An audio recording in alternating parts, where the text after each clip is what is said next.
16 medals across the events.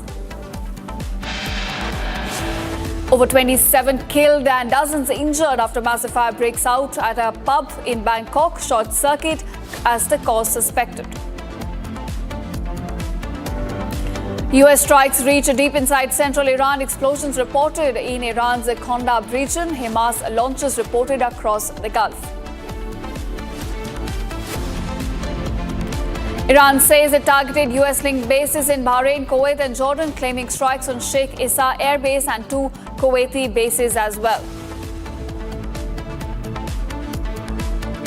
Indian survivors of Vietnam boat accident from Andhra Pradesh arrive in Hyderabad. Indian embassy begins a repatriation of mortal remains of 15 deceased Indians.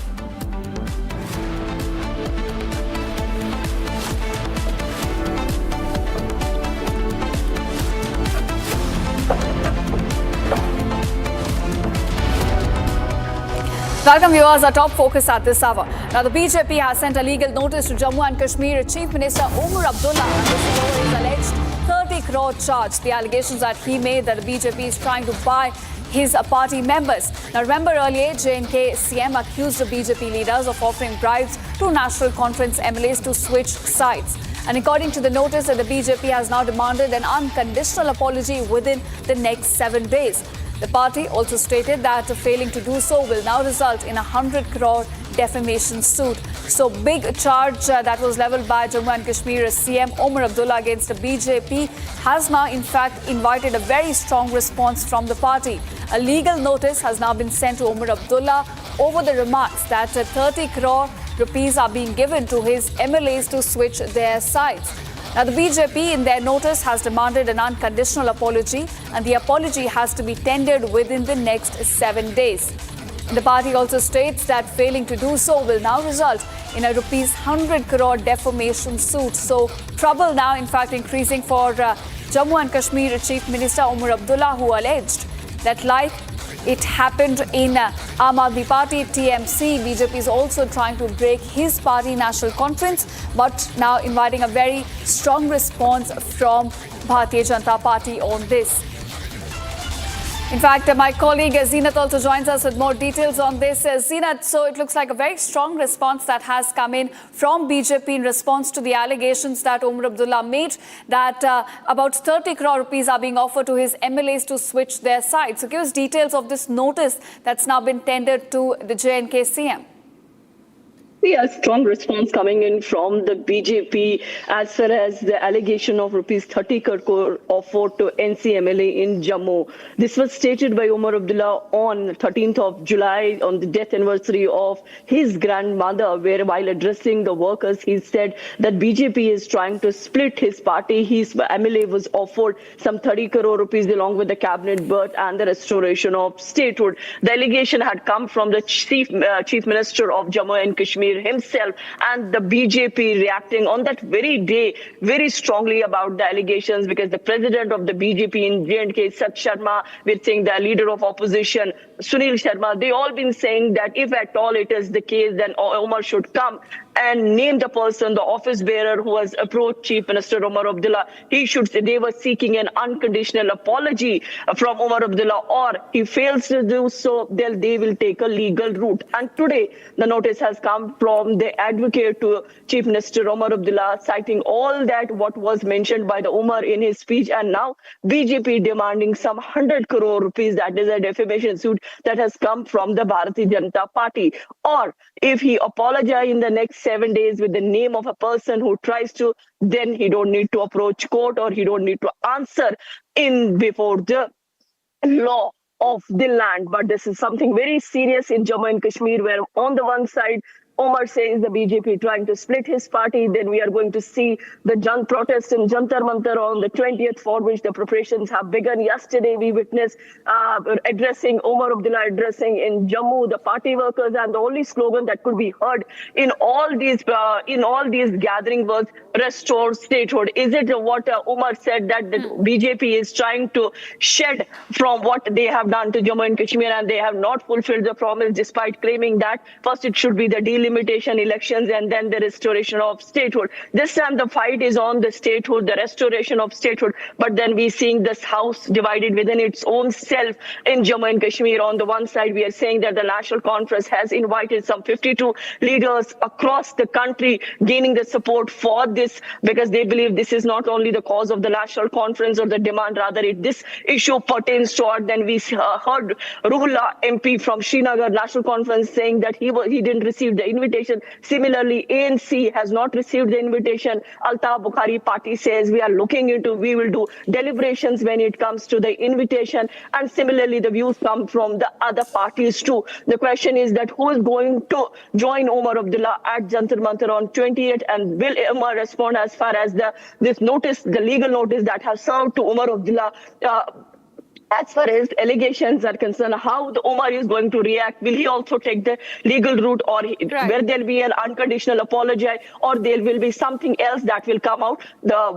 It is more like to wait and watch. That is what the Jammu and Kashmir scenes are unfolding at present. Right, of course, we'll have to see how the Jammu and Kashmir Chief Minister Omar Abdullah now responds to the legal notice sent by BJP. Thanks, Zeenat, for joining us and getting us all the latest on this. And now we are shifting focus. The Karkar Court is now all set to deliver its verdict on the 2020 Delhi riots case in which IB officer Ankit Sharma was in fact killed. Now 11 individuals are accused, including former Aam Aadmi Party councillor Tahir Hussain, who in fact is the main accused in this case. Now the judgment was earlier scheduled for June 11th after final arguments concluded, but was deferred. Now remember, Ankit Sharma was killed during the violence that erupted in Delhi on February 25th, 2020. His body was in fact recovered the next day from a drain near Chand Bagh.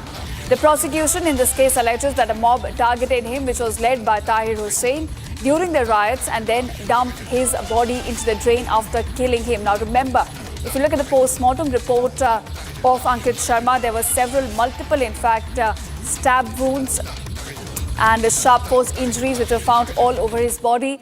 And the main accused in this case is ex-AAP councillor Tahir Hussain, who in fact is alleged to have instigated the mob to attack Ankit Sharma, who was trying to in fact rescue the trapped individuals during riots. And it is his role, because it was at his house. There were several stones, acid and weapons were found during the Delhi riots of 2020, in which over 50 people were killed. So it is his role which is under scanner. And today, the big verdict will be delivered. In fact, my colleague Saurav also joins us with more details on this. Saurav, today we are expecting a big verdict into Ankit Sharma murder case. What do we know more details about this? Yes, Ishita, as you rightly mentioned, that the verdict is about to come anytime now by the Karkar Court in the Ankit Sharma death case. I want to tell our viewers what is the Ankit Sharma death case. Ankit Sharma death case relates to the 25th February 2020 during the time of Delhi riots. And Ankit Sharma was an IB officer, and after he came home on that day, he went out to get some things for his home. However, he never returned back. According to the father of Ankit Sharma, Ravinder Sharma, told the police that several of the locals came to his house and they told that his son was thrown into a drain, a nearby drain, and a day later his body was recovered from that drain. The main accused in this case is Tahir Hussain, who is a former AAP councillor, and he, along with the 10 other accused, have been named in this case. And Tahir Hussain is the main co-conspirator in the Delhi riot case. He is responsible for killing of Ankit Sharma. When Ankit Sharma started moving forward towards the mob attacked him, and he was stabbed multiple times by that mob, and due to that he lost his life. And after this doesn't stop here.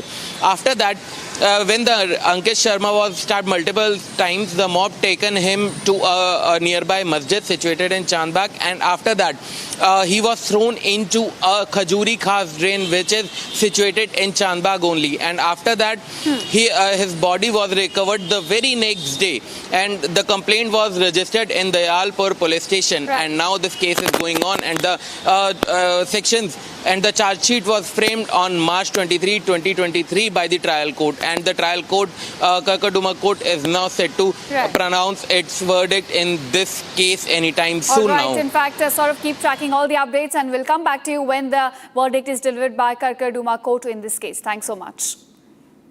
And now, viewers, a massive war of words has erupted in Telangana after Chief Minister Revanth Reddy made controversial remarks about the BRS leaders over the state's irrigation crisis, prompting the opposition to now accuse him of using inflammatory language instead of addressing farmers' concern.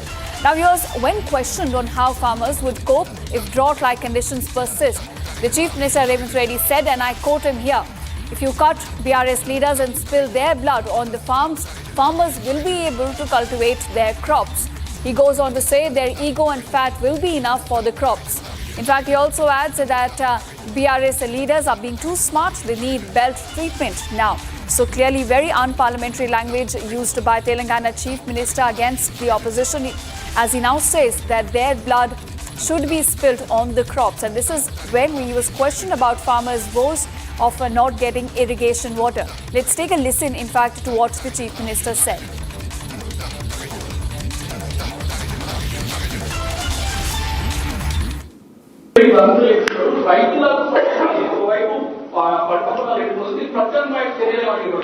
ఏమున్నది వీళ్ళని కోసి రక్తం జల్లితే పంటల మీద అదే పండు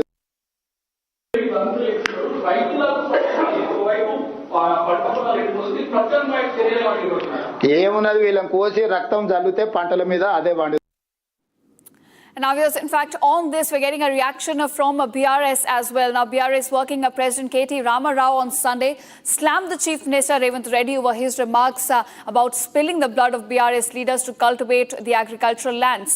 In fact, he accused the ruling Congress of having a long history of violence against Telangana and vowed to fight for farmers' water rights. So, BRS at the moment is now demanding an unconditional apology from Telangana Chief Minister on this. My colleague Aishwarya has been very closely tracking this story. She also joins us now.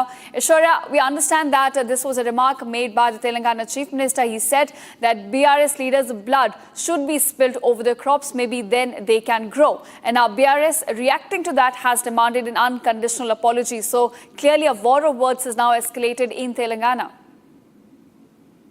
Well, the KCR, KTR, as well as Harish Rao, especially all the BRS leaders together, are only saying one thing, that Revanth Reddy, the politics or the confrontation between two political parties are common when it comes to politics of any state. But degrading to a very derogatory comments, or even telling that blood should be spilled for the agricultural lands to grow, when one opposition party is questioning the Congress government's take on the woes of farmers, is something that is uncalled for. It is something that is very unbecoming of a CM, and that is the reason he doesn't deserve to be CM.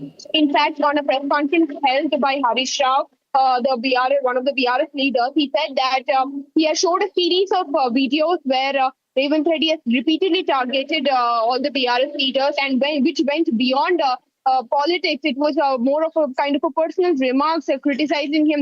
And even on Saturday, when Revanth Reddy was giving us a presentation and questioning the corruption of BRS leaders, they said that confrontation between two political parties are common, but then insulting on a personal level and calling for a blood spill, as well as saying that they deserve a belt treatment, and even went on to sometimes abuse the leaders in several public platforms, is something that Revanth Reddy's foul mouth and he's very targeting the BRS leaders on a personal level, and this shows that he's concerned about his chair. He thinks that he might not come in power later, and he sees BRS as a threat, and that is the reason his confrontation, his remarks go beyond politics, is what the BRS leaders are saying. And after that, they are seeking an unconditional apology from Revanth Reddy, saying that this is something that is not.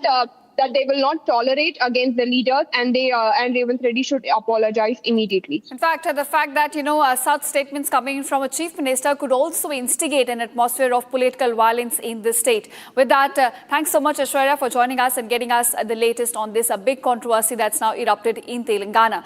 And now we are shifting focus to what is unfolding in West Asia, where the war has now resumed. Jordan's armed forces have now said that they intercepted and shot down 4 missiles that entered their country's airspace from Iran on Monday. The military confirmed the incident but has not yet released details on the locations of the interceptions or any damage caused so far. So viewers, getting you all the updates from West Asia on the developments as they happen. And currently we understand that Jordan is intercepting Iranian missiles and drones. In fact, 4 missiles have been intercepted in its airspace, although the location of their targets and the damage caused has not been released yet by Jordan officials.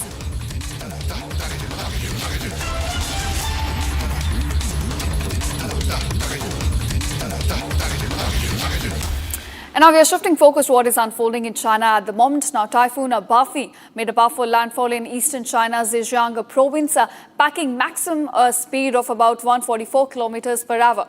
Regarded as the strongest storm to hit the Chinese mainland this year, Bafi triggered massive evacuations, forcing nearly 2 million people out of their high-risk coastal regions into emergency shelters. Now, the National Met Agency also issued its first red alert for rainstorms alongside an orange typhoon alert, leading to the mass cancellation of over 1,000 flights, trains and even ferry services across Shanghai. Now, neighboring provinces have also been impacted, and before striking China, the storm system intensified deadly monsoonal landslides in the Philippines as well and brought severe weather to parts of Taiwan and southern Japan as well. Here's a report. Take a look. 后流南阳庄，这是许金山他们家厂建，电线杆子也倒了，车也冲跑了，桥头的电线杆子也倒了，他们家都完全要淹了，他们家超市啊，满了，啥都淹了。我也车，他们的车也那样了，我们这商店也淹了，连我们家都满了，都淹了我们家。我们这商店，把脚往上搁个。 都淹了，这东西呀、这冰箱，看看，厚啊！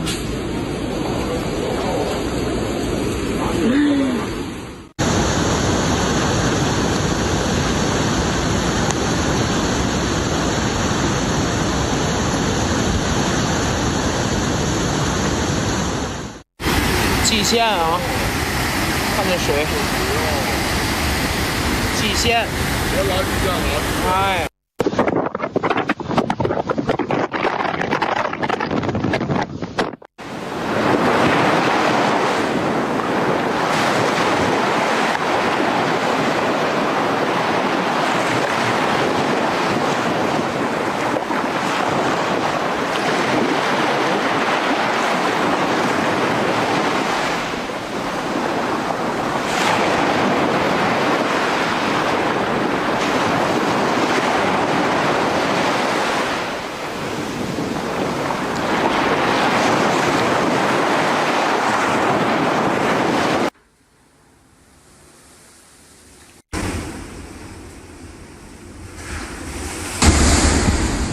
叫个心美墩墩的，啊，那，小朋友考个还咋好？老子不。我是来护他。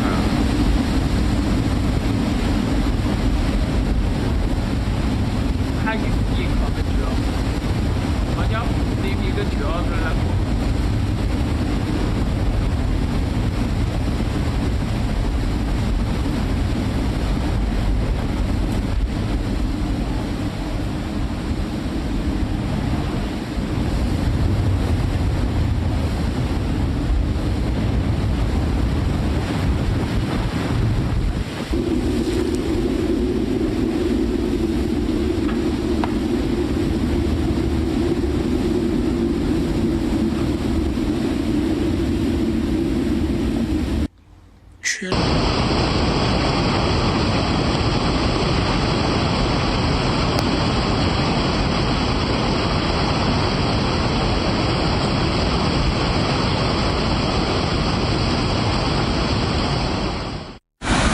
蓟县啊，看这水，蓟县，哎。Now, your U.S. Senator and Trump's staunch ally Lindsey Graham has passed away at the age of 71. His office had confirmed of his death, saying that he died from a brief and sudden illness. The South Carolina senator was just back from his Ukraine visit and spoke about ending the war with Russia as well. A staunch Trump supporter and the fierce opponent of Iran nuclear, Lindsey Graham had a legacy of becoming the hawkish GOP foreign policy voice which Trump relied on so much. On the other side, his death has now raised several questions among his fan base from the MAGA camp, demanding an investigation into this. More on this report, take a look. U.S. Senator and Trump's strongest ally, Senator Lindsey Graham, has passed away at 71. The news has come as a big shock as the incident happened just at the backdrop of an intensifying war against Iran. His office had released a statement saying the leader was suffering from a brief and sudden illness. Just days prior, the South Carolina senator was walking the front lines in Kyiv, marking his 10th trip to Ukraine, and made a speech about ending the war with Russia. However, a Russian opposition leader's claim that Graham was assassinated over his anti-Kremlin stance has ignited severe global speculation. The MAGA fan base is now fiercely demanding a full federal probe into the sudden nature of his death. His final breakthrough occurred in Kyiv, blocking a massive bipartisan Russia sanctions deal with President Donald Trump. A veteran and a legacy of 30 years in public office, Lindsey Graham leaves behind a complex legacy evolving from Trump's fiercest primary rival to his closest congressional confidant. On the global stage, Graham was a relentless hawk, fiercely advocating for preemptive military strikes against Iran. World leaders, including Israeli Prime Minister Benjamin Netanyahu, are grieving the loss of America's premier interventionist defender. As flags fly at half-mast, Washington prepares to say goodbye to a U.S. legislative titan and a tall figure of the current Trump administration.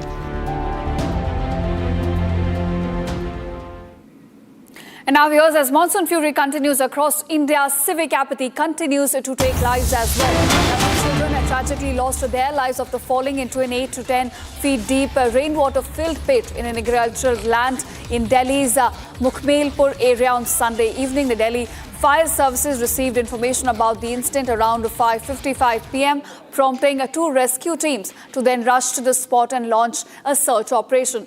Now, the bodies of both the children were later recovered from the pit and sent to hospital for a post-mortem. They will be handed over to their families once formalities are completed, and officials continue to gather further details, including the identities of these victims. But viewers, this is another case that has come to light, not an isolated incident. We have seen several such cases coming to light, but this time it is two children which have lost their lives to civic apathy, as such open drains, uncovered rain-filled pits continue to cost us lives across India's metropolitan cities. In fact, my colleague Sahil also brings us a ground report about the kind of lapses and the negligence which costed these two children their lives. Take a listen. Delhi के अलीपुर थाना इलाके में पानी से भरे गहरे गड्ढे में डूबने के कारण दो बच्चों की मौत हो जाती है। बच्चों का नाम नीतीश और आयुष बताया जा रहा है। शाम 6 बजे के आसपास की पूरी घटना है और इस वक्त हम अलीपुर के उत्तराखंड गांव के खेत के अंदर मौजूद हैं। तस्वीरों में आपको एक बड़ा सा गहरा गड्ढा नजर आ रहा है, इसमें पानी भरा हुआ है। 8 से 10 फीट ये पूरा गड्ढा गहरा है। शाम 6 बजे के आसपास जहाँ पे हम मौजूद हैं, यहाँ पर बच्चे खेल रहे थे। अचानक से पैर स्लिप होता है और पैर स्लिप होने के कारण जो है बच्चे दोनों इस गड्ढे में गिर जाते हैं। ये आप तस्वीरों में देख सकते हैं। बच्चों की जो चप्पलें हैं वो यहाँ पे पड़ी हुई हैं। बच्चे अंदर डूब जाते हैं, कोशिश करते बाहर आने के लिए, लेकिन गड्ढा काफ़ी ज़्यादा गहरा था। जो लोग खेतों में काम कर रहे थे वो भागकर यहाँ पर आते हैं। गाँव वालों को जानकारी दी जाती है और इसी दौरान PCR कॉल के जरिए पुलिस को भी जानकारी दी गई। गाँव के लोग आते हैं, बच्चों को बाहर निकाला जाता है, लेकिन तब तक देर हो चुकी थी क्योंकि दोनों बच्चों की मौत हो चुकी थी। 6 बजे के आसपास की है मेरे सामने। मैं सर यहाँ पे बकरी चरा रहा था, तो वो बच्चे यहाँ पे बैट बॉल खेल रहे थे, तो उनको मेरे को लग रहा है सर ये बॉल चला गई, तो वो बॉल के चक्कर में पैर फिसल गया। वो एक बच्चा गया नीचे पानी में, तो दूसरे ने बचाने के चक्कर में वो भी अंदर गड्ढे में चला गया। सर फिर आसपास के हमने आवाज़ चिल्ली विल्ली मारी है, तब हमारे यहाँ पे आए बंदे, हमारी कॉलोनी के, उत्तराखंड कॉलोनी दिल्ली 36 के, तो वो आए, बड़े बड़े भाई आए। हमने बोला भाई एक बार ये 100 नंबर कॉल कर दो यार, 2 बच्चे डूब गए हैं। फिर वो भाई लोगों ने, उनको तैरना आता है, वो भाई ने पहले वो करे, उन बच्चों को निकाला। एक बच्चा तो 10 मिनट पहले निकाल दिया था, एक बच्चा निकला है आधे घंटे बाद। और सर हमने जब भी फ़ोन करा PCR भी आ गई है और एम्बुलेंस भी आ गई है। और हम ये किसकी ज़मीन है ये? सर ये ज़मीन का हमें नहीं पता है किसकी है किसकी नहीं है। बारिश के पानी से या खेतों में पानी दिया तो उसका ये सर ये बारिश का पानी में है। ये गड्ढों को, इन गड्ढों को हो गया है कम से कम 3 महीने। अच्छा, किस लिए किया गया था गहरा गड्ढा? ये सर मेरे को लग रहा है इनकी घास खराब हो जाती है पार्क वालों की, तो इन्होंने इसलिए करवाए गए हैं ये गड्ढे। तो सर ये करवाए गए हैं तो इसमें थोड़ा कर देते, कुछ बाढ़ वाड़ कर देते तो बच्चों को पता चल जाता। And viewers, that's a wrap on this edition of Live and Breaking with me, Ishita Mitra. But don't go anywhere. Coming up after a short commercial break, US now strikes deep inside central Iran. Explosions reported in Iran's Kondab region. Getting you all the latest of what is unfolding on the war in West Asia on the other side.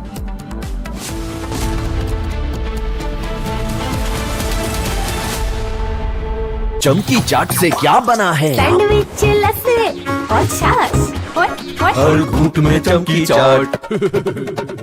Dry fruit और दही बड़े, चमकी चाट से स्वाद बढ़े। असली स्वाद सिर्फ चमकी चाट। हनी, इस घर में कुछ है जो टूटता नहीं। ये पिलर कभी नहीं टूटेगा। रुंगटा स्टील TMT से बना। रुंगटा नहीं तो घर स्ट्रॉन्ग नहीं। रुंगटा स्टील TMT बार एकदम solid.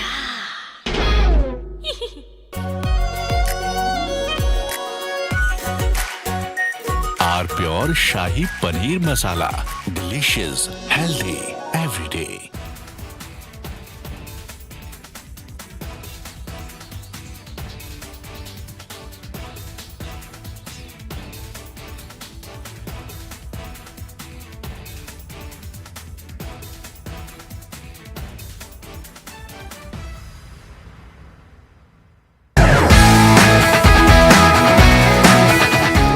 Podcast wants to know, but I'm seeing a very... Coming up after a short break, Indian survivors of Vietnam boat accident from Andhra Pradesh now arrive in Hyderabad. Indian embassy begins a repatriation of mortal remains of 15 deceased Indians.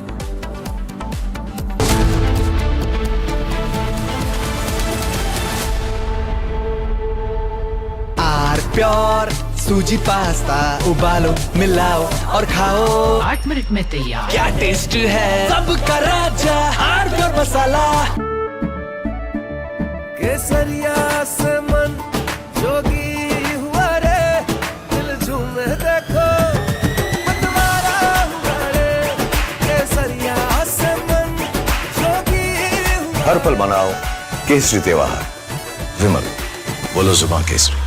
चमकी चाट से क्या बना है? आलू चाट या fruit चाट, स्वाद बढ़ाए चमकी चाट। क्या बात है, स्वादिष्ट पकोड़े और फरसान, अरे चमकी चाट है इसकी जान। असली स्वाद सिर्फ चमकी चाट।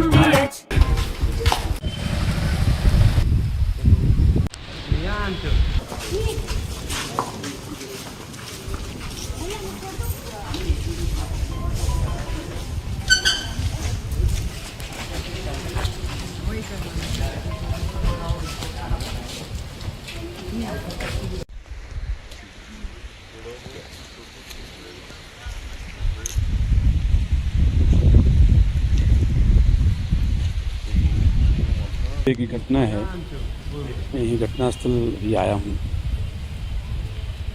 जो रात में घटना घटी उसमें महिला घर में अकेली थी।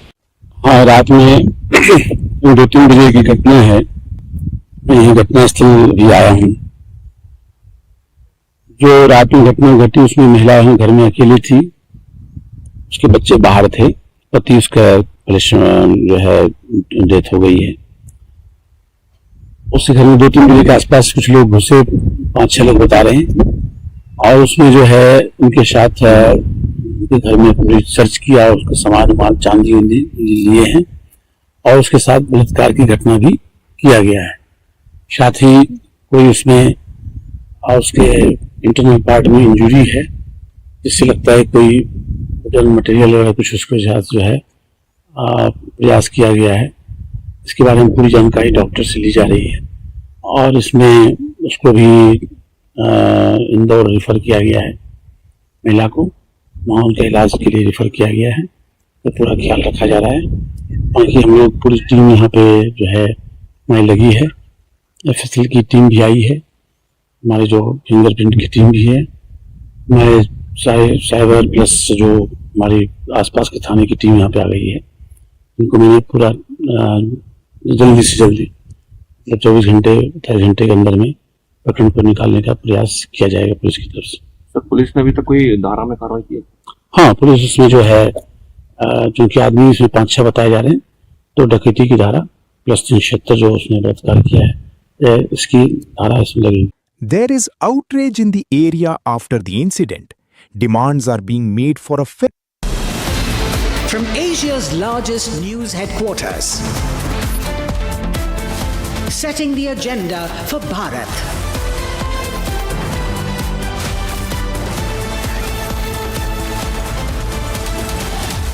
You're watching Republic.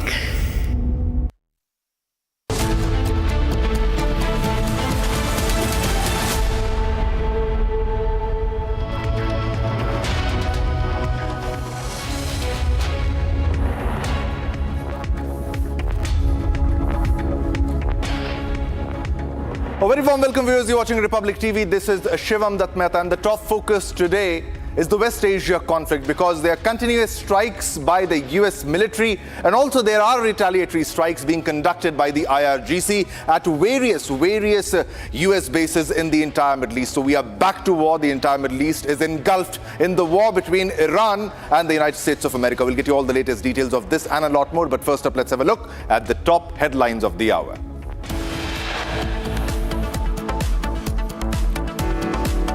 US strikes reach deep inside central Iran. Explosions reported in Iran's Khandab region. HIMARS launches reported across the Gulf.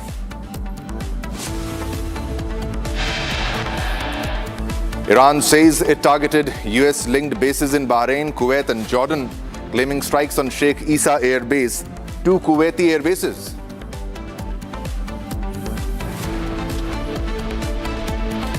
Delhi court to deliver verdict in Ankit Sharma murder case in 2020 Delhi riots case. 11 individuals, including former AAP MLA Tahir Hussain, are accused in the case.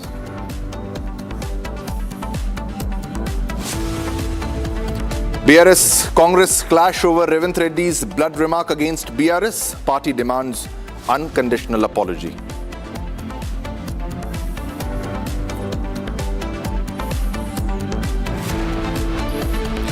And BJP sends legal notice to J&K Chief Minister Omar Abdullah on 30 crore charge, demands unconditional apology.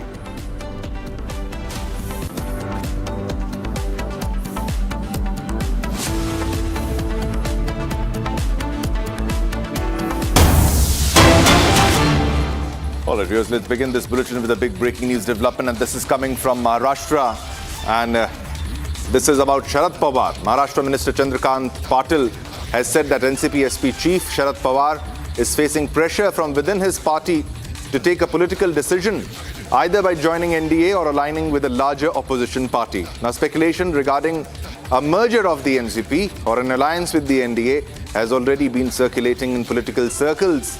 Now, Chandrakant Patil's statement has further intensified this speculation. So that's the big question. What's happening in Maharashtra? Are we looking at any more changes, any more developments? Because this is the statement by Chandrakant Patil, Maharashtra Minister Chandrakant Patil, who has said that NCP SP, that is NCP Sharad Pawar faction, is facing pressure from within his party to take a political decision, either by joining NDA or aligning with a larger opposition party. Speculation regarding a merger or the NCP on alliance with NDA has already been circulating.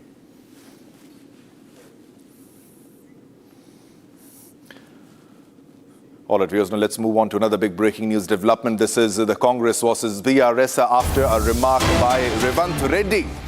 And not just any remark, a very serious remark indeed, because a massive war of words has erupted in Telangana after Chief Minister A. Revanth Reddy has made a controversial remark. He made controversial remarks about BRS leaders over the state's irrigation crisis, prompting the opposition to accuse him of using inflammatory language instead of addressing farmers' concerns. When questioned on how farmers would cope if drought-like conditions persist, the Chief Minister said, and I quote him here, he said that if you cut BRS leaders and split their blood on the farms, farmers will be able to cultivate their crops. Now, their ego and fat will be enough for the crops. That's his statement. He also added that BRS leaders are being too smart. They need belt treatment. So this is the kind of a statement by Revanth Reddy. Let's go across to the statement that has been issued by Revanth Reddy.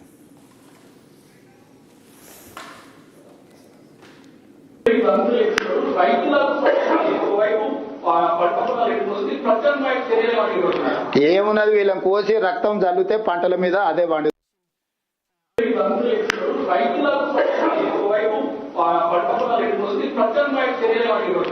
ఏమున్నది వీళ్ళని కోసి రక్తం జల్లితే పంటల మీద అదే పండు.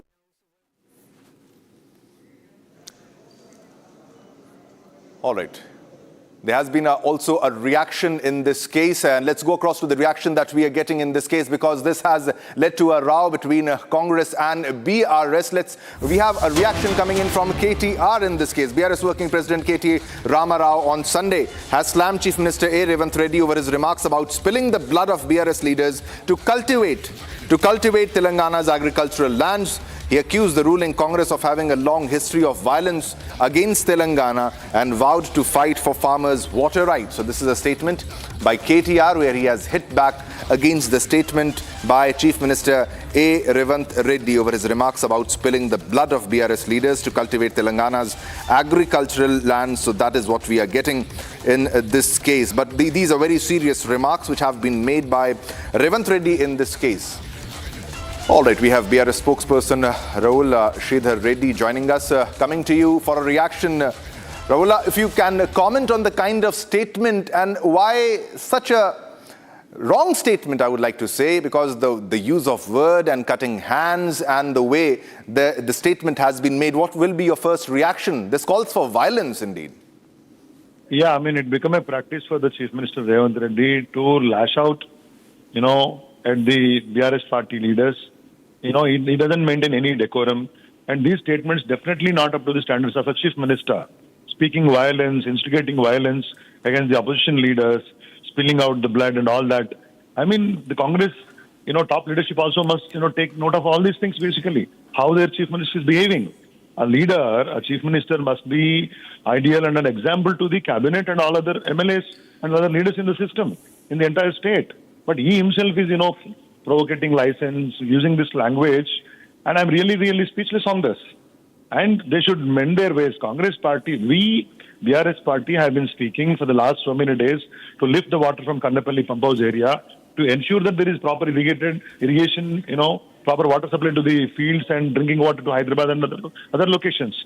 But making it a political issue and, criticizing, abusing, using filthy language, using violence as a tool to criticize opposition, this is completely, unreasonable. And the Chief Minister must take back his words, apologize to the state of Telangana, not the opposition leaders itself. Because, you are a Chief Minister and speak facts. It is our right, fundamental right to question the government being a principal opposition in the state. If you threaten us, rather if you intimidate us, we are not going to go back on the public issues. We will fight it out. But this language is completely objectionable. Even the Speaker of the Assembly must take note of the entire, verbosum that he used. And if there is any mechanism to punish, I can't say punish, but at least to reprimand. Is this the way the leader, a chief minister, a leader of the house to behave? We strongly condemn this kind of a language, this attitude, and this kind of a behavior. We demand for an apology on this. All right, Rahul, thanks a lot for joining us and for a comment on what's actually he meant by the statement and your reaction on that. All right, viewers, we have to move to another big breaking news development. This is about a joint parliamentary committee, JPC. Let's go across to the big breaking news development that we are getting about the amendment, 130th Constitution Amendment Bill, which is expected to adopt its report on July 17. before submitting it to the Parliament. This is about the Joint Parliamentary Committee examining the 138th Constitution Amendment Bill, which is expected to adopt its report on July 17 before submitting it to the Parliament. The Joint Parliamentary Committee, the JPC, examining the proposed 138th Constitution Amendment Bill is also expected to adopt its report on July 17 before the submission to the Parliament. The bill has sparked political debate over a provision that mandates the automatic removal of the Prime Minister, the Chief Ministers and Union or State Ministers from the office if they remain in judicial custody for 30 consecutive days in cases involving serious offences.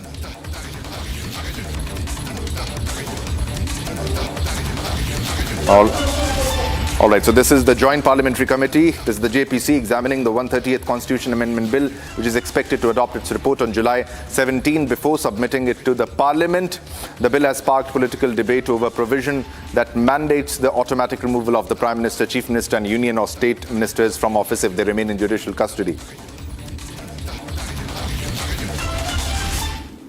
All right, viewers, now let's move on to another big breaking news development. Now, this time this is coming from Delhi, and this is yet again another case of civic apathy that we are talking about.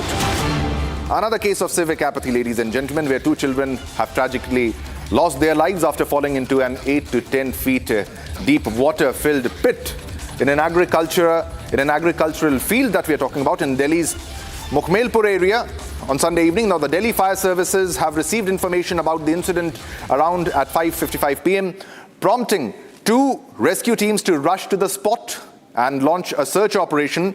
And the bodies of both the children were later recovered from the pit and sent to a hospital for post-mortem. They will be handed over to their families once the formalities are completed and as authorities continue to gather further details, including the identities of the victims. These are the visuals, ladies and gentlemen, coming on your screen.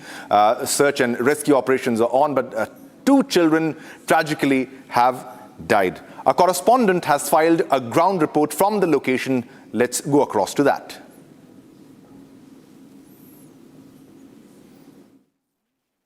Delhi के अलीपुर थाना इलाके में पानी से भरे गहरे गड्ढे में डूबने के कारण दो बच्चों की मौत हो जाती है। बच्चों का नाम नीतीश और आयुष बताया जा रहा है। शाम 6 बजे के आसपास की पूरी घटना है और इस वक्त हम अलीपुर के उत्तराखंड गांव के खेत के अंदर मौजूद हैं। तस्वीरों में आपको एक बड़ा सा गहरा गड्ढा नजर आ रहा है, इसमें पानी भरा हुआ है। 8 से 10 फीट ये पूरा गड्ढा गहरा है। शाम 6 बजे के आसपास जहाँ पे हम मौजूद हैं, यहाँ पर बच्चे खेल रहे थे। अचानक से पैर स्लिप होता है और पैर स्लिप होने के कारण जो है बच्चे दोनों इस गड्ढे में गिर जाते हैं। ये आप तस्वीरों में देख सकते हैं, बच्चों की जो चप्पलें हैं वो यहाँ पे पड़ी हुई हैं। बच्चे अंदर डूब जाते हैं, कोशिश करते बाहर आने के लिए, लेकिन गड्ढा काफ़ी ज़्यादा गहरा था। जो लोग खेतों में काम कर रहे थे वो भागकर यहाँ पर आते हैं। गांव वालों को जानकारी दी जाती है और इसी दौरान पीसीआर कॉल के जरिए पुलिस को भी जानकारी दी गई। गाँव के लोग आते हैं, बच्चों को बाहर निकाला जाता है, लेकिन तब तक देर हो चुकी थी क्योंकि दोनों बच्चों की मौत हो चुकी थी। 6 बजे के आसपास की है मेरे सामने। क्या हुआ? मैं सर यहाँ पे बकरी चरा रहा था, तो वो बच्चे यहाँ पे बैट बॉल खेल रहे थे, तो उनको मेरे को लग रहा है सर ये बॉल चला गई, तो वो बॉल के चक्कर में पैर फिसल गया। वो एक बच्चा गया नीचे पानी में, तो दूसरे ने बचाने के चक्कर में वो भी अंदर गड्ढे में चला गया। सर फिर आसपास के हमने आवाज़ चिल्ली विल्ली मारी है, तब हमारे यहाँ पे आए बंदे, हमारी कॉलोनी के, उत्तराखंड कॉलोनी दिल्ली 36 के, तो वो आए, बड़े बड़े भाई आए। हमने बोला भाई एक बार ये 100 नंबर कॉल कर दो यार, 2 बच्चे डूब गए हैं। फिर वो भाई लोगों ने, उनको तैरना आता है, वो भाई ने पहले वो करे, उन बच्चों को निकाला। एक बच्चा तो 10 मिनट पहले निकाल दिया था, एक बच्चा निकला है आधे घंटे बाद। और सर हमने जब भी फ़ोन करा, पीसीआर भी आ गई है और एम्बुलेंस भी आ गई है। और हम ये किसकी ज़मीन है ये? सर ये ज़मीन का हमें नहीं पता है किसकी है किसकी नहीं है। बारिश के पानी से या खेतों में पानी दिया तो उसका ये सर ये बारिश का पानी में है। ये गड्ढों को, इन गड्ढों को हो गया है कम से कम 3 महीने। अच्छा, किस लिए किया गया था गहरा गड्ढा? ये सर मेरे को लग रहा है इनकी घास खराब हो जाती है पार्क वालों की, तो इन्होंने इसलिए करवाए गए हैं ये गड्ढे। तो सर ये करवाए गए हैं, तो इसमें थोड़ा कर देते, कुछ बाढ़ वाड़ कर देते तो बच्चों को पता चल जाता। All right, viewers, let's shift our focus to the West Asian conflict. We are getting you minute-to-minute update because there have been further strikes and counter-strikes. We are talking about retaliatory strikes by Iran. And this time, Iran claims attack on Bahrain's Sheikh Issa airbase. That's the latest that we are getting. Iran claims attack on Bahrain's Sheikh Issa airbase. Now, the IRGC says it targeted several facilities at the Sheikh Issa airbase in Bahrain in the second phase of its retaliatory operations. Now, in a statement, the IRGC said its aerospace forces have struck helicopter maintenance facilities, a hangar housing a P-8 aircraft, and a U.S. military drone command and control center. The IRGC said that the attacks were carried out in response to continued U.S. military action against Iran. It added that its retaliatory attacks were continuing. So that's the big breaking news development that we are getting from Bahrain. The prices of oil are high. West Asia war has escalated, and we have lots of developments coming in. Lots of developments coming in. We have another breaking news from Jordan now. We have another from Jordan, from Bahrain, from Jordan and other places. And IRGC claims attack on Jordan's Prince Hassan base. The IRGC has claimed that a fuel depot, an ammunition storage facility at Prince Hassan Air Base in Jordan was set on fire. Now, according to the statement by the IRGC, the strikes targeted military infrastructure at the base. The military infrastructure at the base, that's the latest that we are getting. Another big breaking news development, Iran targets US bases. So the US bases are not safe. That's the big breaking news development that we are getting here, where there are continuous strikes and counter strikes that we are talking about in Bahrain, in Jordan. In Bahrain and in Jordan, there are lots of strikes that are happening. And visuals on your screen, ladies and gentlemen, latest visuals, exclusive visuals on your screen, as you can see.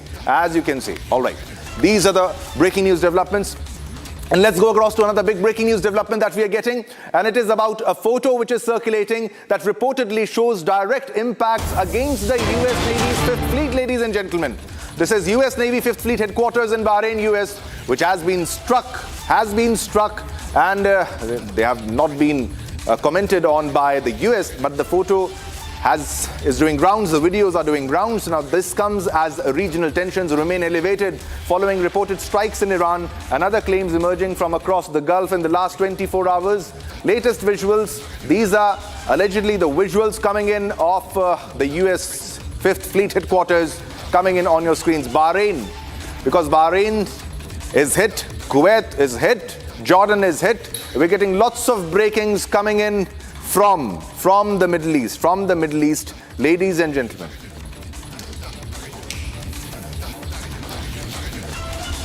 All right, Chandrakala is live with us with all the latest updates on the story. Chandrakala, the entire Middle East is back to war again. We are talking about Jordan, we are talking about Bahrain, we are talking about Kuwait, and there have been many strikes deep inside Iran itself, but Iran has the firepower and it is retaliating. Over to you for all the latest details.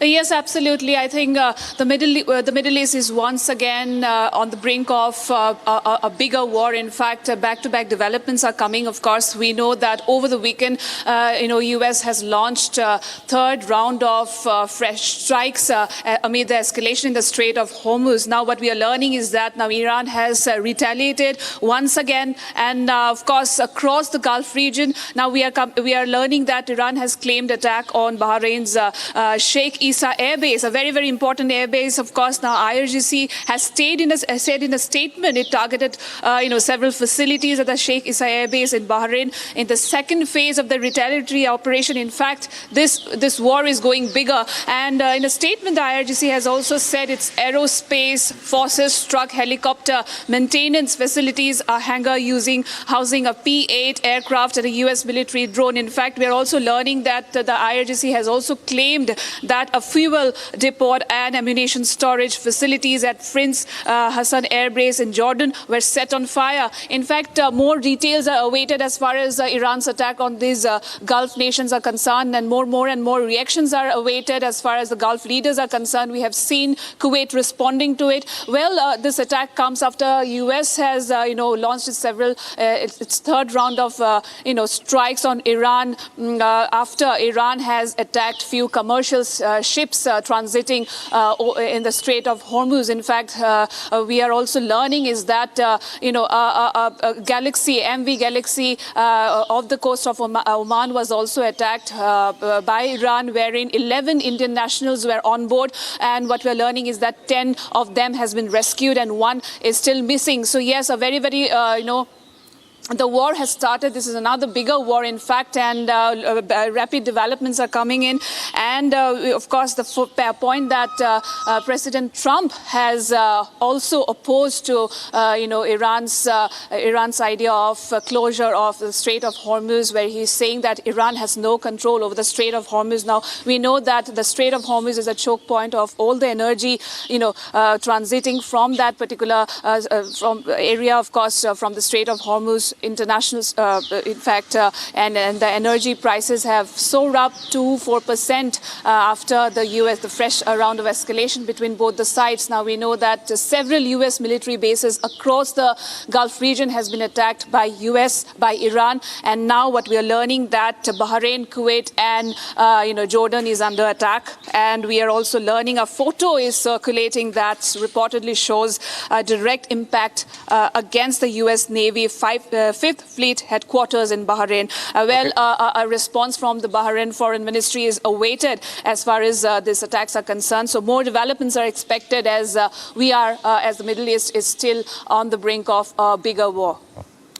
All right. Yes, Chandrakala, thanks a lot for all the update on what's happening in the West Asian region. Keep a track of all the developments. We'll come back to you as more details emerge, because we're getting minute-to-minute updates from the West Asian conflict. All right, viewers, now let's move on to another top story that we're tracking.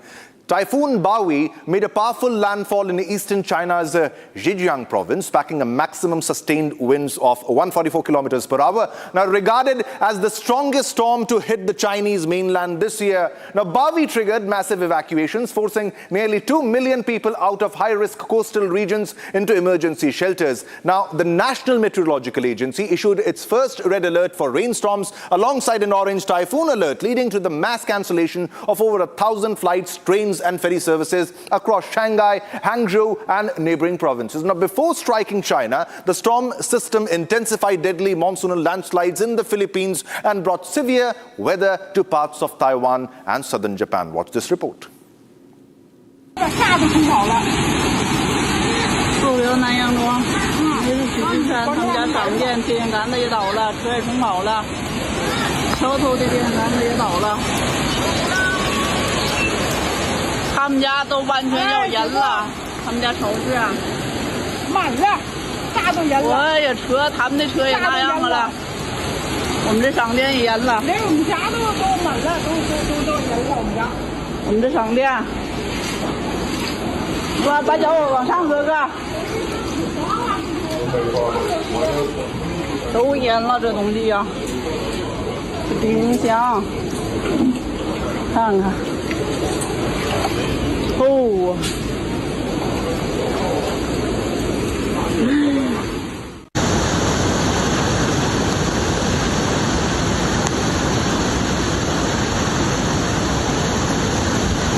极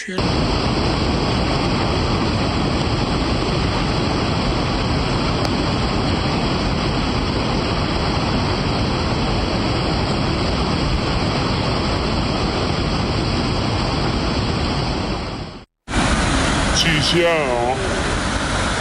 看见谁？极限！我来不了了，哎。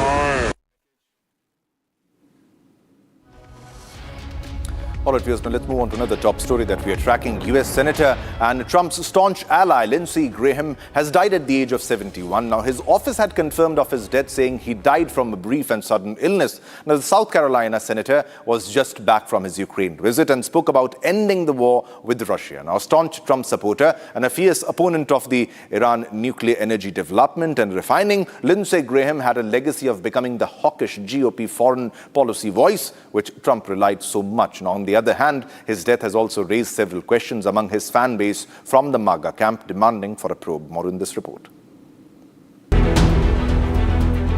U.S. Senator and Trump's strongest ally, Senator Lindsey Graham, has passed away at 71. The news has come as a big shock as the incident happened just at the backdrop of an intensifying war against Iran. His office had released a statement saying the leader was suffering from a brief and sudden illness. Just days prior, the South Carolina senator was walking the front lines in Kyiv, marking his 10th trip to Ukraine, and made a speech about ending the war with Russia. However, a Russian opposition leader's claim that Graham was assassinated over his anti-Kremlin stance has ignited severe global speculation. The MAGA fan base is now fiercely demanding a full federal probe into the sudden nature of his death. His final breakthrough occurred in Kyiv, blocking a massive bipartisan Russia sanctions deal with President Donald Trump. A veteran and a legacy of 30 years in public office, Lindsey Graham leaves behind a complex legacy, evolving from Trump's fiercest primary rival to his closest congressional confidant. On the global stage, Graham was a relentless hawk, fiercely advocating for preemptive military strikes against Iran. World leaders, including Israeli Prime Minister Benjamin Netanyahu, are grieving the loss of America's premier interventionist defender. As flags fly at half-mast, Washington prepares to say goodbye to a U.S. legislative titan and a tall figure of the current Trump administration. All right, viewers, now Republic School of Journalism, India's most sought-after live learning program, has now opened applications for its 2026 batch. Now, RSJ was launched with a single mission: to train the next generation of journalists, not in classrooms, but on the field, live as news breaks, covering elections, wars and the biggest stories of our times, under the direct mentorship of India's best journalists at the Republic Media Network. And the results speak for themselves. 100% of students from RSJ's inaugural batch are now placed working in newsrooms. Now the new batch begins this August, and aspiring journalists can apply online now at www.republicschoolofjournalism.com or call 836-999-5400 to know more. All right, viewers, time to slip into a short commercial break, but don't go anywhere because we have a lot more lined up after the break. Coming up after the break, ladies and gentlemen, Delhi court to deliver a verdict in Ankit Sharma murder case in 2020 Delhi riots case. 11 individuals, including former AAP MLA Tahir Hussain, are accused in the case.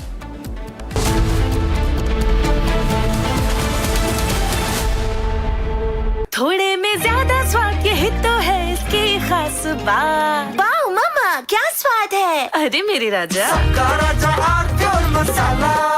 AU savings account में मिलते हैं amazing benefits, paperless banking and higher interest, वो भी हर महीने। Money money money money every month. सोच बदलो और बैंक भी। चमकी चाट से क्या बना है? आलू चाट या फ्रूट चाट, स्वाद बनाए चमकी चाट। क्या बात है? स्वादिष्ट पकोड़े और फरसान, अरे चमकी चाट है इसकी जान। असली स्वाद सिर्फ चमकी चाट।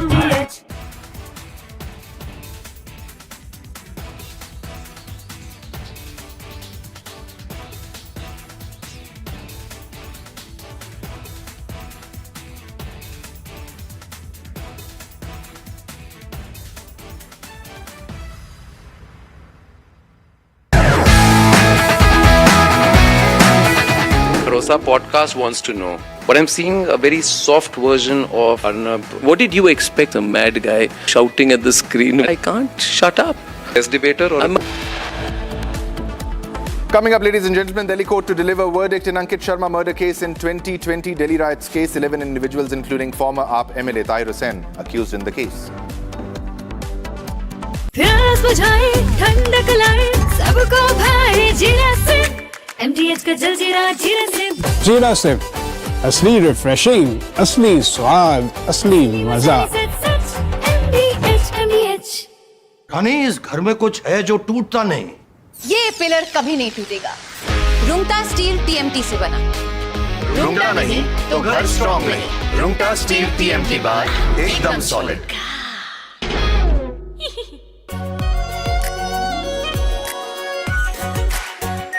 Are pure shahi paneer masala, delicious, healthy everyday. केसरिया से मन जोगी हुआ रे, दिल झूमे देखो मतवारा हुआ रे। केसरिया से मन जोगी हुआ। हर पल मनाओ केसरी त्योहार। विमल, बोलो जुबान केसरी। चमकी चाट से क्या बना है? सैंडविच, लस्सी और छाछ। हर घूंट में चमकी चाट। अब बताओ, स्वाद आया? आया। असली स्वाद सिर्फ चमकी चाट।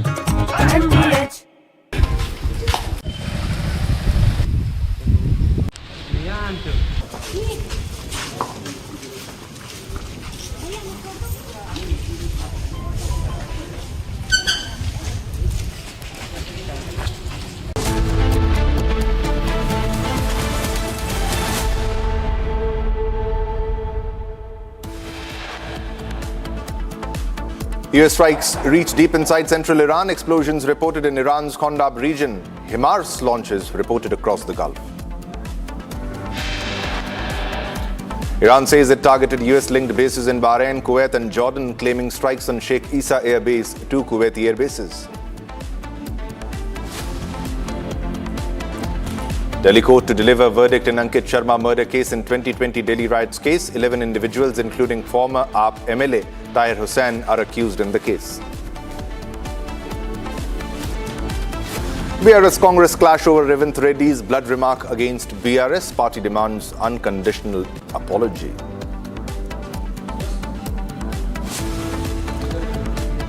BJP sends legal notice to J&K Chief Minister Umar Abdullah on 30 crore charge, demands unconditional apology. India shines in the inaugural edition of the Asian Under-23 Athletics Championships 2026 held in China. Finishes 4th by clinching 16 medals across the events.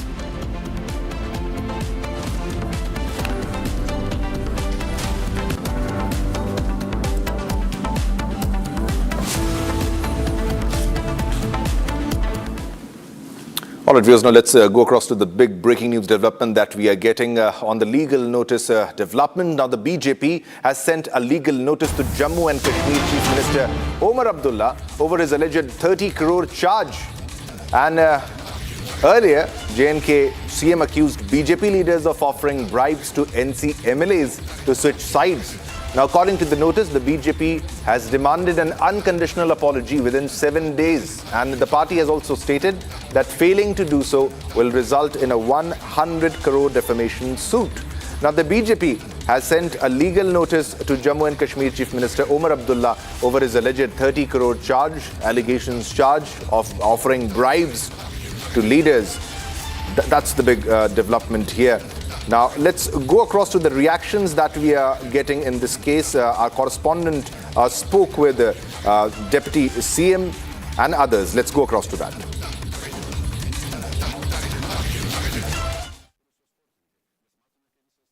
मैंने कहा ना कि जहाँ तक BJP क्या कहती है, BJP कोई ऐसा तो है नहीं कि हमारा कोई धार्मिक ग्रंथ है, जो बात कहेंगे तो वो ही सच होगी। ये इनकी पॉलिटिकल स्टेटमेंटें होती हैं बीजेपी, और वो देते रहते हैं। अब वो रोज़ वो भी 100 एलिगेशन लगाते हैं हम पे। अब ये सियासत करनी है तो सियासत फिर आप कोर्ट कचहरियों से नहीं सियासत होती। अगर आप किसी पे कोई इल्ज़ाम लगाते हैं तो फिर इल्ज़ाम को बर्दाश्त करने के भी आप लोग भी बर्दाश्त करने का मादा रखिए। हम लोग भी कितना कुछ इनकी बातों का बर्दाश्त करते हैं, लेकिन अब जब बीजेपी पे थोड़ी सी बात आए तो ये कोर्ट का सहारा लेते हैं। लेकिन जहाँ तक ताल्लुक है कि उमर साहब ने जो बात कही है, उमर साहब ऐसे बात कहते नहीं हैं, वो सोच समझ के कहते हैं। और जहाँ तक ताल्लुक है कि बीजेपी अब कोर्ट कचहरियों में जाना चाहती है तो वो उसका अपना उसकी अपनी मर्जी है। लेकिन जहाँ तक ताल्लुक है कि बीजेपी को भी सोचना होगा कि हम भी बिलो दी बेल्ट ना जाएं। पॉलिटिक्स का एक लेवल होता है, उसके कुछ एथिक्स होते हैं। और बीजेपी जब अपने आज ये जो कुछ हो रहा है पूरा जम्मू कश्मीर में, ये कौन लेके आया? बीजेपी के अपने लोग रोज़ सुबह उठते हैं। क्या उनकी बयानबाजी, उनकी लैंग्वेज देखिए, उनके जो वर्ड वो यूज़ करते हैं उमर साहब के लिए या बाकी लोगों के लिए, क्या ये शब्दावली ठीक है? क्या एलओपी ने कहा है सरकार गिर रही है। इसलिए मैंने कहा कि जब ये बात कहें तो वो सच है, जब हम कहें तो फिर इनको दर्द होती है। अब दर्द तो अब क्योंकि हम सच कहते हैं, ये झूठ पे हैं, तो झूठ पे ज़्यादा बंदा टिकता नहीं है, तो लिहाजा इनको जो बोलते हैं बोलने दीजिए। अब रोज़ एलओपी सब कहता है सरकार में, इस पर कितने बार हम कहा हम सरकार नहीं बनाएंगे, लेकिन एनसी टूट रही है, सरकार गिर रही है। ओ भैया, उनको को तोड़ लो यार, एलओपी साहब को कहो तोड़ ले यार। कब हम कितनी बार कह चुके? वो रोज़ कहता है मेरे एमएलए मुफ्त आ रहे हैं, कभी कहता है पैसे के आ रहे हैं, कभी कहता है ऐसे आ रहे हैं। जो तू करना कर लो भैया। हम कब एलओपी साहब को मना कर रहे हैं? एलओपी साहब को हम कोई हाथ जोड़ें, कोई मिन्नतें कर रहे हैं जनाब मत करो मत करो? हम तो एलओपी साहब को कहते हैं जो कल तोड़नी आज तोड़े, हम भी पता लगे कौन टूटता है, ताकि कम से कम दोबारा इलेक्शन तो आएगा ना सरकार वो बनाएंगे, हमारी टूट जाएगी, फिर इलेक्शन आएगा ना, देखते हैं फिर कौन कौन जो टूटेगा कोई जीत के आता है क्या? All right, let's go across to Gursimran, who is joining us with all the latest updates in this matter. Now, there are allegations and there are counter-allegations, Gursimran, and there's a notice that has been given by the BJP, and they've said that if you fail to offer an apology, we'll file a defamation suit, and that will amount to 100 crore rupees. Over to you for all the latest in this story. See, 7 days time has been given by the Bharatiya Janata Party to Umar Abdullah to actually tender an unconditional apology, or they have to face a 100 crore defamation. Right now, we have with us the state president of the Bharatiya Janata Party, Sat Sharma, with me. Sir, मुझे ये बताइए किस तरह से अब रणनीति है, क्योंकि हमने देखा कि अब जो है लीगल नोटिस भेज दिया गया है उमर अब्दुल्ला को। ये कहा गया है कि 7 दिन में माफी मांगे या फिर 100 करोड़ का मानहानि का दावा। देखिए, सीधे तौर पर कल भी मैंने आपके माध्यम से उनके ध्यान में लाया था कि उनको माफ़ी मांगनी चाहिए या उससे पहले नाम हमारे सामने सार्वजनिक करें। अगर वो नाम सार्वजनिक नहीं कर सकते तो वो माफ़ी मांगे, बगैर शर्त जो है वो माफ़ी मांगे। अगर वो माफ़ी नहीं मांगते तो उन्हें लीगल नोटिस दिया जाएगा। वो लीगल नोटिस हम लोगों ने दे दिया है, और आज मैं तो सीधे तौर पर अपने एडवोकेट्स के भी ध्यान में लाया है, जो बेस्ट पॉसिबल लीगल एक्शन उनके ऊपर हो सकता है होना चाहिए, क्योंकि हम लोग नहीं चाहते। देखिए, एक बड़े पद के ऊपर बैठना, अपने पद की गरिमा को मेंटेन नहीं करना। मैं तो चाहता था बड़ा नोटिस, बड़ी राशि उनके ऊपर डालता, लेकिन उनकी हैसियत के हिसाब से ही मैंने 100 करोड़ रुपया जो है उनके ऊपर क्लेम किया है। हालांकि जो नुकसान भारतीय जनता पार्टी का उन्होंने करने की कोशिश की है वो अमूल्य है। विश्व की सबसे बड़ी पॉलिटिकल पार्टी, जिस पॉलिटिकल पार्टी के प्रधानमंत्री जी के साथ पूरा विश्व जो है वो चल रहा है, उस पॉलिटिकल पार्टी की गरिमा को ख़त्म करने की, छवि को ख़राब करने की कोशिश जो है मुख्यमंत्री जी ने की है। पद की गरिमा को मेंटेन करना मेरा भी फ़र्ज़ है, अध्यक्ष होने के नाते उनका भी फ़र्ज़ है। डिप्टी चीफ मिनिस्टर ने मुझे अभी थोड़ी देर पहले बात करते हुए कहा कि बीजेपी जो है बिलो द बेल्ट जा रही है, ये राजनीति जो है कोर्ट कचहरियों में नहीं होती। राजनीति कोर्ट कचहरियों में नहीं होती, क्या अभद्र भाषा से होती है? मैं कहता हूं, मैंने कहा सार्वजनिक तौर पर उन नामों को क्लियर कीजिए, उन नामों के ऊपर मैं एक्शन लूंगा। अपने तौर पर क्या भारतीय जनता पार्टी के अध्यक्ष ने, क्या सत शर्मा ने उनके साथ बातचीत की है? क्या हमारे एलओपी ने उनके साथ बातचीत की है? He should name the individual MLA also. अघोषित नाम कह के क्या वो अपने आप का बचाव कर रहे हैं? 2 वर्ष के अंतराल में 3 भी काम उनके माध्यम से नहीं हुए। अगर हुए हैं तो वो कम से कम नाम कह रहे हम भी लीगल रूट लेंगे अब आपके लीगल नोटिस के। मैं ही शुड टेक, मैंने मेरे एडवोकेट ने जो लीगल नोटिस दिया है वो इसीलिए दिया है कि उसके ऊपर मुझे एक्शन करना है। We cannot stop ourselves. हमारी पार्टी की छवि को तार तार करने का प्रयत्न इनके माध्यम से हुआ है। We are not going to spare. आज इनके विधायक इनके साथ नहीं चल रहे। उस उप मुख्यमंत्री के आने के ऊपर वहाँ का पर्टिकुलर इन्हीं की पार्टी का विधायक जो है वो वहाँ से नदार रहता है। आप मानकर चलिए इनको पता चल चुका है, इस प्रदेश से ये लगभग लुप्त होते जा रहे हैं। कोई काम इनके माध्यम से नहीं हुआ। नगरोटा में जमानत जब्त हुई, बड़गांव में चुनाव हारे, राज्यसभा का चुनाव हारे। इतने चुनाव हारने के बाद वो जानते हैं वो जीतने की स्थिति में नहीं है, तो इसीलिए उनके माध्यम से अपशब्द, अबयान, ऐसे बयान। 19 तारीख आखिरी डेट है माफ़ी मांगने की। 20 को दिल्ली में बड़ा प्रदर्शन नेशनल कॉन्फ्रेंस ने रखा है। देखिए, डेमोक्रेटिक देश है, इनको हक है, हम रोक नहीं सकते। ये कल भी कर सकते थे, लेकिन क्यों इन्होंने 20 तारीख चुनी? इन्होंने 20 तारीख इसलिए चुनी कि हमारा देश कोई बड़े, हमारे जितने मेंबर पार्लियामेंट्स हैं, बड़े कम मेंबर पार्लियामेंट्स इनके माध्यम से चुनकर आए, यहाँ से नामित हुए हैं, लेकिन वो कार्य करने का समय होता है। उस कार्य को ख़राब करने का प्रयत्न वो कांग्रेस भी करती है, एक नेशनल कॉन्फ्रेंस भी आज जो है करने का प्रयत्न कर रही है, क्योंकि 20 तारीख को संसद लगेगी और संसद में वो लाइमलाइट में रहना चाहते हैं। मैं तो ये कहूँगा, देश के हित के बारे में सोचिए मुख्यमंत्री जी। इस देश में ही आपको रहना है, इस देश के उस हिस्से को चलाना है जिसकी छवि हमेशा ठीक रहे, तो भी हम लोगों का जो है वो नाम है। कोर्ट में वो भुगतेंगे तो हम भी उनके साथ हैं, खड़े हैं, उनके अगेंस्ट हम लोग खड़े रहेंगे, इसमें कोई दो राय नहीं। बहुत बहुत शुक्रिया sir. So this was the BJP State President Sat Sharma who was sharing the details that BJP has sent a legal notice and now they are looking forward for an apology from the Chief Minister of Jammu and Kashmir, Omar Abdullah. Yes, back to studios. All right, Goswami, thanks a lot and keep a track of all the developments. We'll come back to you as more details emerge. So this is Gursimran who is joining us from Jammu and Kashmir. All right, viewers, now let's move on to another big story that we are tracking. This is Maharashtra Minister Chandrakant Patil, who has said that NCP SP Chief Sharad Pawar is facing pressure from within his own political party to take a political decision. That is either by joining NDA or align with a larger opposition party. Now, speculation regarding a merger of the NCP or an alliance with the NDA has already been circulating in the political circles. Now, Chandrakant Patil's statement has further intensified this speculation. Now, this is getting big. What exactly is happening? We are tracking all the developments in this case because Chandrakant Patil has hinted towards the pressure that is being faced by NCP SP Chief Sharad Pawar. The pressure of aligning with a large political party or large alliance, and specifically he mentioned NDA, by joining NDA or by aligning with a larger opposition party. Now let's listen into the statement by senior BJP leader and Cabinet Minister for Higher and Technical Education and Parliamentary Affairs in the Government of Maharashtra, that is Chandrakant Patil. तुम्हाला सध्या विषय नाही. तुम्ही रोज स्टोऱ्या तयार करता, त्या स्टोऱ्यांवर सकाळी एकाला विचारता, बरोबर ऑपोजिशनच्या दुसऱ्याला विचारता. आज तरी असं मला काही हे नक्की आहे. आता एक विश्लेषक म्हणून म्हणायचं, नेता म्हणून मी माझी भूमिका ठरवलेली आहे. आपलं पक्ष बरं, आपलं खातं बरं, त्याच्यावर काही बोलायचं नाही, कारण या राज्यामध्ये पराचा गावळा करणं फार असतं. पण आता एक विश्लेषक म्हणून असं म्हणेल की आता पवार साहेबांना त्यांच्या तब्येतीची आणि वयाची जी स्थिती आहे, तर काहीतरी निर्णय करावा लागेल. हे त्यांच्या लोकांचं प्रेशर आहे. तुम्ही काहीतरी निर्णय करा.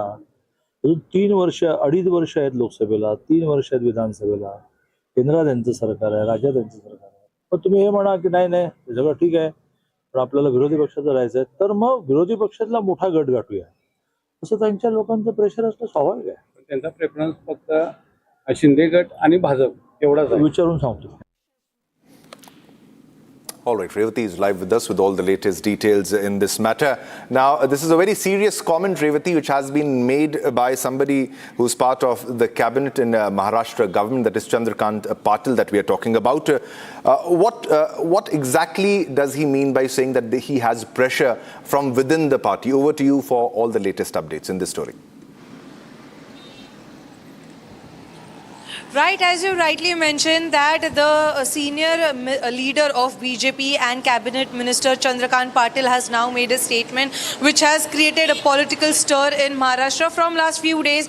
We are very much closely following this, and also a few days ago from specifically from NCP SP party, we can see that the stance related the NDA government or specifically CM or the PM of the nation, the stance has been very much blunt. And now, as mentioned by Chandrakant Patil, that considering Sharad Pawar's age and also the condition in his party, the pressure is rising. And also a few days back on Republic, we exclusively saw that there is a high possibility of NCP-SP splitting up. And also, this comes a day before just this particular statement made by the cabinet minister. So yes, there are some movements going on, and also in the near future, it shouldn't be a shock for anyone if we see the biggest political turmoil once again in Maharashtra when the NCP-SP will be split and will be joining hands. Also,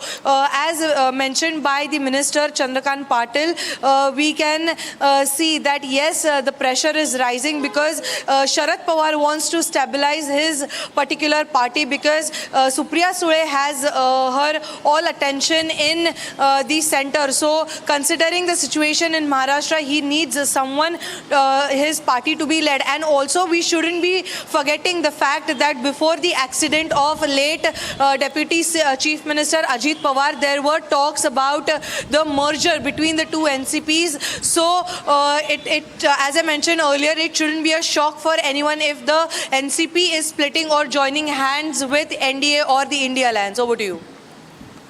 All right, thanks a lot for all the updates in this story. Keep a track of all the developments. We'll come back to you as more details emerge. All right, viewers, we have another big breaking news development that we are tracking. Let's go across to that breaking news that we are getting this time from Karnataka. And this is about a birthday celebration in Karnataka, which has sparked a major political controversy after photos and videos from the event went viral on social media. Now, this is about a history sheeter called Rowdy Sheeter Das. A Rowdy Sheeter Das, also known as Kingmaker Das, was seen celebrating with BJP MLA SR Vishwanath and several BJP leaders. Now, the birthday celebration was held in Alur. Now, the MLA was seen cutting the cake and extending birthday wishes to Das. Now, Das is a rowdy sheeter registered at Yalahanka Chikkalakala police station and is facing allegations related to land grabbing in Yalahanka, Neelamangala and Dasarahalli areas.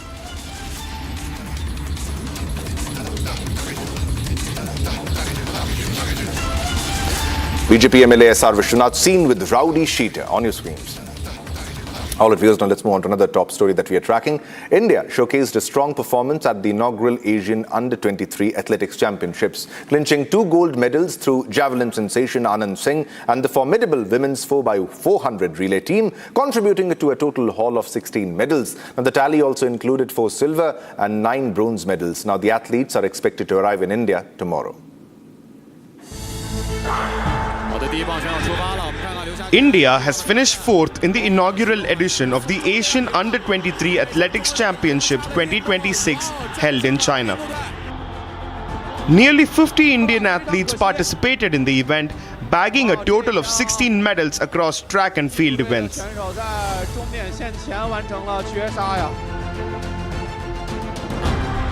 The relay teams led the charge for India, accounting for 4 medals.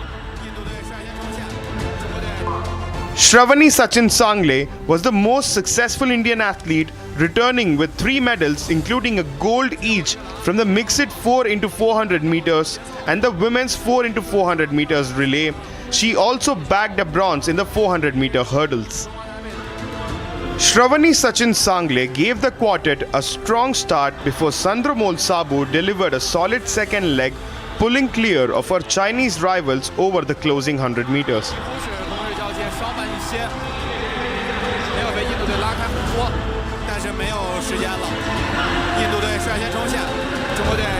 Pravalika Narimala and Nafiza Khatun then protected India's advantage to complete a commanding victory.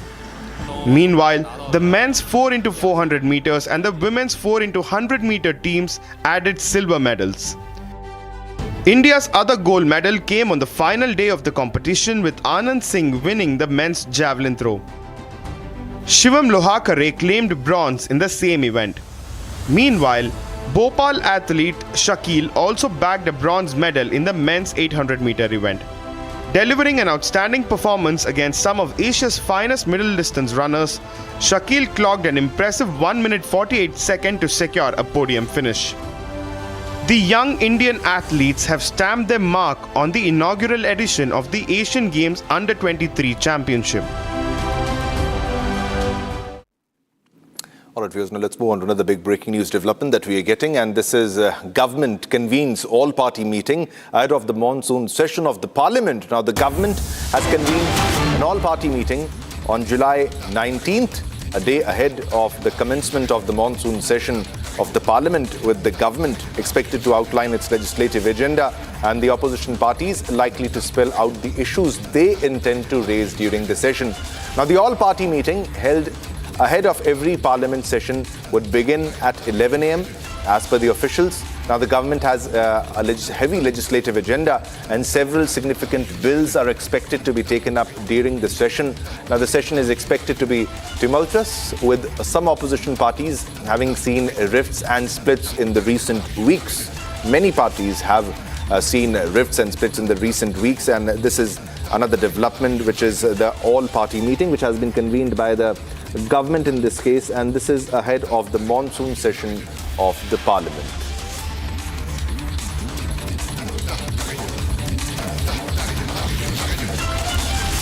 All right, viewers, now let's move on to another top story that we are tracking. A huge fire engulfed a pub in Bangkok early Monday, killing at least 27 people before firefighters brought the blaze under control. Now, as per officials, this is the statement, the number of casualties is 27. Now, Thai Prime Minister Anutin also visited the site with rows of bodies laid out at the scene as police and emergency crews worked around him. Now, footage shared online by first responders showed a huge blaze raging and smoke pouring from the front door of the Na Lat Prao pub in the northern part of the Thai capital, with people trying to flee as thick black smoke billowed into the sky.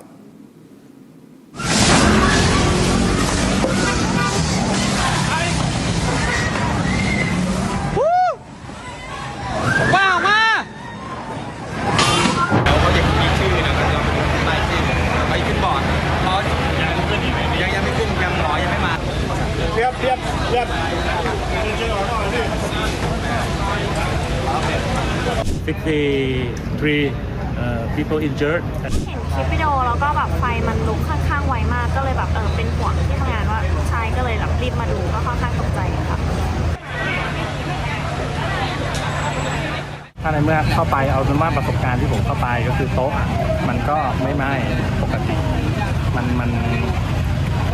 นเป็นแค่เขม่าลงมาบนโต๊ะแค่นั้นเองซึ่งโต๊ะมันก็เป็นไม้เป็นเชื้อเพลิงอย่างหนึ่งแหละใช่ไหมครับพอมันเป็นเชื้อเพลิงเนี่ยมันต้องไหม้ถูกไหมแต่สิ่งที่ผมเห็นนะมันจะไหม้เลยข้างบนด้านหลังทางซ้ายห้องน้ำอ่ะมันถูกมันมีทางออกอยู่ซึ่งออกมาแล้วมันจะอยู่หลังร้านไอ้โตสีชมพูเนี่ยครับมันจะเป็นลานกว้างๆเลยแต่เขาทางหน้าประตูเขาเขียนติดป้ายไว้ว่าเฉพาะเจ้าหน้าที่นะครับซึ่งมันถูกล็อกไว้ด้วยกลอนสน.พหลโยธิน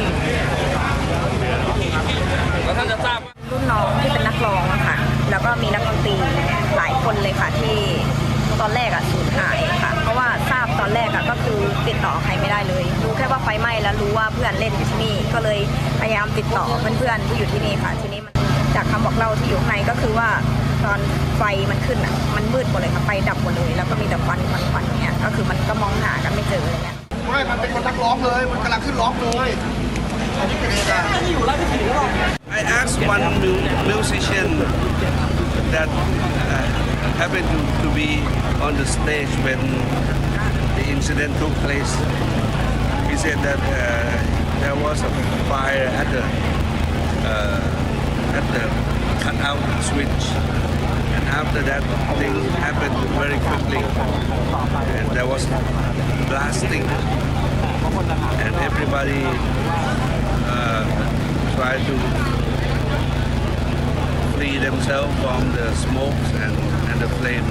So many of them were not able to make their way out because they went to the back of the building, tried to hide themselves away from the smokes and flames in the toilet, and That's where we found most of the bodies. Right now, we have been able to bring the deceased bodies out. There are already 27 bodies. The rest were sent to hospitals already, and we are still checking their conditions.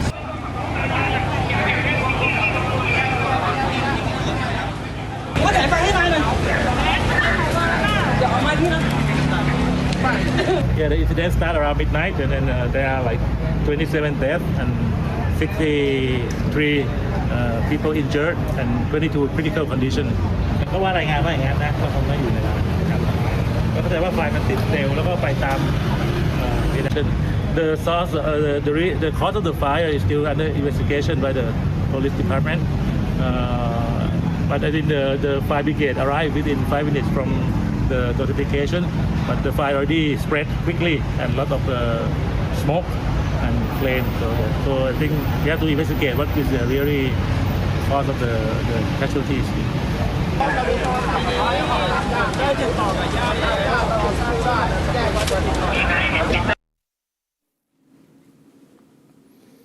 All right, viewers, time to slip into a short commercial break, but don't go anywhere because we have a lot more lined up coming up after the break. A Delhi court to deliver verdict in Ankit Sharma murder case in 2020 Delhi riots case.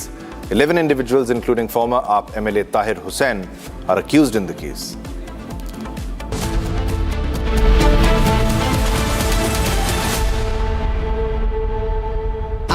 Pure सूजी pasta उबालो मिलाओ और खाओ 8 minute में तैयार क्या test है सबका राजा pure masala AU savings account में मिलते हैं amazing benefits, paperless banking and higher interest, वो भी हर महीने। Money money money money every month. सोच बदलो और बैंक भी। चमकी चाट से क्या बना है? सैंडविच लस्सी और छाछ और हर घूंट में चमकी चाट। ड्राई फ्रूट और दही बड़े, चमकी चाट से स्वाद बढ़े। असली स्वाद सिर्फ चमकी चाट।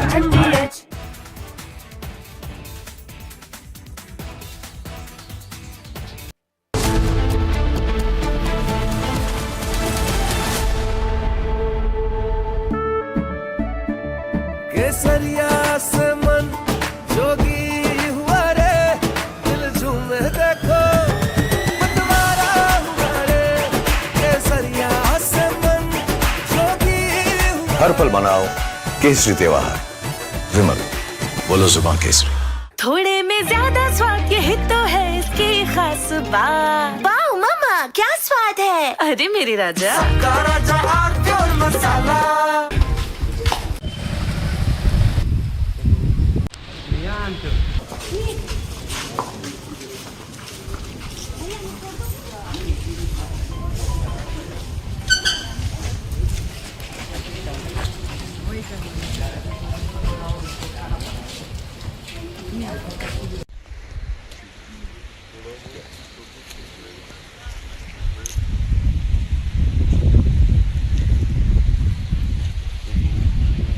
की घटना है, यही घटनास्थल भी आया हूँ। जो रात में घटना घटी उसमें महिला घर में अकेली थी। हाँ, रात में 2-3 बजे की घटना है, यही घटनास्थल भी आया हूँ। जो रात में घटना घटी उसमें महिला घर में अकेली थी, उसके बच्चे बाहर थे, पति उसका जो है डेथ हो गई है। उसके घर में 2-3 बजे के आसपास कुछ लोग घुसे, 5-6 लोग बता रहे हैं, और उसमें जो है उनके साथ उनके घर में पूरी सर्च किया, उसका सामान वामान चांदी लिए हैं, और उसके साथ बलात्कार की घटना भी किया गया है। साथ ही कोई उसमें और उसके इंटरनल पार्ट में इंजरी है, जिससे लगता है कोई होटल मटेरियल वगैरह कुछ उसके साथ जो है प्रयास किया गया है। इसके बारे में पूरी जानकारी डॉक्टर से ली जा रही है, और इसमें उसको भी इंदौर रेफर किया गया है। महिला को वहाँ उनके इलाज के लिए रेफर किया गया है, तो पूरा ख्याल रखा जा रहा है। बाकी हम लोग पूरी टीम यहाँ पे जो है। From Asia's largest news headquarters, setting the agenda for Bharat.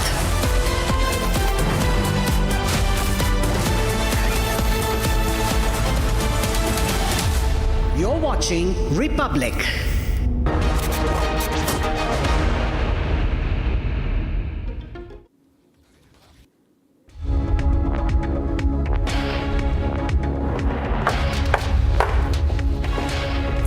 Hello viewers, thanks for tuning into Live Report on Republic TV with me, Ishita Mitra. Now viewers, interesting reports are coming to light from Maharashtra politics as the BJP leader Chandrakant Patil has now dropped hints of a possible merger of NCP-SP with the NDA alliance. So is that on the cards? We'll of course take a look at that. And also Jammu and Kashmir politics now heating up as the BJP has now sent a legal notice to Jammu and Kashmir Chief Minister Omar Abdullah over his poaching allegations. Getting you all the details on that, but first up a quick check at the top headlines.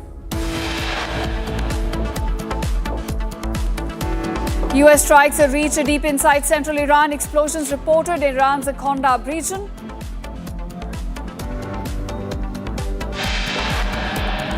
Iran says it targeted US-linked bases in Bahrain, Kuwait and Jordan, claiming strikes on Sheikh Issa Air Base and 2 Kuwaiti air bases.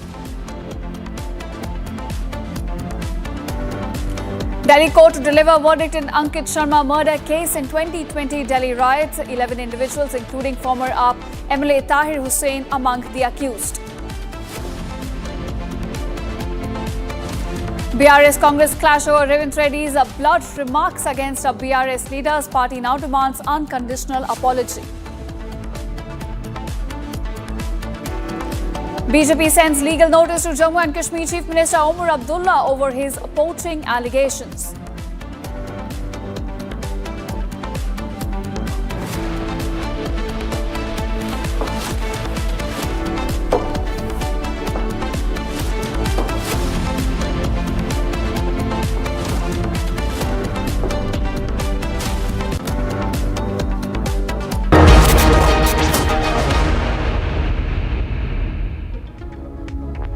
Welcome viewers, our top focus at this hour. Now, Jammu and Kashmir Chief Minister Omar Abdullah has accused the BJP of launching an Operation Lotus-style campaign to destabilize National Conference government led by him. Now, he's saying that they are doing this by attempting to bribe and poach his NC MLAs. In fact, addressing a public event, Abdullah claimed that a senior Supreme Court lawyer close to BJP approached a Jammu and Kashmir-based NC MLA in closed-door meeting and even offered him rupees 20 to 30 crore in cash, a guaranteed ministerial berth in a future government, and in fact an immediate promise to restore full statehood to Jammu and Kashmir. All this in exchange for switching sides. And on this now, the BJP has sent a legal notice to Jammu and Kashmir Chief Minister Omar Abdullah. And this is over his alleged 30 crore charge. Earlier, J&K CM accused the BJP leaders of offering bribes to NC MLAs, as I mentioned before. And now, according to this notice, viewers, BJP has now demanded an unconditional apology be tendered from the Chief Minister within the next 7 days. The party has also stated that failing to do so will now result in a rupees 100 crore defamation suit against Omar Abdullah. So his poaching allegations against the BJP has now invited a legal notice. In fact, BJP says either give us a proof or tender an apology in the next 7 days, or expect a defamation suit, in fact, worth rupees 100 crore that will be slapped on the J&K Chief Minister. In fact, we're getting some fresh reactions on this from NC leaders as well over the legal notice sent to Omar Abdullah. Let's take a listen what Surinder Chaudhary, the Deputy CM of J&K, has to say on this.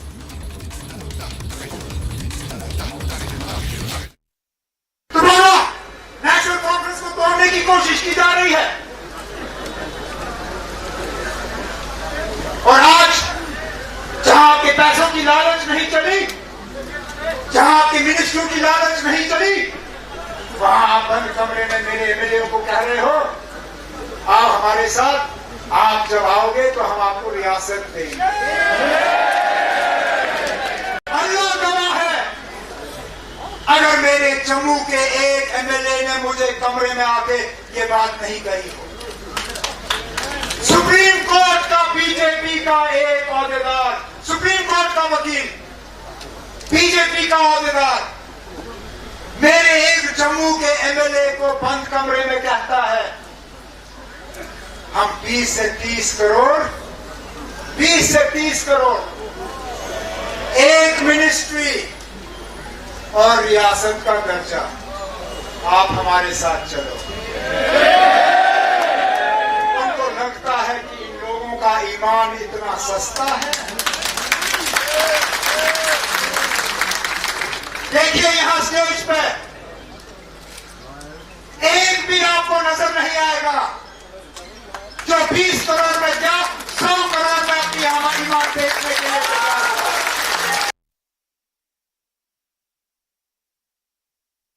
मैंने कहा ना कि जहाँ तक BJP क्या कहती है, BJP कोई ऐसा तो है नहीं कि हमारा कोई धार्मिक ग्रंथ है, जो बात कहेंगे तो वो ही सच होगी। ये इनकी पॉलिटिकल स्टेटमेंटें होती हैं बीजेपी, और वो देते रहते हैं। अब वो रोज़ वो भी 100 एलिगेशन लगाते हैं हम पे। अब ये सियासत करनी है तो सियासत फिर आप कोर्ट कचहरियों से नहीं सियासत होती। अगर आप किसी पे कोई इल्ज़ाम लगाते हैं तो फिर इल्ज़ाम को बर्दाश्त करने के भी आप लोग भी बर्दाश्त करने का मादा रखिए। हम लोग भी कितना कुछ इनकी बातों का बर्दाश्त करते हैं, लेकिन जब बीजेपी पे थोड़ी सी बात आए तो ये कोर्ट का सहारा लेते हैं। लेकिन जहाँ तक ताल्लुक है कि उमर साहब ने जो बात कही है, उमर साहब ऐसे बात कहते नहीं हैं, वो सोच समझ के कहते हैं। और जहाँ तक ताल्लुक है कि बीजेपी अब कोर्ट कचहरियों में जाना चाहती है तो वो उसका अपना उसकी अपनी मर्जी है। लेकिन जहाँ तक ताल्लुक है कि बीजेपी को भी सोचना होगा कि हम भी बिलो दी बेल्ट ना जाएं।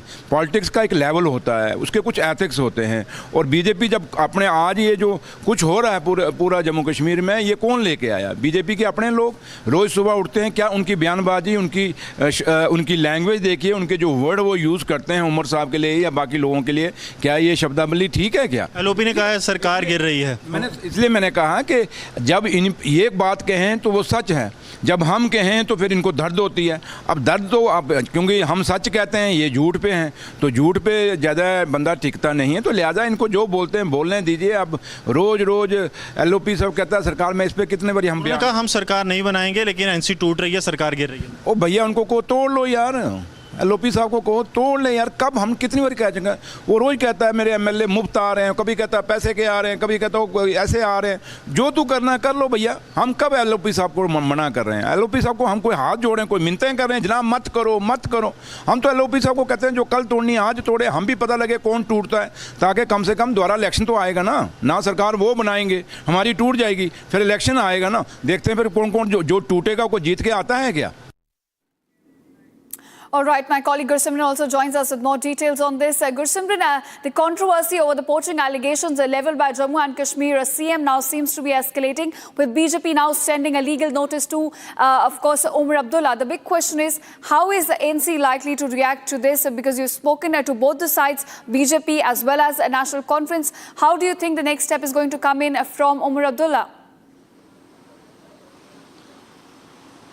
See, Umar is going to speak in a short while from now in Srinagar. That is what we are being told. Now coming to the next course of action from the National Conference, Deputy Chief Minister Surendra Chaudhary, while speaking to Republic a couple of minutes ago before he left for Srinagar, he said that we are going to take the legal route. He said that BJP has gone ahead, they have gone below the belt. Now we will also be taking the legal route, but he said that the politics cannot be done in courts. It has to be done in the political arena, but the BJP is stooping low because they are totally afraid of the National Conference. And he has said that National Conference is not going to backstep from what Umar Abdullah has said. He said that Umar is a serious leader and he does not make any non-serious statements, so we stand by it. While on the other hand, the BJP has said that these allegations are far from reality, and if these are true, why Umar Abdullah is not making the name of the BJP office bearer public? Even the BJP state president Sat Sharma said that if someone is involved, I'll be the first to take the action. But you tell me the name, that who is that person who has offered 20 to 30 crore rupees to the National Conference MLA. And yesterday, while speaking to Republic, Sunil Sharma, the leader of opposition, has also said that BJP is out of frame for forming any government with the defected group of the National Conference. In fact, Gursimran, we'll have to see how Umar Abdullah now reacts to this and whether or not he will furnish any proof for the claims that he's made against BJP. Thanks so much for joining us and getting us the latest on this.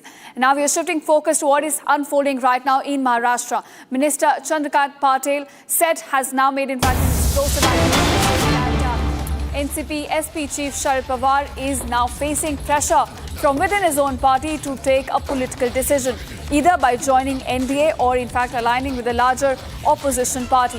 Speculation regarding a merger of the NCP or an alliance with NDA has already been circulating in political circles for some time now, and Chandrakant Patil's statement, viewers, has now only intensified this speculation further. So we are looking at a big hint being dropped by BJP leader Chandrakant Patil, who now says that there is pressure growing within NCP-SP to make an alliance with NDA at this point. In fact, let's take a listen in to what exactly the leader has said. तुम्हाला सध्या विषय नाही.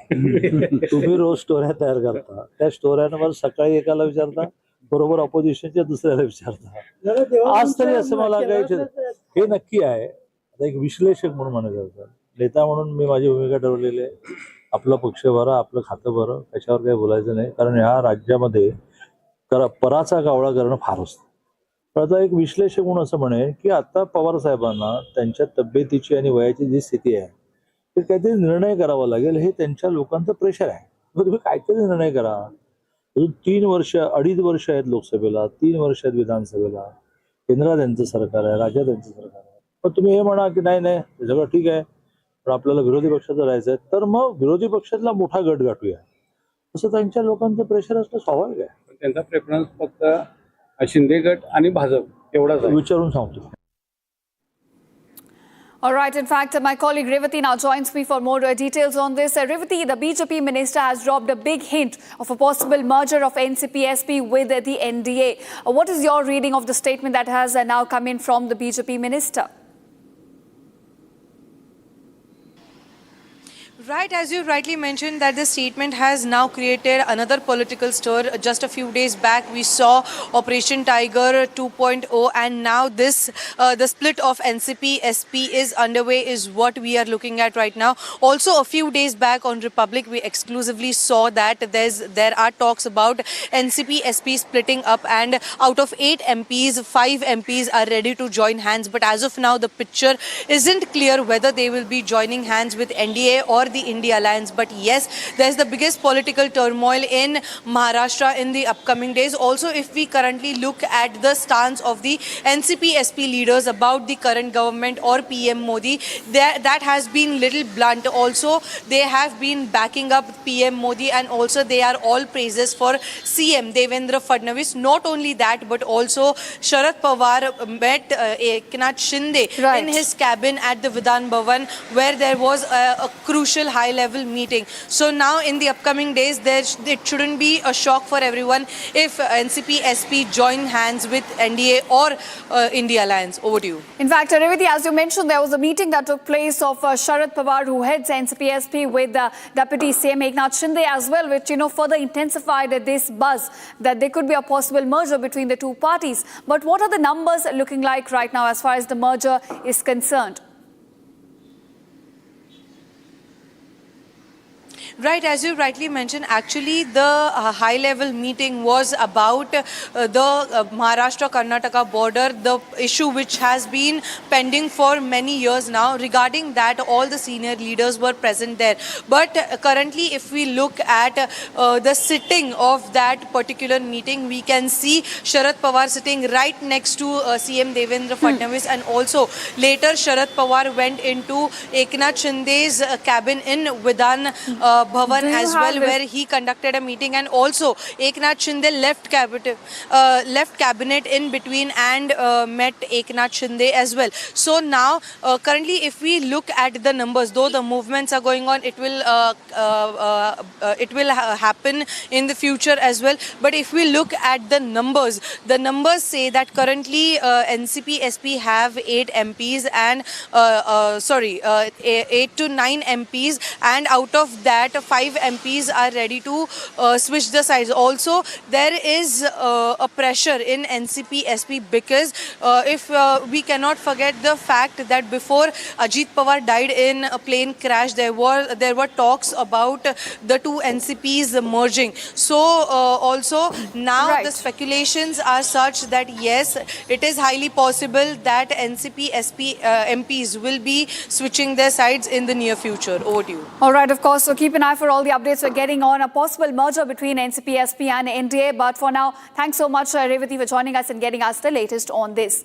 And now we are shifting focus to what is unfolding in Telangana right now. Now, Chief Minister Revanth Reddy's remarks on, in fact, the ongoing Kaleshwaram project have now sparked a row in the state. Now, in fact, Bharat Rashtra Samiti sought an apology from the CM over his blunt remarks on the crop and belt treatment statement as well. Now, the BRS, in fact, has been pressurizing Reddy government of providing irrigation waters to farmers from the Karnepalli pump house of the Kaleshwaram project during the current dry spell, despite the availability of the water. But replying to this criticism, Reddy on Saturday said the BRS was politicizing the project without understanding its basics. In fact, he went on to say that BRS leaders needed belt treatment for their lives and their blood should be spilled on the crop. So those are the statements made by some unparliamentary statements, in fact, made by Telangana Chief Minister. And now we have a reaction also coming in from BRS leaders. But first, let's listen into what exactly Revanth Reddy said against the BRS leaders.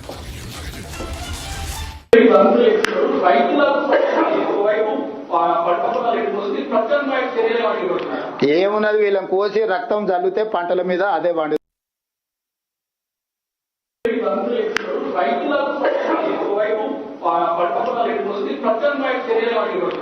ఏమున్నది వీళ్ళని కోసి రక్తం జల్లితే పంటల మీద అదే పండు.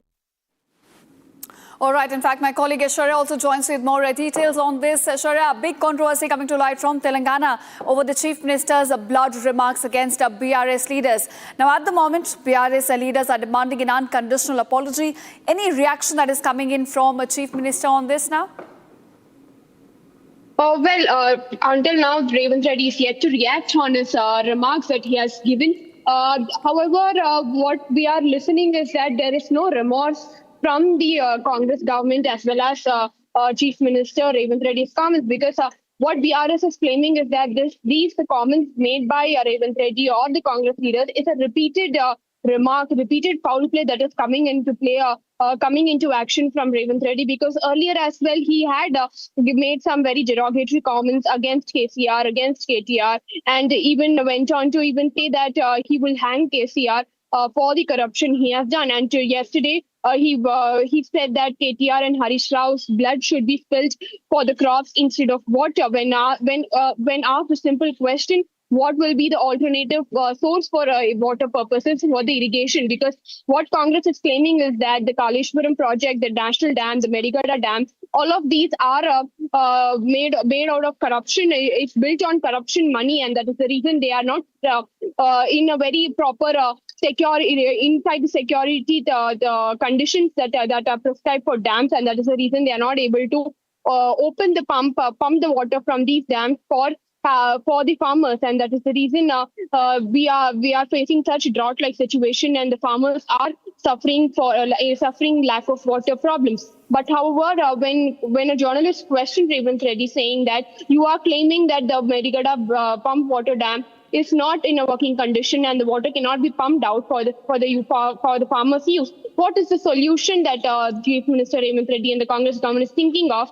He just said that the BRS, KTR and Harish Rao wrists will be cut and their blood will be used to grow the crops. So the BRS is reacting very strongly on the statement, saying that the politics are on one end, but attacking on a personal level, making such comments against their leaders, as well as promoting violence, is something that they should not go well with the public as well. And this is not becoming, he does not deserve to be a chief minister, is what the BRS is also claiming. Earlier also, when we saw several BRS leaders reacting to this, saying that Congress is promoting violence in the name of governance, and even Chief Minister in his position, he's promoting violence, and that is uncalled for, and it is not and it is a very unbecoming of the CM. They are demanding for an apology from Revanth Reddy and the Congress government, and saying that they are only fighting as a principal opposition and only vocalizing the problems faced by the farmers and bringing it to the notice of the Chief Minister. Right, of course, Aishwarya, I agree with you that, politics aside, such a statement coming in from a chief minister could in fact instigate an atmosphere of political violence as well, and is definitely uncalled for. But I want to ask you, as far as the BRS's reaction on this is concerned, they have demanded an unconditional apology, but are they also going to take some step, legal action? Have they hinted towards something, anything like that?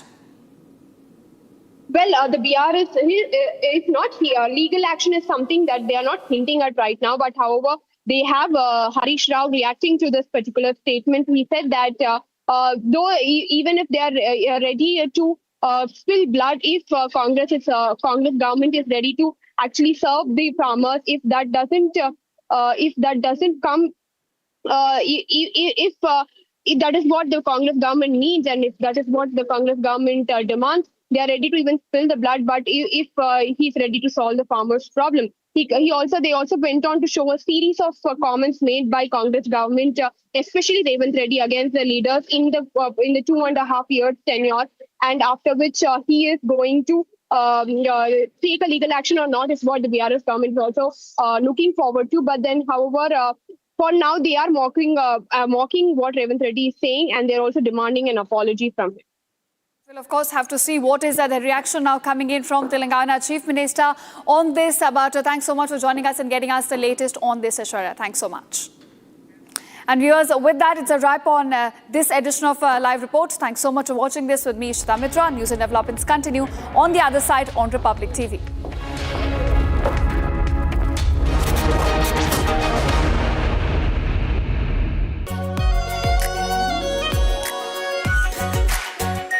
Our pure Shahi Paneer Masala. Delicious, healthy, every day. 13,000 placements last year. At Amity, we are committed to nurturing passionate, hardworking and proactive professionals. चमकी चाट से क्या बना है? Sandwich लस्सी और छाछ। हर घूंट में चमकी चाट। अब बताओ, स्वाद आया? आया। असली स्वाद सिर्फ चमकी चाट। केसरिया से मन जोगी हुआ रे, दिल झूमे देखो मतवारा हुआ रे। केसरिया से मन जोगी हुआ। हर पल मनाओ केसरी त्योहार। विमल, बोलो जुबान केसरी। आर प्योर सूजी पास्ता उबालो मिलाओ और खाओ 8 मिनट में तैयार। क्या टेस्ट है सबका राजा R pure masala.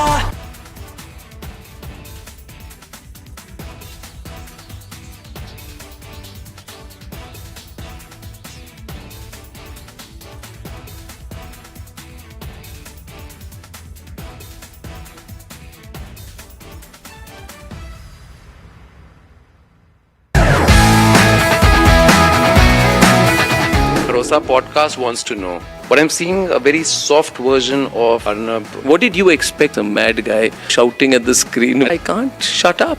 As debater or I'm a crazy debater. Facts everyone has. But I have brought back opinion into journalism because they didn't have the guts. I had the guts, I had the freedom, I had the intellect. I gave it my best shot. I still do it. There's no sense of how much money you want to make. No, it was always how much can you do. I used to be really proud seeing my father in uniform. I realized my father was doing something greater than his own job. If you were to again go back and look at from where you started as a journalist, so much. A junior Rahul would have spoken to a junior Arnab. Which Rahul?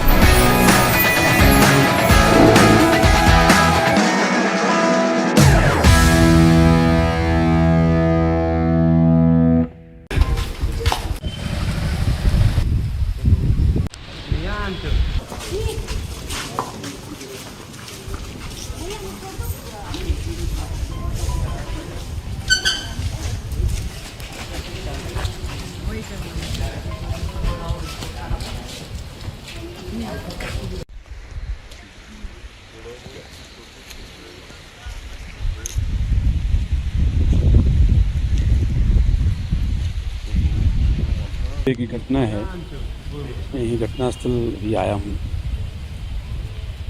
जो रात में घटना घटी उसमें महिला घर में अकेली थी। हाँ, रात में 2-3 बजे की घटना है, यही घटनास्थल भी आया हूँ। जो रात में घटना घटी उसमें महिला घर में अकेली थी। उसके बच्चे बाहर थे, पति उसका परेशान जो है डेथ हो गई है। उसके घर में 2-3 बजे के आसपास कुछ लोग घुसे, 5-6 लोग बता रहे हैं, और उसमें जो है उनके साथ उनके घर में पूरी सर्च किया, उसका सामान वामान चांदी उंदी लिए हैं, और उसके साथ बलात्कार की घटना भी किया गया है। साथ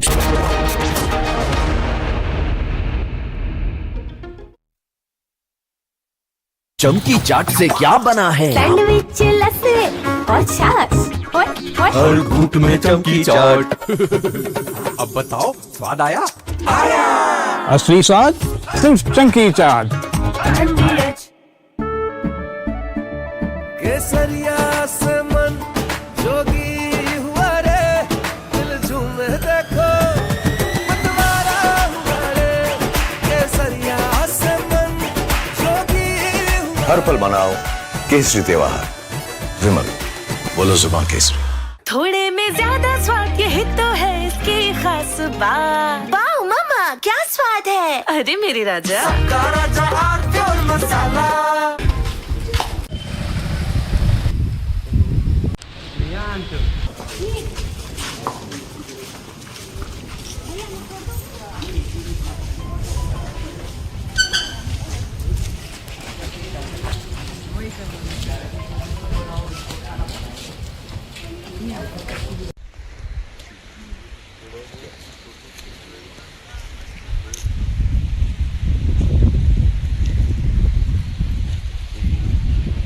एक घटना है, मैं यही घटनास्थल भी आया हूँ। जो रात में घटना घटी उसमें महिला यहाँ घर में अकेली थी। हाँ, रात में 2-3 बजे की घटना है, मैं यही घटनास्थल भी आया हूँ। जो रात में घटना घटी उसमें महिला यहाँ घर में अकेली थी, उसके बच्चे बाहर थे, पति उसका परेशान जो है डेथ हो गई है। उसके घर में 2-3 बजे के आसपास कुछ लोग घुसे, 5-6 लोग बता रहे हैं, और उसमें जो है उनके साथ उनके घर में पूरी सर्च किया, उसका सामान वामान चांदी उंदी लिए हैं, और उसके साथ बलात्कार की घटना भी किया गया है। साथ ही कोई उसमें और उसके इंटरनल पार्ट में इंजरी है, जिससे लगता है कोई होटल मटेरियल वगैरह कुछ उसके साथ जो है प्रयास किया गया है। इसके बारे में पूरी जानकारी डॉक्टर से ली जा रही है, और इसमें उसको भी इंदौर रेफर किया गया है, महिला को वहाँ उनके इलाज के लिए रेफर किया गया है। तो पूरा ख्याल रखा जा रहा है। बाकी हम लोग पूरी टीम यहाँ पे जो है हमारी लगी है, एफएसएल की टीम भी आई है, हमारे जो फिंगरप्रिंट की टीम भी है, हमारे साइबर प्लस जो हमारी आसपास के थाने की टीम यहाँ पे आ गई है। इनको मैंने पूरा जल्दी से जल्दी 24 घंटे 28 घंटे के अंदर में प्रकरण को निकालने का प्रयास किया जाएगा पुलिस की तरफ से। सर, पुलिस ने अभी तक कोई धारा में कार्रवाई की है? हाँ, पुलिस इसमें जो है क्योंकि आदमी इसमें 5-6 बताए जा रहे हैं, तो डकैती की धारा प्लस 376 जो उसने बलात्कार किया है, इसकी धारा इसमें लगी। There is outrage in the area after the incident. Demands are being made for a fair investigation, financial assistance, and the removal of the station in charge.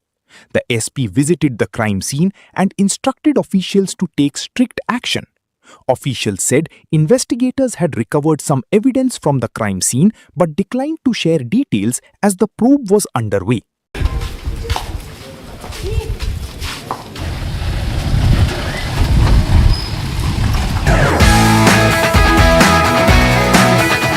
Rosa podcast wants to know, but I'm seeing a very soft version.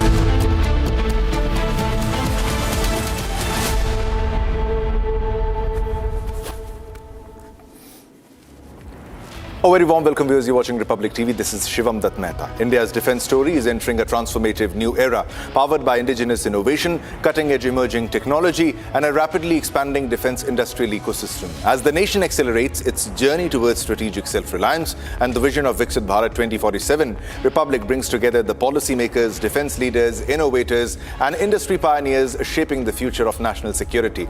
Join us on 18th July in New Delhi for Republic Defense Force's first conclave, Bharat Bharat, the defense powerhouse, where the spotlight will be on next-generation military technologies, advanced defense platforms, indigenous capabilities, and the government and industry partnerships driving India's technological transformation. Stay tuned for insightful conversations, exclusive perspectives, and the ideas that will define the future of India's defense ecosystem. Now, let's have a look at the top headlines. And India shines in the inaugural edition of the Asian Under-23 Athletics Championships 2026 held in China. Finishes fourth by clinching 16 medals across the events. US strikes reach deep inside central Iran. Explosions reported in Iran's Khandab region. HIMARS launches reported across the Gulf. Iran says it targeted US-linked bases in Bahrain, Kuwait and Jordan, claiming strikes on Sheikh Issa Air Base, 2 Kuwaiti air bases.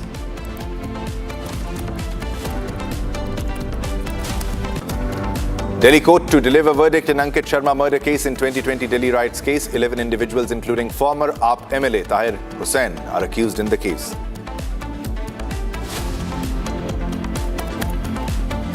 BRS Congress clash over Revant Reddy's blood remark against BRS. Party demands unconditional apology. And BJP sends legal notice to J&K Chief Minister Umar Abdullah on 30 crore charge, demands unconditional apology.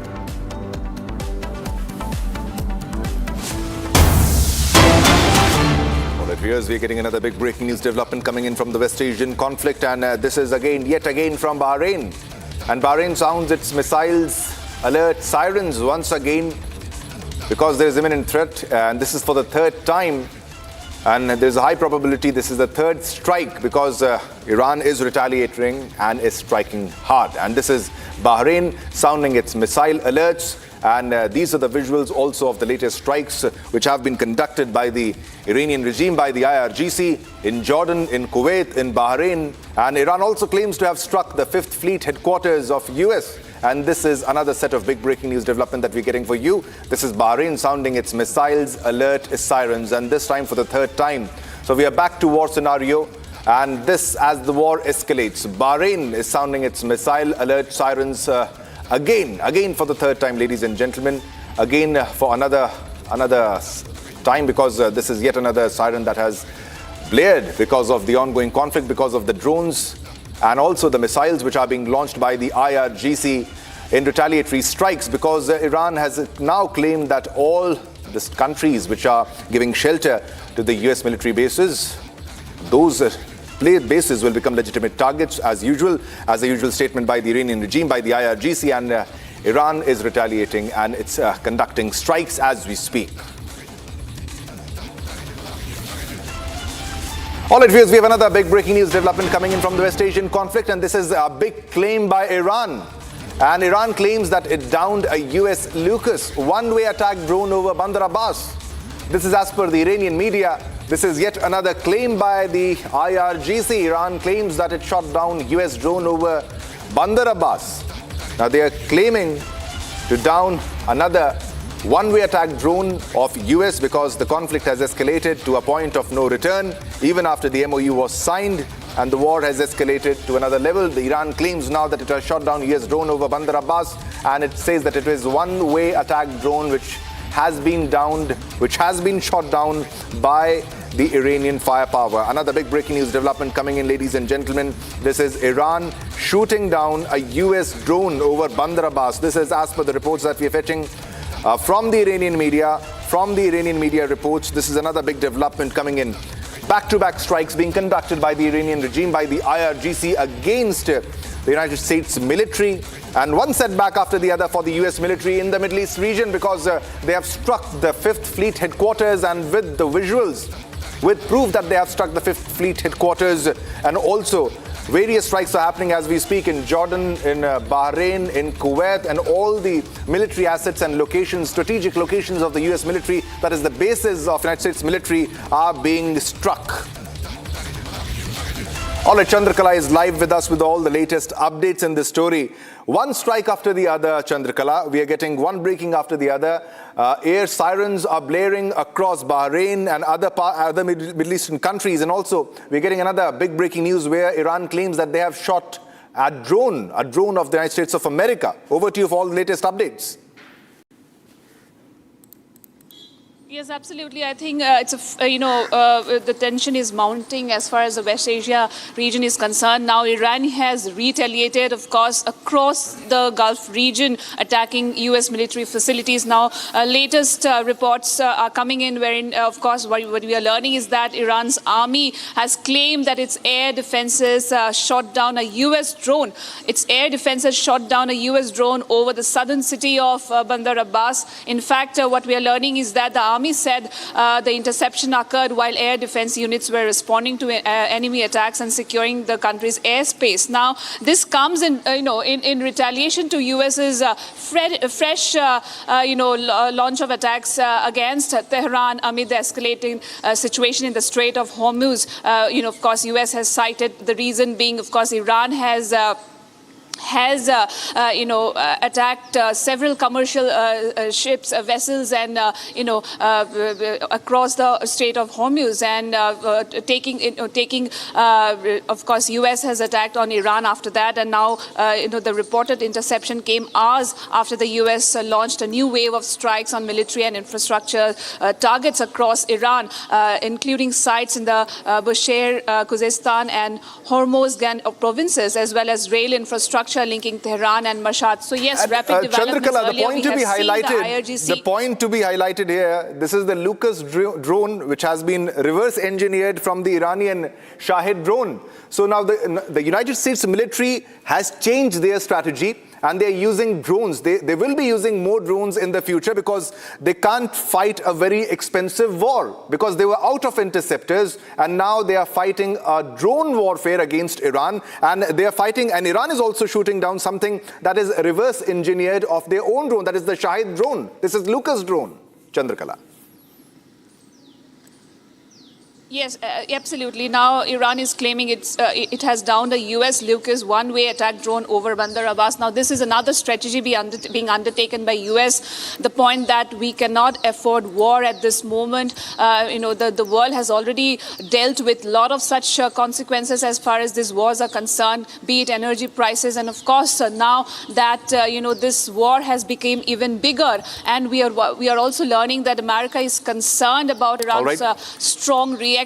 And a few reports suggest that in its recent operations, the United States has refrained from targeting centers that might force Iran to react strongly, and they have now started using drones. And this is another such attacks being happened over the weekend. Thanks a lot of all the updates. We have another development. Let's go across to that because let's focus on games now. India has showcased a strong performance at the inaugural Asian Under-23 Athletics Championship, clinching two gold medals through javelin sensation Anand Singh and the formidable women's 4x400 relay team, contributing to a total haul of 16 medals. Now, the tally also included 4 silver and 9 bronze medals. Now, the athletes are expected to arrive in India tomorrow, and we have an esteemed guest with us. We have Tahura Khatun joining us, who is Under-20 relay gold medalist, joining us live. बहुत शुक्रिया ताहुरा हमारे साथ जुड़ने के लिए। और सबसे पहले तो मैं आपको बधाई देता हूं पूरे रिपब्लिक मीडिया नेटवर्क की तरफ से, देश की तरफ से। बहुत शानदार, बहुत उम्दा काम किया गया आपके द्वारा।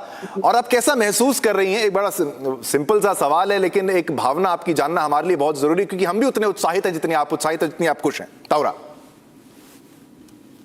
बहुत खुश है सर, क्योंकि बहुत सालों का मेहनत के बाद मेडल आया है मेरा। ये मेरा सपना था, तो उधर जगह मेडल आया, बहुत खुश है। बिल्कुल ताहुरा, देखिए जैसे बड़े बड़े जो अपने एथलीट्स होते हैं वो बताते हैं कि भाई जब 100 मीटर की रेस दौड़ी जाती है, 400 की रेस दौड़ी जाती है, वो तो एक ही बार दौड़ी जाती है, लेकिन उसके पीछे जो परसिस्टेंस आपकी रहती है, आपकी जो ट्रायल रहते हैं, उसमें जो आप अपना पसीना बहाते हैं, कितनी मेहनत करनी पड़ती है, क्योंकि देश के पूरे बच्चे आपको देख रहे हैं, यंगस्टर्स आपको देख रहे हैं, वो सोचते हैं कि भाई एक 400 मीटर की रिले हमें दौड़नी है, उसमें 100 मीटर एक दौड़ेगा, 100 मीटर एक दौड़ेगा, लेकिन आप हमें बताइए मेहनत कितनी करनी पड़ी और आपको सपोर्ट, आज के भारत में सपोर्ट किस तरीके से आपको मिल रहा है ताहुरा? मेहनत तो सर बचपन से है कि मेरे को गेम करते हुए अभी 10 साल हो रहा है। 10 सालों के बाद मैं जाके इंडिया को रिप्रेजेंट किया हूँ, उधर जाके हम लोग को मेडल आया। तो सालों का मेहनत लगता है सर। हम लोग घर छोड़ के हम लोग हॉस्टल में रहता है, जैसे कि मैं एनसीए में रहता हूँ कोलकाता साई में, तो घर बार छोड़ के हमें हॉस्टल में रहता पड़ता है। पूरा साल हम हॉस्टल में ही रहते हैं, तो मेहनत सुबह शाम करना पड़ता है सर। उसके बाद जाके और रिले दौड़ा जाते हैं। पहले तो हम लोग को इंडिविजुअल गेम में अच्छा करना पड़ता है सर, जैसे कि मेरा 400 इवेंट है तो मैं मेरा गेम में अच्छा करूंगी, उसके बाद मुझे रिले में चांस मिलेगा। तो मेहनत तो बहुत करना पड़ता है सर। बिल्कुल बिल्कुल।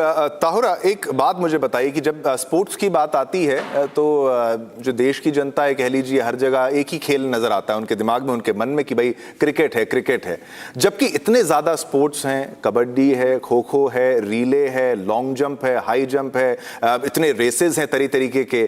क्या आपको लगता है कि थोड़ा सा उतना इनकरेजमेंट नहीं मिलता है जितना? अब देखिए, बिल्कुल सेलिब्रिटी बना देते हैं क्रिकेटर्स को, लेकिन आप जो गोल्ड लेकर आ रहे हैं, आपको लगता है थोड़ा सा और ज्यादा ध्यान देना चाहिए और इन्वेस्टमेंट करना चाहिए? वो तो करना चाहिए सर, क्योंकि बहुत लोगों को पता ही नहीं कि एथलेटिक्स क्या है। बहुत लोगों को पता नहीं है ऐसे कि एथलेटिक्स गेम क्या है। तो ध्यान अभी तो ध्यान दे रहा है, धीरे धीरे और ज्यादा देना चाहिए, क्योंकि अभी क्रिकेट फुटबॉल लेके ज्यादा इंडिया में चर्चा चलता है। तो और भी गेम है, उसमें भी ध्यान देना चाहिए। ताहुरा, जब आपने ये फील्ड चुना तो अक्सर देखा जाता है कि माँ बाप का या तो साथ मिलता है या बिल्कुल साथ नहीं मिलता। कहते हैं बेटा या तो पढ़ाई कर लो या तो खेल लो, अगर खेलोगे तो फिर तुम्हारा करियर बेकार हो जाएगा। आपके माँ बाप ने आपको कितना सपोर्ट किया? क्योंकि ये आज देश के माँ बाप भी देख रहे हैं, उनके लिए भी समझना है कि भाई जब हमारे बच्चे, अब उनको सपोर्ट करते हैं तो देखिए हमारी बेटी जाएगी विदेश में और गोल्ड लेकर आएगी। तो आपके माता पिता का क्या रोल था आपके? मेरा माता पिता का तो बहुत साथ है। माता पिता, इवन मेरा ब्रदर है, सिस्टर है, उनका भी बहुत साथ दिया है मेरा, क्योंकि घर वाला का सपोर्ट मिला है। फिर मेरा कोच लोगों को सपोर्ट मिला है, दोस्त लोगों को सपोर्ट मिला है, सीनियर दीदी लोगों को सपोर्ट मिला है, भैया लोगों को, तब जाके मैं आज इस जगह पे पहुंचा हूँ। तो सबका साथ मिला है।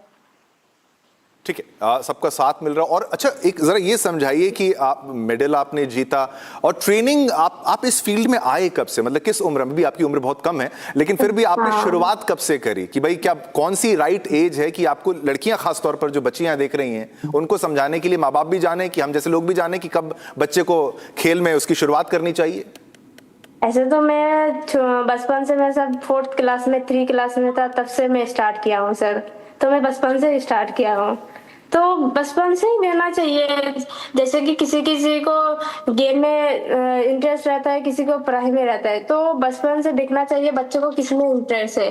गेम में है तो उसके अच्छे से गेम करवाइए, और साथ साथ पढ़ाई भी करना है। ऐसा नहीं कि पढ़ाई नहीं करना है, तो अगर गेम में ज्यादा है, उसका इच्छा है, तो गेम की तरफ थोड़ा सा ज्यादा फोकस करना चाहिए। बिल्कुल। और ताहुरा, जैसे क्लास 4 से आपने शुरुआत की, आपने बहुत मेहनत करी, तो आपका रूटीन कैसा रहता था? स्कूल जाते हैं बच्चे, स्कूल जाते हैं, घर आते हैं, खाना खाए और सो गए और थोड़ा सा होमवर्क कर लिया वो, लेकिन आपने थोड़ा हटके किया, तभी तो आप आज गोल्ड लेकर आ रही हैं। आपने क्या वो अलग कर लिया? थोड़ी सी मेहनत जो बाकी बच्चे भी कर लें, थोड़ी सी मेहनत तो वो भी गोल्ड ला दें या कम से कम ब्रोंज। जैसे कि सर सुबह मैं जब गांव में, तब एक टाइम प्रैक्टिस होता था मेरा। जैसे कि सुबह ट्यूशन जाते थे, उधर से मैं स्कूल जाता था, स्कूल छुट्टी होने के बाद उधर से मैं प्रैक्टिस करता था। प्रैक्टिस करने के बाद मैं शाम में घर आता था। फिर शाम में घर आने के बाद थोड़ा सा रेस्ट लेने के बाद खाना बना खा के, पढ़ाई करके फिर मैं सो जाता था। फिर दोबारा उठ के सुबह से वही रूटीन स्टार्ट। बिल्कुल बिल्कुल। बहुत बहुत शुक्रिया ताहुरा हमारे साथ जुड़ने के लिए, और बहुत बहुत बधाई आपको। Congratulations from the entire Republic Media Network. All right, viewers, now India finished the Asian Under-23 Athletics Championships 2026 held in Ordos, China, with 16 medals, 3 golds, 4 silver and 9 bronze medals. Now, the inaugural edition of the Under-23 Continental Meet, which ran from July 9th to 12th, saw close to 50 Indian athletes compete for medals across both track and field events. Now, the relay teams led the charge for India. They accounted for 4 medals, including gold in both the mixed and women's 4x400 relays. Now, while the men's 4x400 meter and women's 4x100 meter teams added silver medals, Shravani Sachin Sangle was the most successful Indian athlete, returning with 3 medals, including a gold each from the mixed 4x400 meters and the women's 4x400 meter relays. She also bagged a bronze in the 400 meter hurdles. 好的，第一棒上要出发了，我们看看刘 India has finished fourth in the inaugural edition of the Asian Under-23 Athletics Championships 2026 held in China. Nearly 50 Indian athletes participated in the event, bagging a total of 16 medals across track and field events.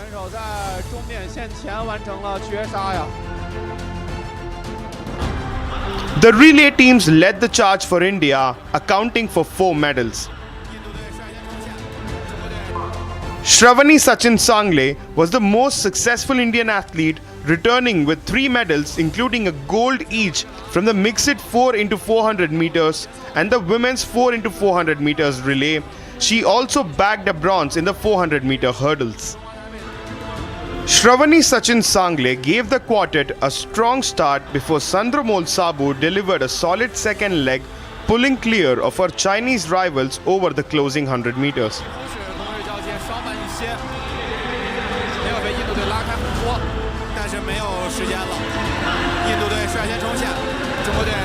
Pravalika Narimala and Nafiza Khatun then protected India's advantage to complete a commanding victory.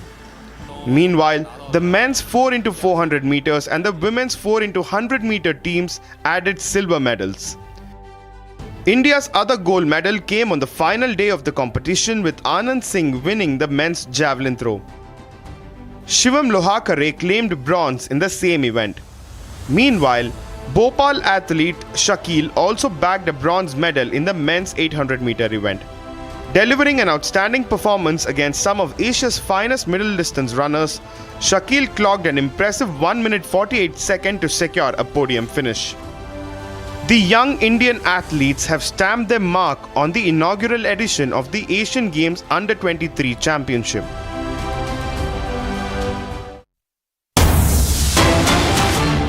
We're getting a big breaking news development coming across, and it's that India rejected a quick trade agreement with the US in recent talks and is holding out for a better deal as PM Modi draws confidence from new trading partners, eased economic risks and political gains at home. Now, this is India saying no to quick trade deal with America. Big breaking news development, ladies and gentlemen. India says no to quick trade deal with America. We'll take our time. India decides to wait for a better deal, refuses to rush through, will not work as per the US wishes, will work as accordingly what will benefit us. Now, India says no to quick trade deal with America. Now, India has rejected a quick trade agreement with the US in recent talks and is holding out for a better deal as Prime Minister Narendra Modi draws confidence from the new trading partners, eased economic risks and political gains at home. This is big breaking development, ladies and gentlemen, on your screens. As you can see, India calls the shots on the trade deal, and India, as always, has the upper hand in the trade deal. We will not rush, and we will only decide what's better for the country. And India calls the shots on trade deal, and India says no to quick trade deal with America, and India decides to wait for a better deal, refuses to rush through, ladies and gentlemen. India rejected a quick trade agreement with the United States, and a tariff advantage demand stalled India-US trade talks, and India holds out for a better trade pact with the US, ladies and gentlemen. India seeks better terms on tariffs, agriculture and market access. This is the upper hand for India, and India will decide as per what is beneficial to the country and to the citizens.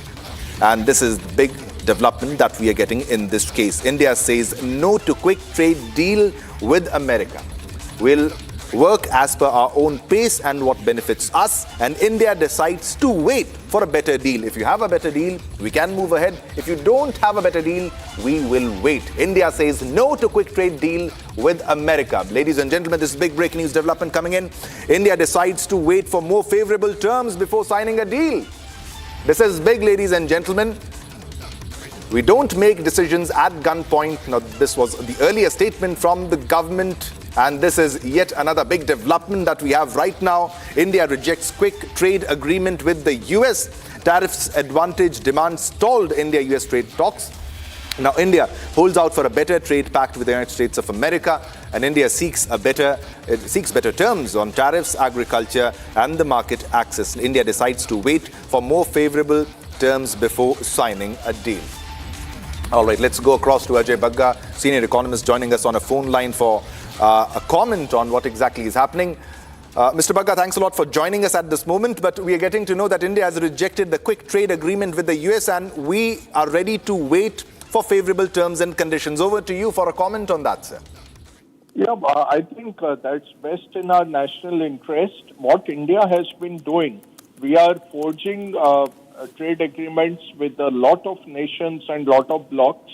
With the US, we have this hanging sword of the Super 301, where the US is accusing India of child labor and wants to put extra tariffs on Indian goods. India has opposed that. Second, there are some red lines as far as India is concerned: agriculture, dairy, and also the local industry protection. So I would say that one, there is no judicial support for the US tariffs. Those have been successfully challenged in the US courts. Second, this hanging sword of Super 301. And third, the red lines. Probably that's the cause on which India has stuck to its guns and said they will wait for a more favorable trade agreement rather than go for a quick trade agreement right now.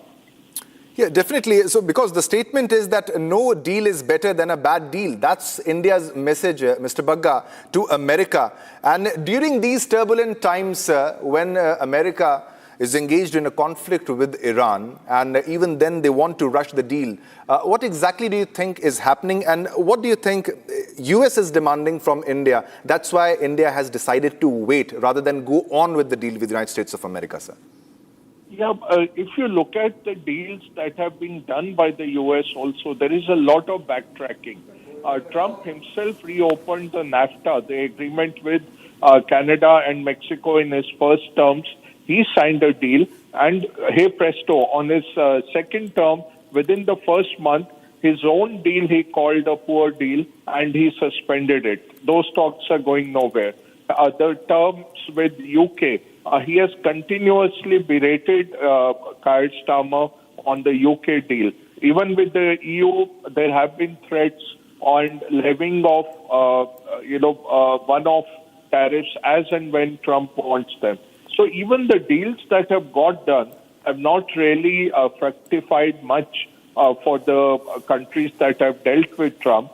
China has held out. China has got a sweet deal because the terms for China are much stronger than anybody else. There has been a recent report out that it would cost the US about $23 trillion to de-risk it from the Chinese supply chains. So India is holding on. And what we have seen is the leaders who hold on to Trump, their domestic approval ratings go up. And that way it's been very clear, Mr. Modi, the way he has negotiated with Trump, it has been on India's terms and for India's national interest. So I would support this. There is, I think the Indian government position is totally spot on. Yes. Yes. Thanks a lot, Mr. Bagga, for joining and for a comment and for your in-depth analysis on what's actually unfolding. And India has made its stand pretty clear. We can wait. We have to wait for a better deal, but we won't rush. All right, Nitin Waghela also joins us from the newsroom with all the updates in this story. From the digital newsroom, Nitin joins us because this is India's statement. India has rejected quick trade agreement with the United States. Big development, ladies and gentlemen, that we are getting. All right, let's go across to Nitin Waghela, who joins us from the digital newsroom. All right, Nitin, I need your explanation and a comment and analysis on what's actually happening, because we are on with FTAs with many countries, and if we speak about the UK, the EU and other countries, and this is America who needs India today. It's not India who needs America solely. So is America able to understand that? Because we have conveyed a message, the message is clear, we won't be rushing for a deal with the United States of America. Nitin.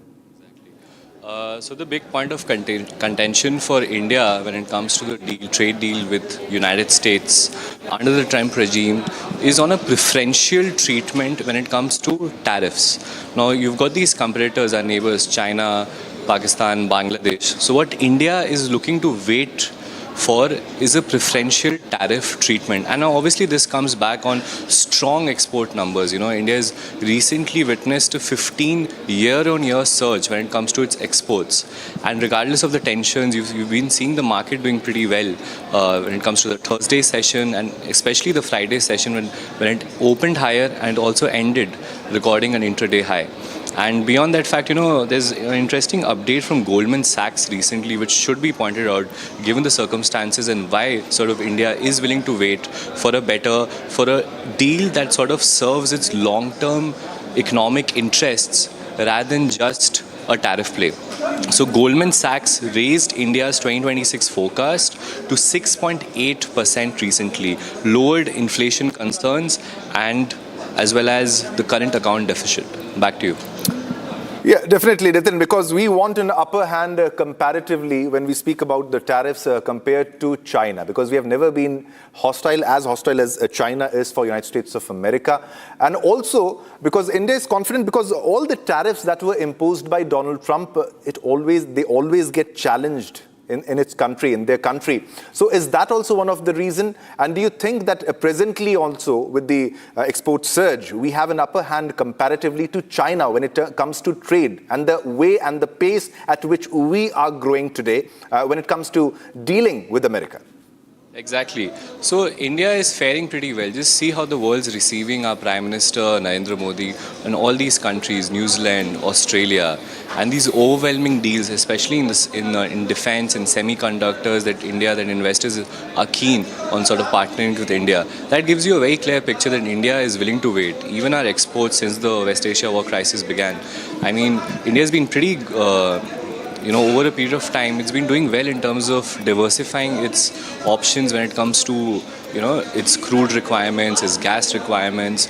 So the countries all over the world are welcoming India. There are over billions of dollars that will pour into India, and that's what Pradhan Mantri Narendra Modi's visits to these countries guarantees for India. Therefore, when it comes to tariff play, I think India is ready to wait. Yes, Nitin, and because India is in a very strong position since the India-EU trade deal. Thanks a lot, Nitin, for all the latest updates in this story. Keep a track of all the developments. We'll come back to you as more details emerge. But now it's time to slip into a short commercial break, ladies and gentlemen. But don't go anywhere because we have a lot more lined up for you.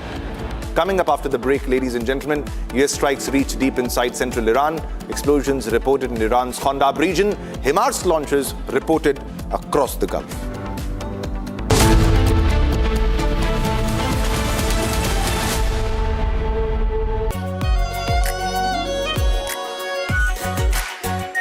Our pure Shahi Paneer Masala.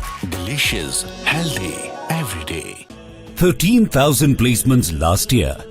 At Amity, we are committed to nurturing passionate, hardworking and proactive professionals. चमकी चाट से क्या बना है? Sandwich लस्सी और छाछ हर घूंट में चमकी चाट। अब बताओ स्वाद आया? आया। असली स्वाद सिर्फ चमकी चाट।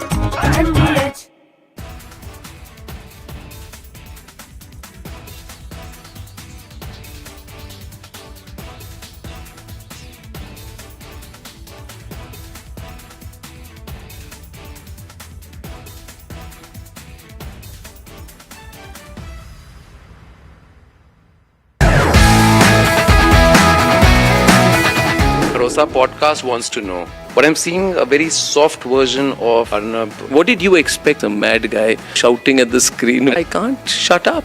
As debater or I'm a crazy debater. Facts everyone has. But I have brought back opinion into journalism because they didn't have the guts. I had the guts. I had the freedom. I had the intellect. I gave it my best shot. I still do it. There's no sense. All right, viewers, coming up after the break, US strikes reach deep inside central Iran. Explosions reported in Iran's Khandaq region. HIMARS launches reported across the Gulf.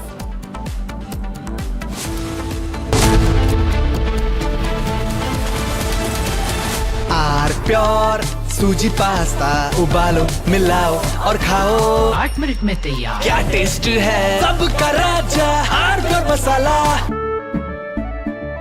केसरिया से मन जोगी हुआ रे दिल झूमे देखो मतवारा हुआ रे केसरिया से मन जोगी हुआ हर पल मनाओ केसरी त्योहार।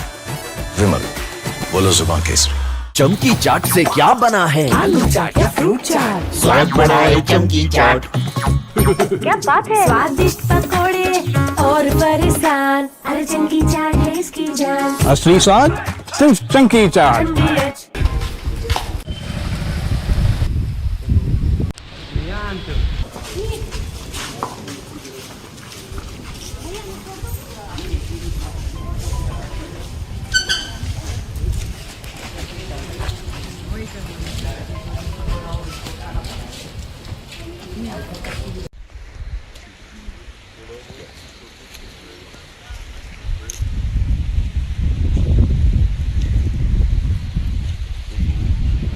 की घटना है, यही घटनास्थल भी आया हूँ।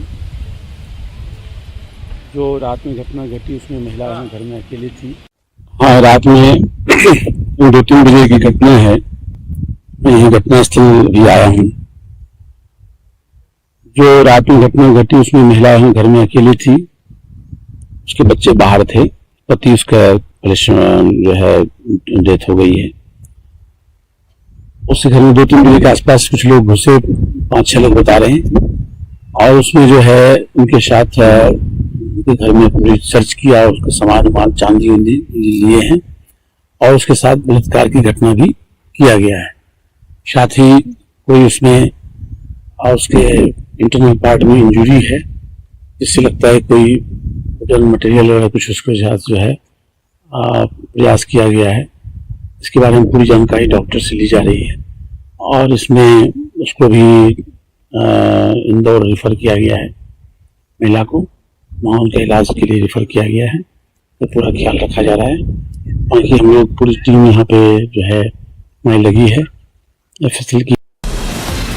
From Asia's largest news headquarters,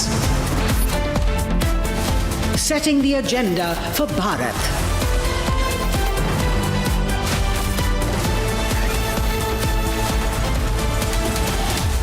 You're watching Republic.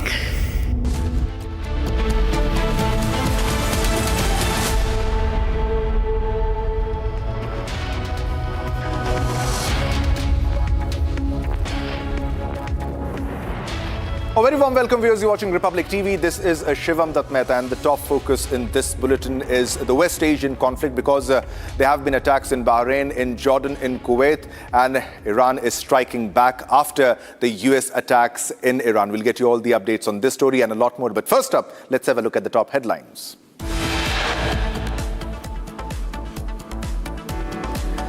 India shines in the inaugural edition of the Asian Under-23 Athletics Championships 2026 held in China, finishes 4th by clinching 16 medals across the events. India rejected a quick trade agreement with the US in recent talks and is holding out for a better deal. US strikes reach deep inside central Iran. Explosions reported in Iran's Khandab region. HIMARS launches reported across the Gulf.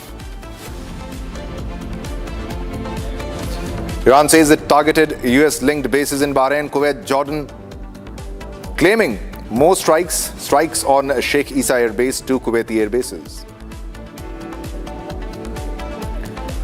BJP sends legal notice to J&K Chief Minister Umar Abdullah on 30 crore charge, demands unconditional apology.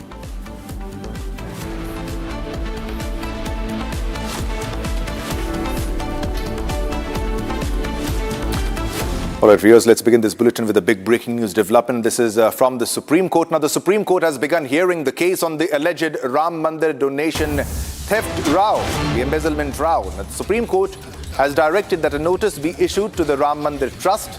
The court has sought a status report from the SIT in this matter. During the hearing, counsel informed the bench that an SIT has been constituted and cited certain developments, including CCTV footage, calling them perishable.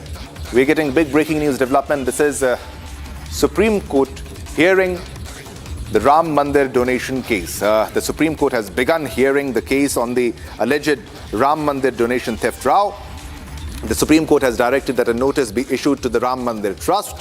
The court has sought a status report from the SIT in this matter. And during the hearing, the council informed the bench that an SIT has been constituted and cited certain developments, including the CCTV footage, calling them perishable. So we are getting a big breaking news development, ladies and gentlemen. This is the Supreme Court who has directed to issue notice to Ram Mandir Trust. It's a significant development in this case because the matter has reached the apex court now, and the court has directed that a notice be issued to the Ram Mandir Trust in this case, and a status report from the SIT has been sought in this matter. However, during the hearing, counsel informed the bench that an SIT has been constituted and certain developments, including CCTV footage, has been shown and calling them perishable. This is big, significant development coming in the Ram Mandir donation case. All right, Sarthak is on a phone line with us with all the latest updates in the story. Sarthak, coming to you for the update on the story, because SC has sought status report from SIT in this case. Over to you for all the latest details. Sarthak. Well, absolutely, Shivam. Yeah. The Supreme the Union. अच्छा, केंद्र को भी notice. हाँ.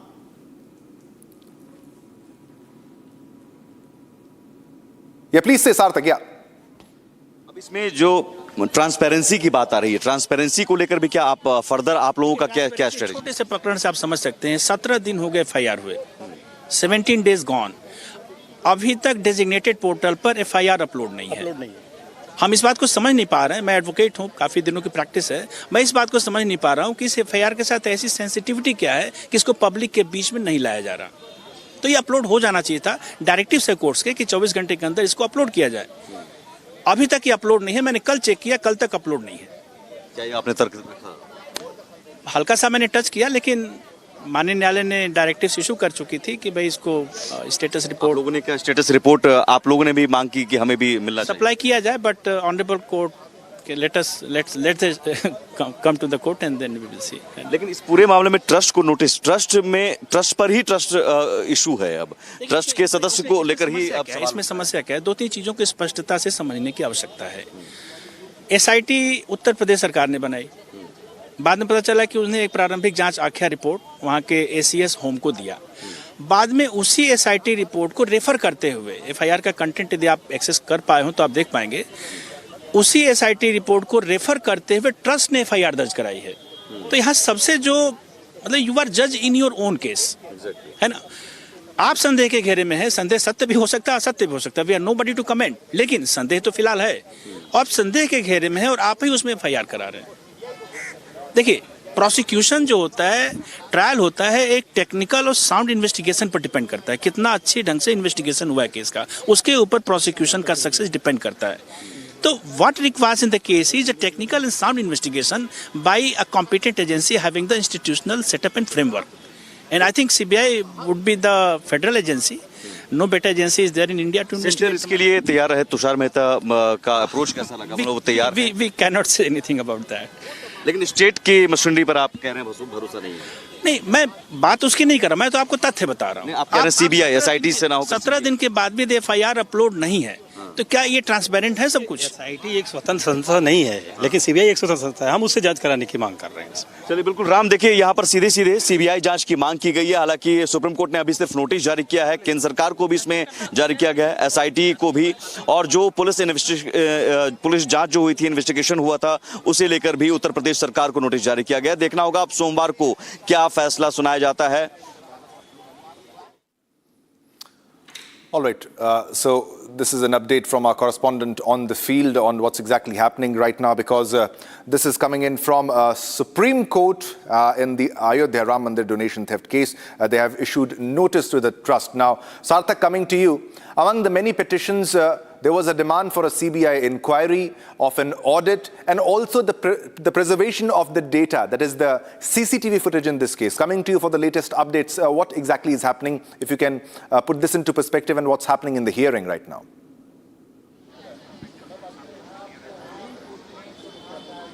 Well, absolutely, Shivam. It is a major development as Supreme Court has accepted the PIL, it has started hearing the matter. It has begun hearing the matter. It has not completely dismissed the PIL. There were multiple PILs filed in the Supreme Court, and where the petition alleges that there are some financial irregularities and how the procurement of contracts has been done by the trust. There is mismanagement and misappropriation being done by the trust. A certain statement came from the council who was involved in this case that for 123 years it took them to rebuild the Ram Mandir, and now a new controversy has erupted where a trust who is responsible for managing the Ram Mandir, the Ram temple, is involved in misappropriation and mismanagement of the funds. As a matter of fact, a few days ago, when the entire controversy erupted, the UP government formed an SIT. Investigation is ongoing. However, what they're demanding at this point, the petitioner in the Supreme Court demands that a separate CBI, an individual CBI probe should be involved in this case. A separate investigation should be done by CBI. And because they do not really rely and trust the investigating bodies and the police and the SIT that has been formed by the UP government. So this is the major contention. Besides that, there are other issues that they have spoken about, that they are expecting the court to direct the UP government to file a status report. As I mentioned before, the UP government has already formed an SIT to investigate the matter so far, but however, they have not yet filed a status report. This is something that they are expecting to file a status report in the court, and besides that, a separate CBI probe, which is the major thing, which is the main contention that they have put forth in the Supreme Court, that a separate CBI probe has to be done in this case, as it is a sensitive matter. The funds have been misappropriated. There is certainly mismanagement of funds that has been done by the trust. So at this point, multiple questions have been raised. They say that there is a lack of transparency in the financial transaction that is being handled by the trust. So multiple things, but CBI probe is one thing that they are putting as the major contention in the court. They are pressing upon this repeatedly, and so certainly a status report has been sought by the Supreme Court on the next date of hearing, and S.G. Tushar Mehta, who is representing the government in this case, says that a proper status report will be filed by the SIT that has been formed by the UP government. All right, thanks a lot, Sarthak, for all the updates. Keep a track of all the developments. We'll come back to you as more details emerge. Thanks a lot. All right.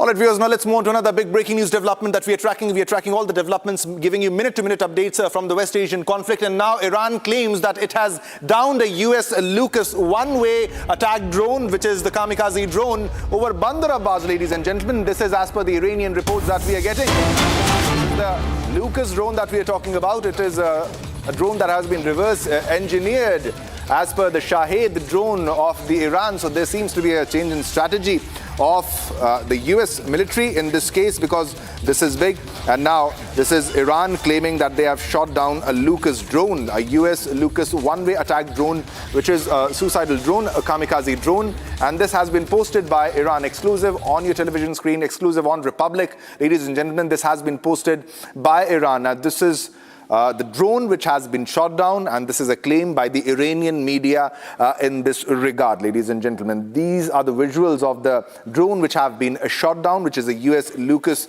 one-way attack drone, and Iran claims that it has been shot down over Bandar Abbas as per the Iranian media. This is a Lucas drone, a one-way attack drone of the US military, which has been reverse engineered from the Shahed drone, and this has been shot down by the IRGC as per the IRGC's claims, as per the Iranian regime's claim. These are the visuals of the attack which was conducted by the IRGC on your screen, ladies and gentlemen, because the visual which we just showed you was from the drone that attacked, the Lucas drone, and this is yet another victory claim by the Iranian regime. And also, among the many breaking developments, the 5th Fleet headquarters in Bahrain has also been struck by the IRGC. They also claim attack on Jordan's Prince Hassan base. All right, viewers, we're getting another big breaking news development. Let's go across to that. France has taken a firm stance on Iran's nuclear program now. Jean-Noël Barrot, French Minister of Foreign Affairs, has assured that there will be no lifting of sanctions against Iran as long as the country has not renounced its nuclear program. So another attack on the Iranian nuclear program. Now the statement comes amid heightened tensions in West Asia and the ongoing international efforts on the nuclear issue. Now this is France issuing firm stance on Iran's nuclear program. A statement coming in from France in this regard. And this is Jean-Noël Barrot, French Minister of Foreign Affairs, who has assured that there will be no lifting of sanctions.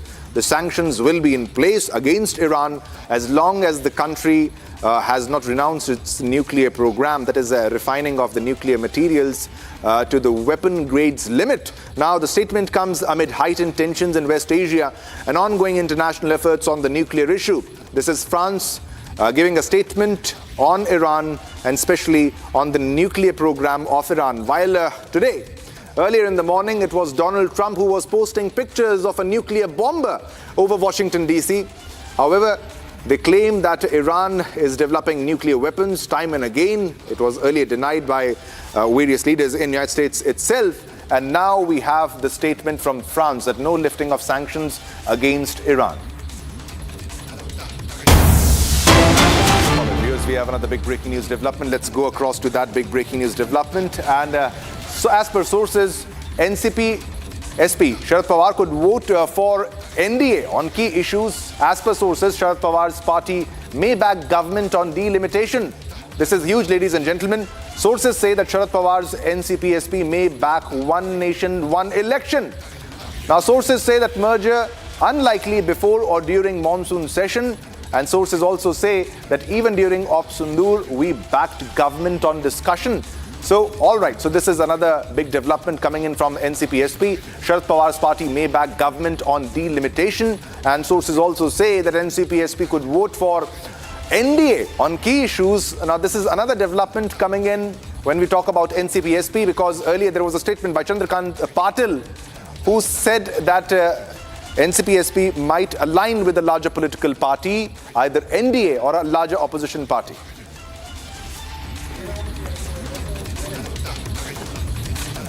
This is another big breaking news development that we're getting. Sharad Pawar's party may back government on delimitation. This is another development that we're getting. NCP-SP could vote for NDA on key issues. That's what we are getting, ladies and gentlemen. Another set of development when we talk about NCP-SP.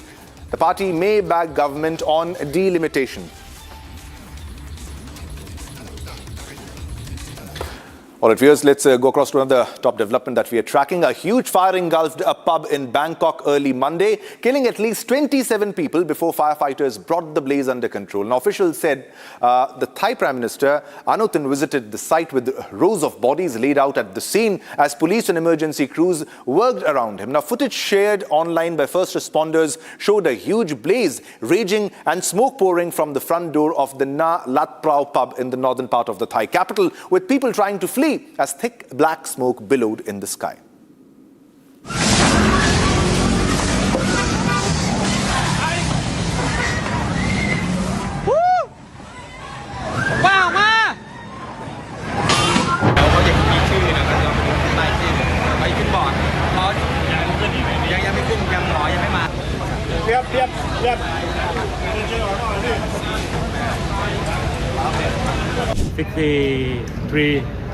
People injured.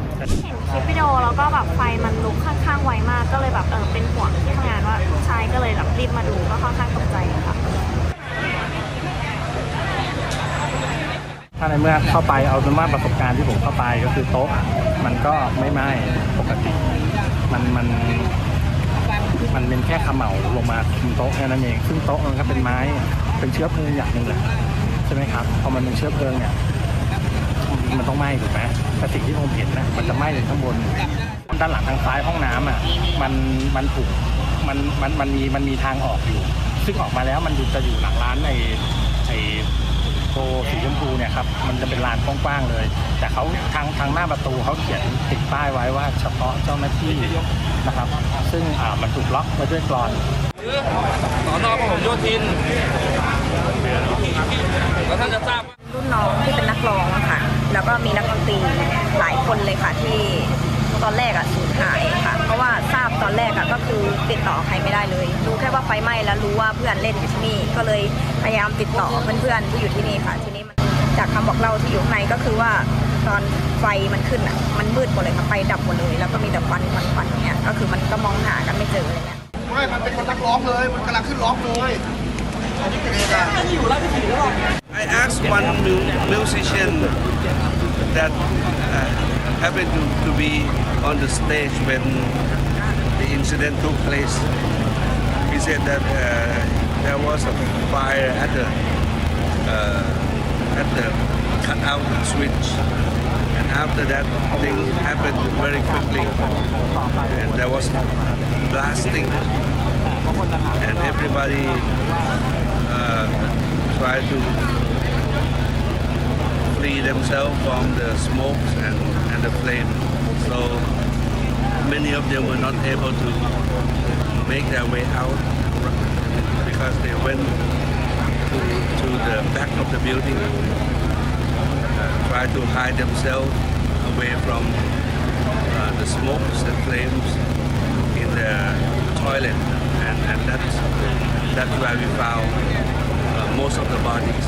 Right now, we have been able to bring the deceased bodies out. There are already 27 bodies. The rest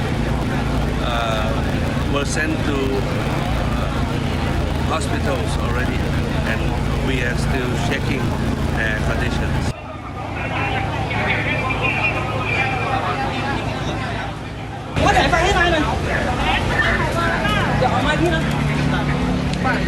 Yeah, the incident started around midnight, and then there are like 27 deaths and 63 people injured and 22 critical condition.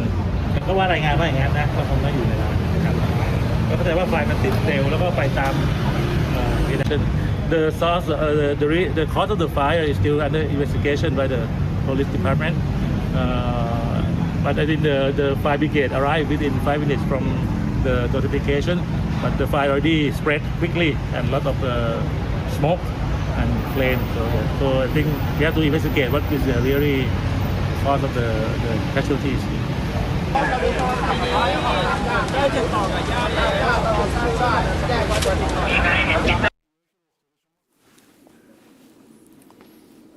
All right, viewers, now let's move on to another top story that we are tracking. Now, India finished the Asian Under-23 Athletics Championship 2026 held in Ordos, China, with 16 medals, 3 gold, 4 silvers and 9 bronze. Now, the inaugural edition of the Under-23 Continental Meet, which ran from July 9th to 12th, saw close to 50 Indian athletes compete for medals across both track and field events. Now, the relay teams led the charge for India. They accounted for 4 medals, including gold in both the mixed and women's 4x400 meter relays, while the men's 4x400 and women's 4x100 meter teams added silver medals. Now, Shravani Sachin Sangle was the most successful Indian athlete, returning with 3 medals, including a gold each from the mixed 4x400 meters and women's 4x400 meter relays. She also bagged a bronze in the 400 meter hurdles. Watch this report.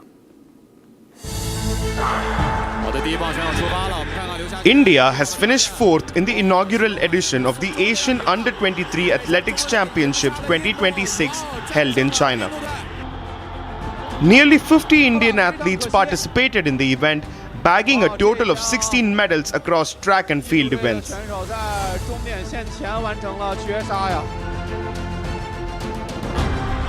The relay teams led the charge for India, accounting for 4 medals. Shravani Sachin Sangle was the most successful Indian athlete, returning with 3 medals, including a gold each from the mixed 4x400 meters and the women's 4x400 meters relay. She also bagged a bronze in the 400 meter hurdles. Shravani Sachin Sangle gave the quartet a strong start before Sandramol Sabu delivered a solid second leg, pulling clear of her Chinese rivals over the closing 100 meters.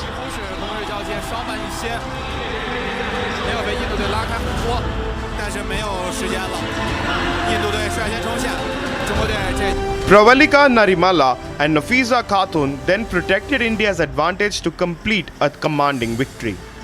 Meanwhile, the men's 4x400 meters and the women's 4x100 meter teams added silver medals. India's other gold medal came on the final day of the competition, with Anand Singh winning the men's javelin throw. Shivam Lohakare claimed bronze in the same event. Meanwhile, Bhopal athlete Shakil also bagged a bronze medal in the men's 800 meter event. Delivering an outstanding performance against some of Asia's finest middle distance runners, Shakil clocked an impressive 1 minute 48 seconds to secure a podium finish.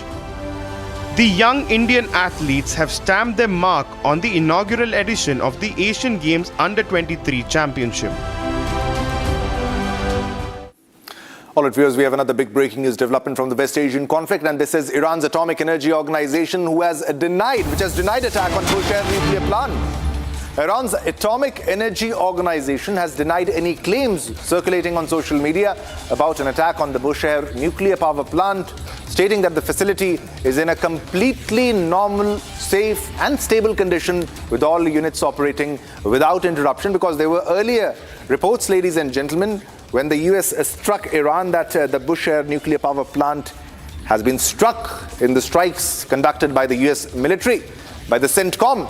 Iran says that operations at Bushehr nuclear power plant are stable and normal, because the earlier claims was an attack in the premises of the Bushehr nuclear power plant. It was not actually confirmed that whether a nuclear reactor has been struck in the strikes conducted by the US military. But now Iran says that operations at Bushehr nuclear power plant are stable, everything is safe, everything is normal, and everything is all right when we talk about the Bushehr nuclear power plant in Iran. Now this is the claim of Iran, the Iranian claim that says that operations at the Bushehr nuclear power plant is stable. Big breaking news development coming in from the West Asian conflict. We are bringing you minute-to-minute update of what's happening in the West Asian region.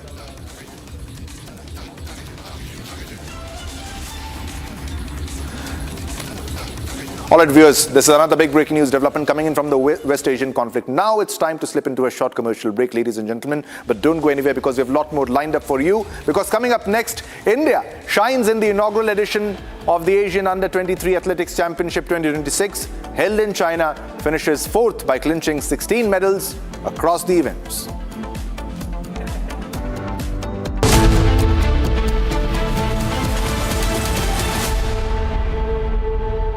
चमकी चाट से क्या बना है? Sandwich लस्सी और छाछ हर घूंट में चमकी चाट, ड्राई फ्रूट और दही बड़े। चमकी चाट से स्वाद बढ़े। असली स्वाद सिर्फ चमकी चाट। AU सेविंग्स अकाउंट में मिलते हैं amazing benefits, paperless banking and higher interest, वो भी हर महीने। Money money money money every month. सोच बदलो और बैंक भी।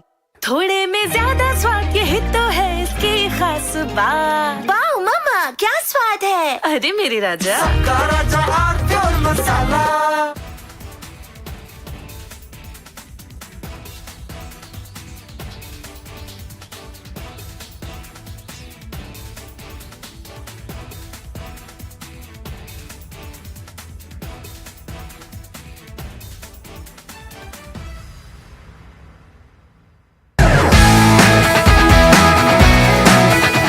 Rosa podcast wants to know, but I'm seeing a very soft version of Arnab. What did you expect? A mad guy shouting at the screen. I can't shut up. As debater, or I'm a crazy debater. Facts everyone has, but I have brought back opinion into journalism because they didn't have the guts. I had the guts, I had the freedom, I had the intellect. I gave it my best shot. I still do it. There's no sense of how much money you want to make. No, it was always how much can you do. I used to be really proud seeing my father in uniform. I realized my father was doing something greater than his own job. If you were to again go back and look at from... All right, viewers, coming up after the break, more details. India bags 16 medals. India shines in the inaugural edition of the Asian Under-23 Athletics Championships 2026 held in China. Finishes 4th by clinching 16 medals across the events.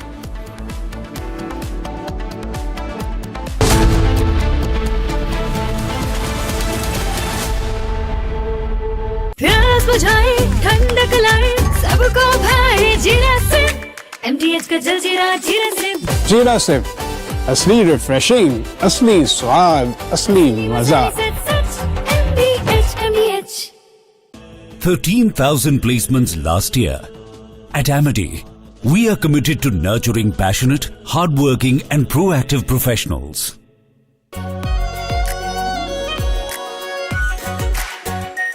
Our pure Shahi Paneer Masala. Delicious, healthy, every day. केसरिया से मन जोगी हुआ रे, दिल झूमे देखो मतवारा हुआ रे। केसरिया से मन जोगी हुआ। हर पल मनाओ केसरी त्योहार। विमल, बोलो जुबान केसरी। चमकी चाट से क्या बना है? आलू चाट या फ्रूट चाट, स्वाद बढ़ाए चमकी चाट। क्या बात है? स्वादिष्ट पकोड़े और फरसान, अरे चमकी चाट है इसकी जान। असली स्वाद सिर्फ चंकी चाट।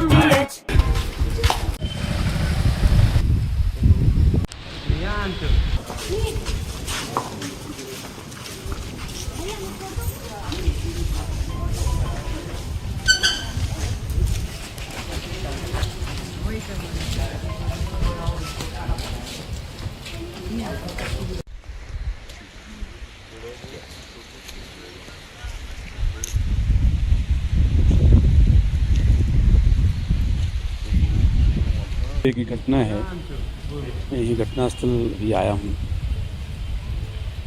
जो रात में घटना घटी उसमें महिला घर में अकेली थी। हाँ, रात में 2-3 बजे की घटना है, मैं यही घटनास्थल भी आया हूँ। जो रात में घटना घटी उसमें महिला घर में अकेली थी, उसके बच्चे बाहर थे, पति उसका जो है डेथ हो गई है। उसके घर में 2-3 बजे के आसपास कुछ लोग घुसे, 5-6 लोग बता रहे हैं, और उसमें जो है उनके साथ उनके घर में पूरी सर्च किया, उसका सामान चांदी लिए हैं, और उसके साथ बलात्कार की घटना भी किया गया है।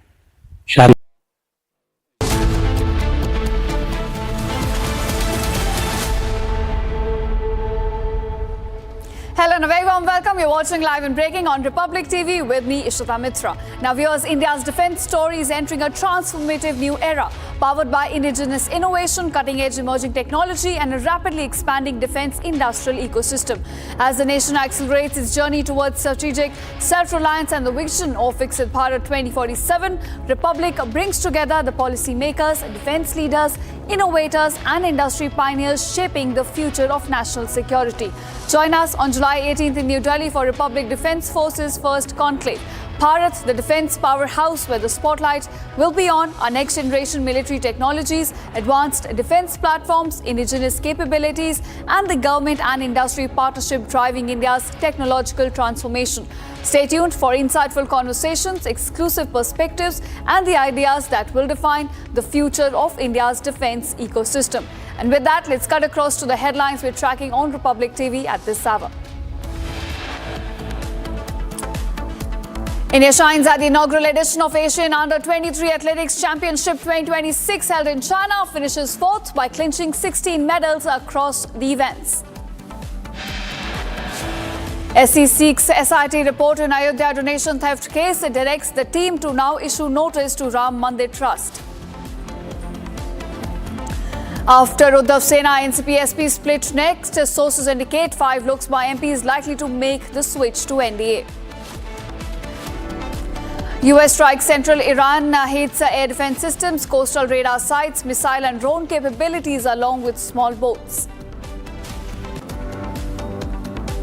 Iran launches eye for an eye operation after fresh US strikes, targets the US bases across Kuwait, Jordan and Bahrain.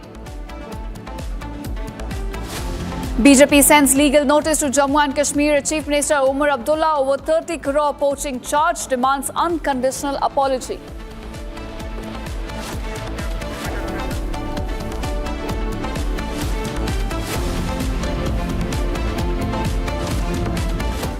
All right, here's our top focus at this hour. Now, Ministry of Information and Electronics Technology Secretary has in fact responded on Meta child sexual abuse scandal.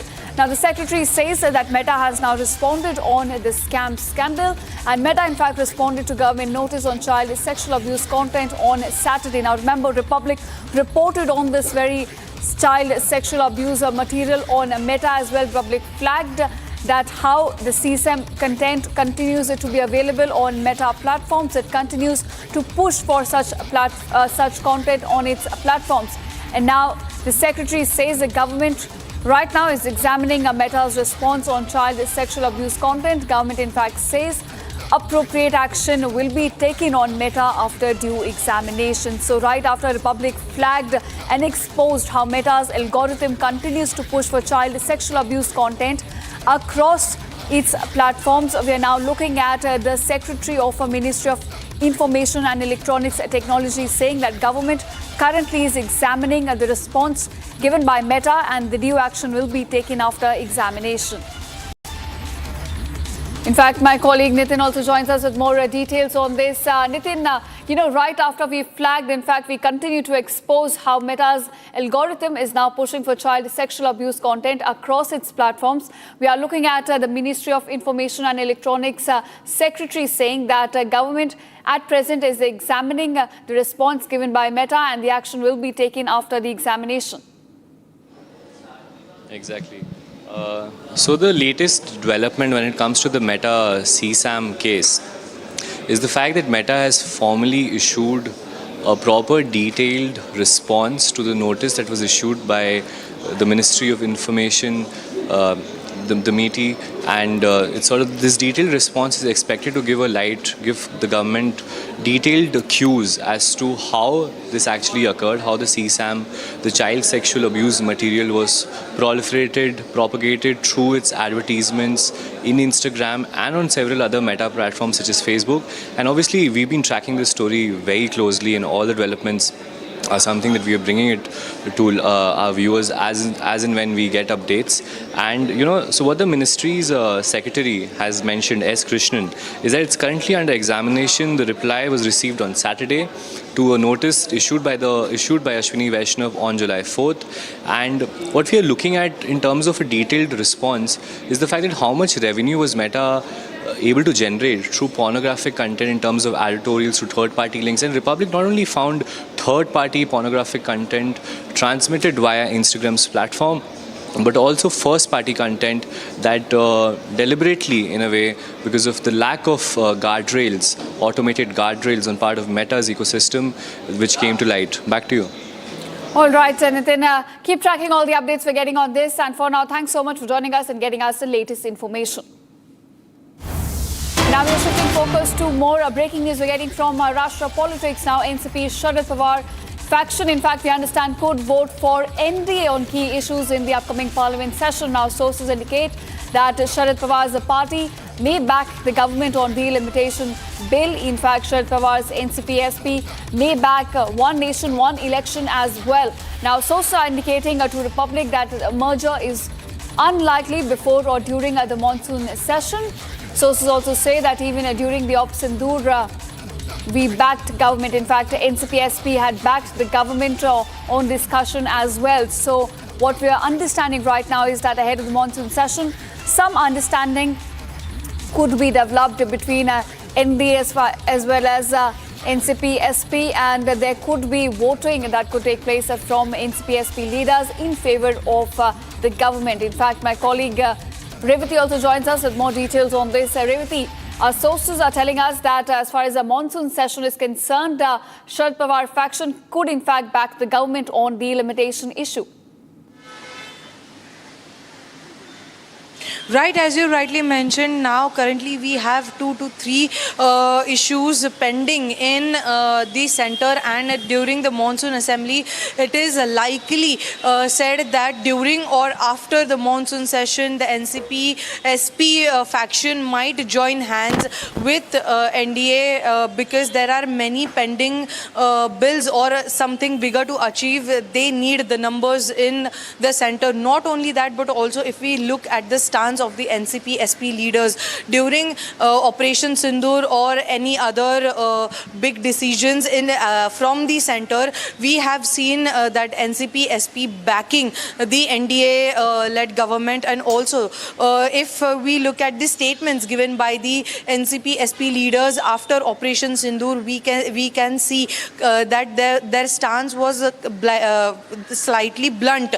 Also, not only that, but also overall the stance on the NDA-led government, may it be PM Narendra Modi or CM Devendra Fadnavis, the sharp jibe that they used to take, it has become somehow blunt. And now, if we look at the current movements in Maharashtra, the other day Sharad Pawar met Eknath Shinde. Also, there were meeting about the Maharashtra-Karnataka border, which was led by CM Devendra Fadnavis, where Sharad Pawar was seen sitting next beside to the CM of Maharashtra. Right. So there are many such happenings currently happening in the Maharashtra politics. So in the near future, we expect that NCP-SP will join hands with the NDA government. Over to you. All right. In fact, Revati, as you mentioned that we're also hearing that a merger is on the cards as far as NCP-SP is concerned with NDA. Do we have any timeline if this could happen before the monsoon session or even after?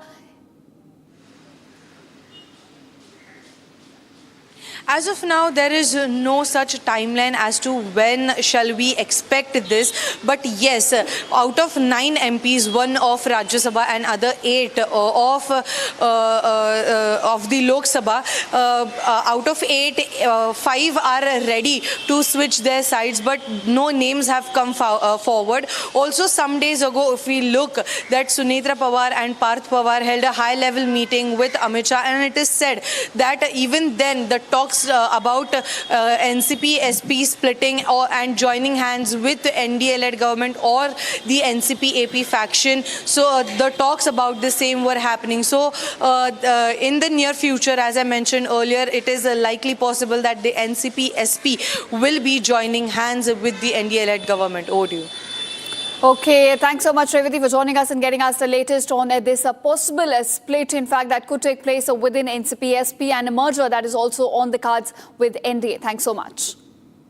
And now we are shifting focus to more breaking news we're getting at this hour from West Asia. Now, amidst the escalation that is being witnessed between Iran and the US, the Iranian Foreign Ministry spokesperson has come out with a very strong statement vowing that Iran will pursue justice for its every leader and for every citizen killed in this war. So as we look at both the sides now exchanging fire, the spokesperson Ismail Baghai has come out with a statement saying that they will take revenge for every Iranian leader that has been killed, for every citizen that has lost its life in this escalation.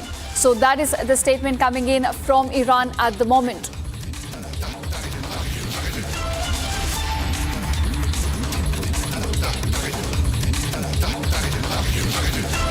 In fact, alongside Ismail Baghai, you also have a statement coming in from Iranian Parliament Speaker Mohammad Bagher Ghalibaf, who's now warned the US, saying that it needs to honor its promises or it will have to pay the price for violating the commitments under a war-ending deal. Now, Iran's IRGC also announced the closure of Strait of Hormuz until further notice over the unauthorized use of strategic waterway by a container ship.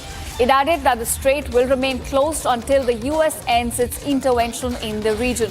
So as the Strait of Hormuz, the crucial waterway for oil supplies around the world, now remains shut, we have a warning coming in from Iranian Parliament Speaker Ghalibaf, who says that either US honors its commitment as per the agreement signed between the two sides, or it will have to pay a high price. That's the statement that Ghalibaf has now made, warning US against further escalations in West Asia.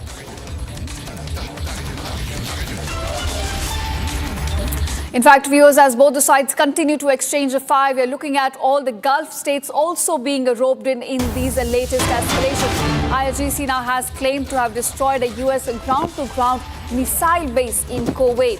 IRGC has announced that a US ground-to-ground missile base in Kuwait was destroyed by its forces, with the 2 HIMARS missile platforms and missile-filled warehouses set ablaze and completely destroyed. So claims and counterclaims coming in from both the sides. In the latest, we have seen US assets coming under attack all across the Gulf nations, across Kuwait, Bahrain, Jordan, UAE as well. And now IRGC claiming that a missile base in Kuwait has now been struck And in fact, HIMARS launchers have been destroyed as part of this attack.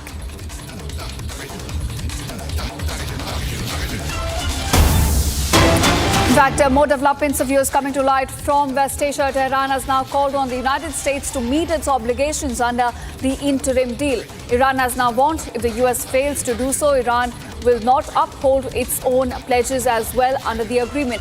The statement comes amid rising tensions and follows the recent US strikes in the region. So viewers, we're looking at the entire collapse of the 14-point agreement that was signed between the two sides. Iran clearly now stating that if US will not uphold its obligation, it's part of the bargain, Iran will also in fact not meet its obligations signed under the deal. So an entire collapse of the agreement is what is now being witnessed in West Asia as both the sides continue to exchange fire.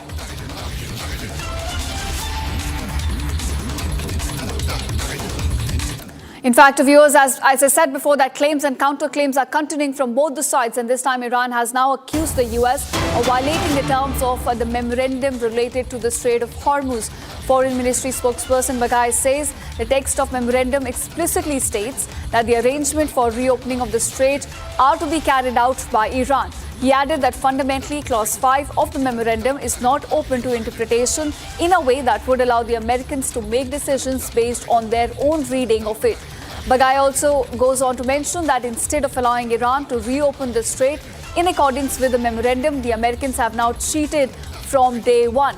By inciting and enlisting the cooperation of regional countries, they attempted to bypass the route coordinated with Iran. So, viewers, this is what Republic had also flagged before, that there were two different interpretations being put forward by both the sides regarding the opening of Strait of Hormuz and the control over the waterways. And now, this is what has essentially triggered the recent escalation. In fact, Baghai continues to mention that America has cheated on Hormuz deal. Baghai accuses US of violating the MOU, the 14-point MOU that was signed between the two sides virtually. In fact, we had Donald Trump and you also had the president of Iran, Masoud Pezeshkian, both signing on the agreement. But now it looks like what we're witnessing is the entire collapse. And what has triggered the collapse is that the Strait of Hormuz, there are two different interpretations regarding that coming up from both the sides. And now Baghai accuses US of cheating on the Hormuz deal. Baghai is saying that US currently is violating the points that were agreed upon in the memorandum of understanding signed between the two sides. So essentially, the misunderstanding and the two different interpretations from both Iran and the US have now triggered the latest escalations.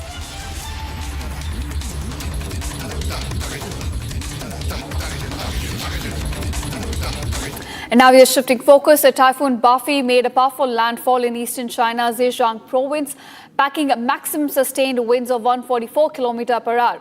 Regarded as the strongest storm to hit the Chinese mainland this year, Bafi triggered massive evacuation, forcing nearly 2 million people out of their high-risk coastal regions into emergency shelters.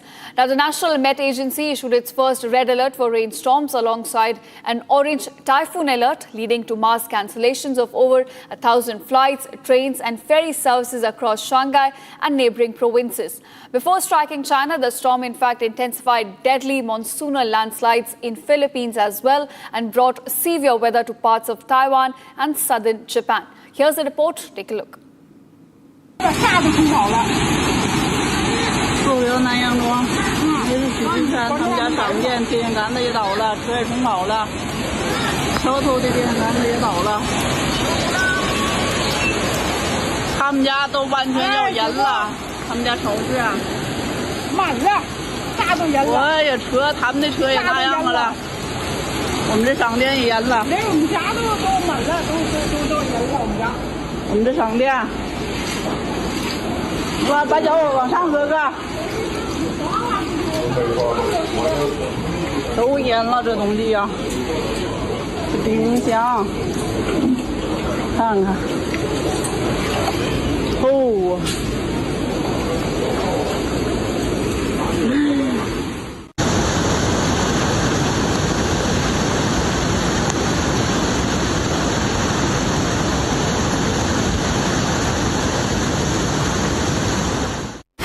蓟县啊，看这水，极限。哎。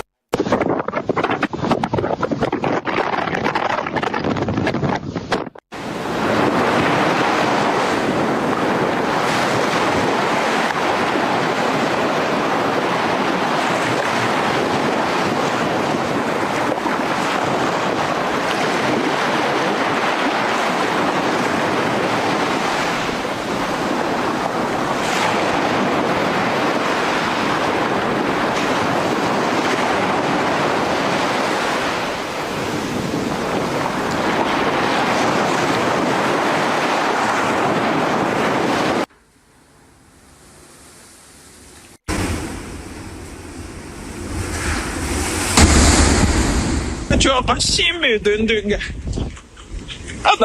那说我们可干咋好？我这副包子来不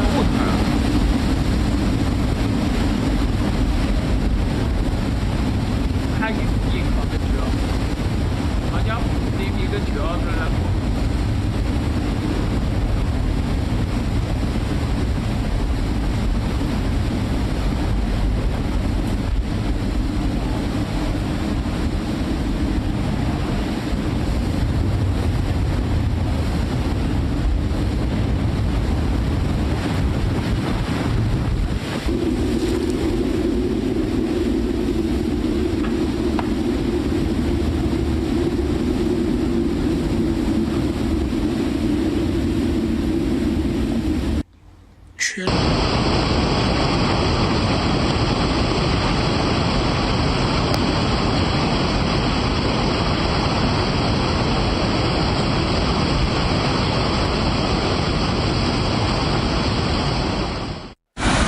极限啊！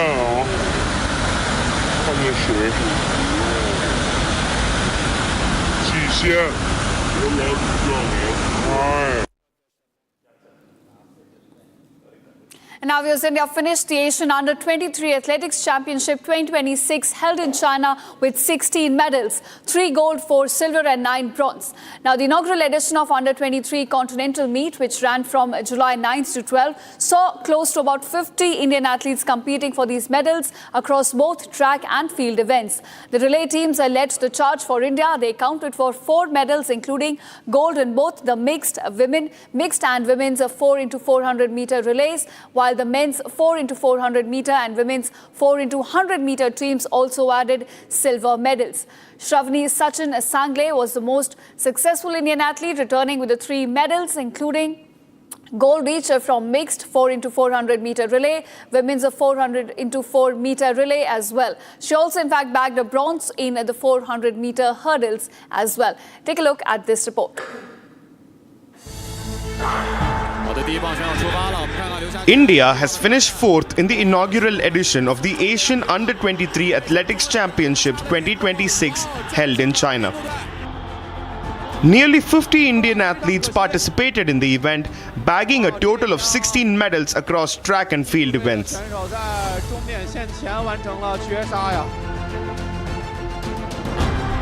The relay teams led the charge for India, accounting for 4 medals. Shravani Sachin Sangle was the most successful Indian athlete, returning with 3 medals, including a gold each from the mixed 4x400 meters and the women's 4x400 meters relay. She also bagged a bronze in the 400 meter hurdles. Shravani Sachin Sangle gave the quartet a strong start before Sandramol Sabu delivered a solid second leg, pulling clear of her Chinese rivals over the closing 100 meters.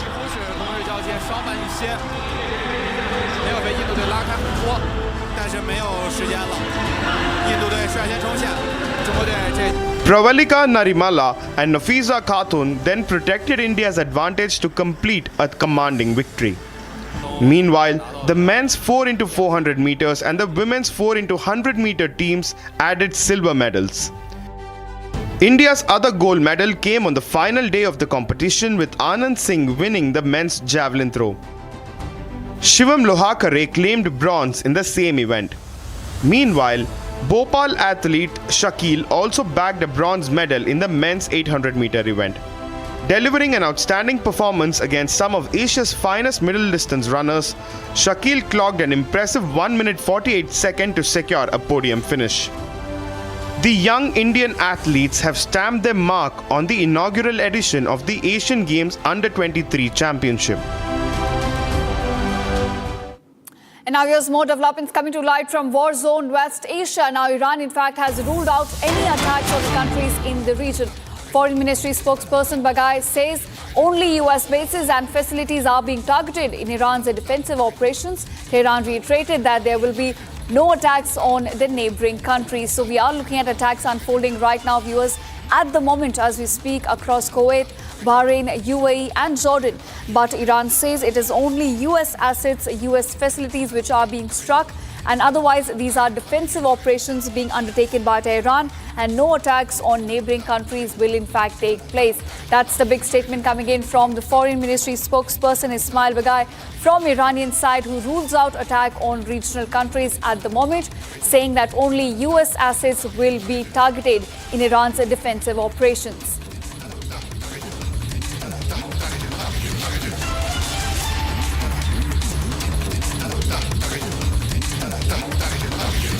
Now, viewers, in a big escalation, we are looking at Iran claiming it down the US Lucas, a one-way attack drone over Bandar Abbas. According to Iranian media, these are the claims being made by IRGC at the moment, that as US continues to conduct fresh strikes across Iranian landscape, a US Lucas one-way drone has now been shot down over Bandar Abbas. Now, remember, Bandar Abbas, in fact, has been hit in the latest US strikes, and IRGC now claiming that a US Lucas one-way drone has been shot down over Bandar Abbas in defensive operations. So that's the statement coming in from IRGC over the latest escalation that is now being witnessed. In fact, they've also put out visuals of the US Lucas drone being shot down over Bandar Abbas by IRGC forces. So those are the visuals put out by Iranian media showing a Lucas one-way drone being shot down over Bandar Abbas.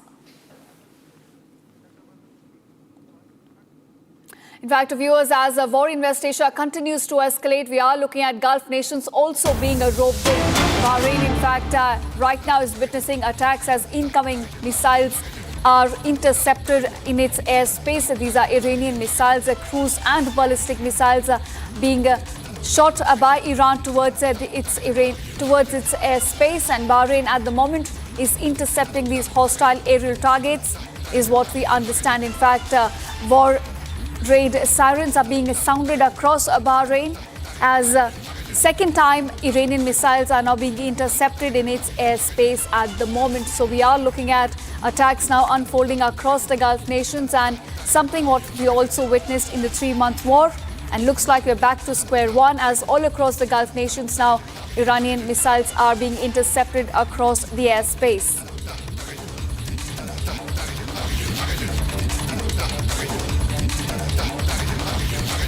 All right, viewers, so that's what we could wrap in this edition of Live and Breaking. Thanks so much for watching. And coming up on the other side, after Uddhav Sena NCP SP split next, sources indicate that 5 MPs are likely to make a switch to NDA.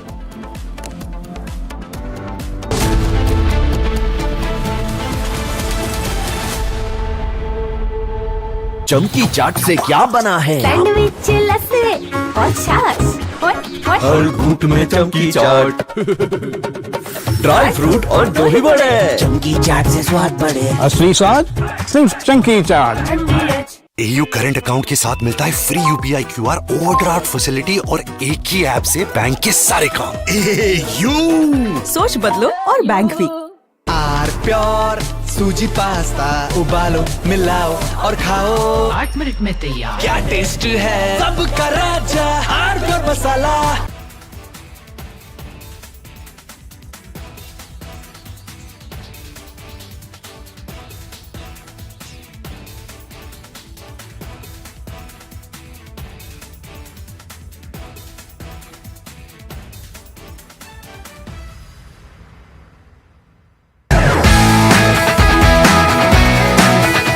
Rosa podcast wants to know, but I'm seeing a very soft version of Arnab. What did you expect? A mad guy shouting at the screen. I can't shut up. As debater or I'm a crazy debater. Facts everyone has.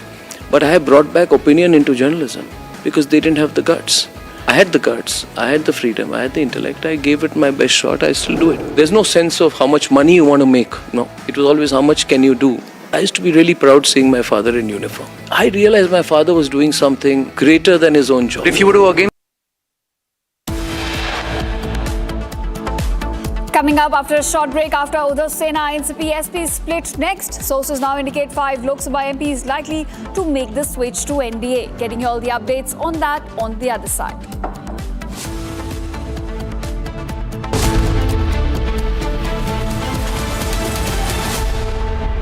थोड़े में ज्यादा स्वाद, ये हित तो है इसकी खास बात। वाओ मम्मा, क्या स्वाद है? अरे मेरे राजा, सबका राजा आरती और मसाला। केसरिया से मन जोगी हुआ रे, दिल झूमे देखो मतवारा हुआ रे। केसरिया से मन जोगी हुआ। हर पल मनाओ केसरी त्योहार। विमल, बोलो जुबान केसरी। चमकी चाट से क्या बना है? सैंडविच, लस्सी और छाछ। हर घूंट में चमकी चाट। अब बताओ, स्वाद आया? आया। असली स्वाद सिर्फ चंकी चाट।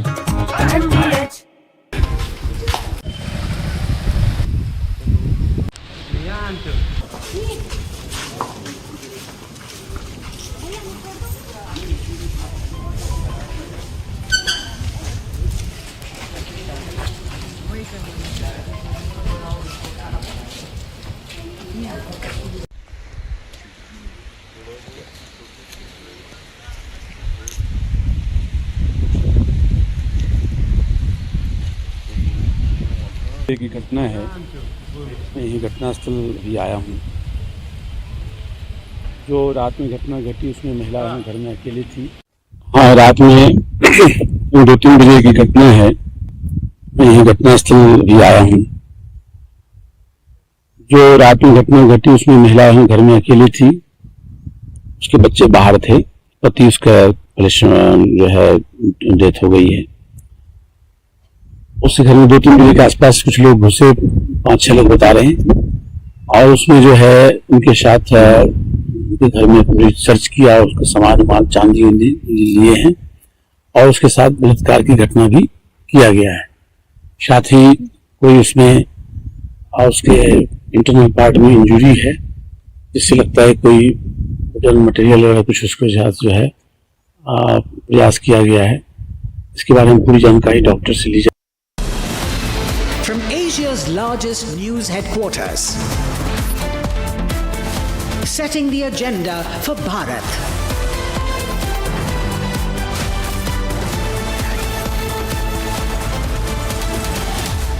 You're watching Republic.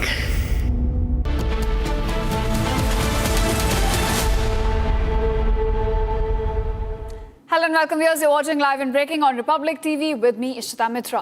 Now viewers, Republic School of Journalism, India's most sought after live learning program, has opened its applications for its 2026 batch.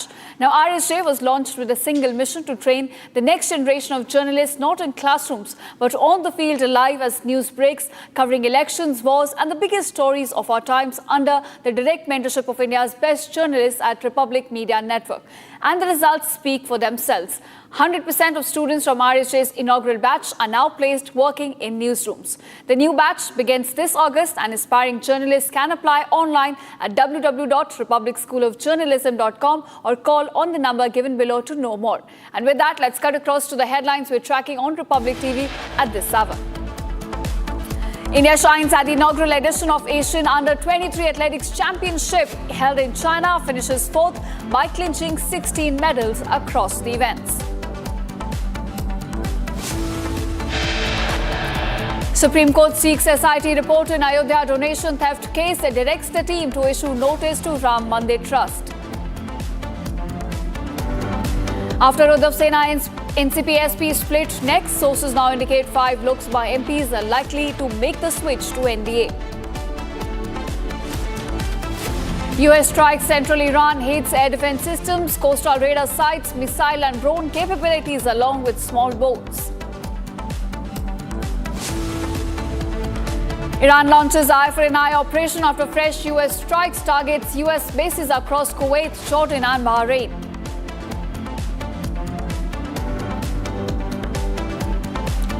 BJP sends legal notice to Jammu and Kashmir Chief Minister Omar Abdullah over 30 crore poaching charge, demands unconditional apology.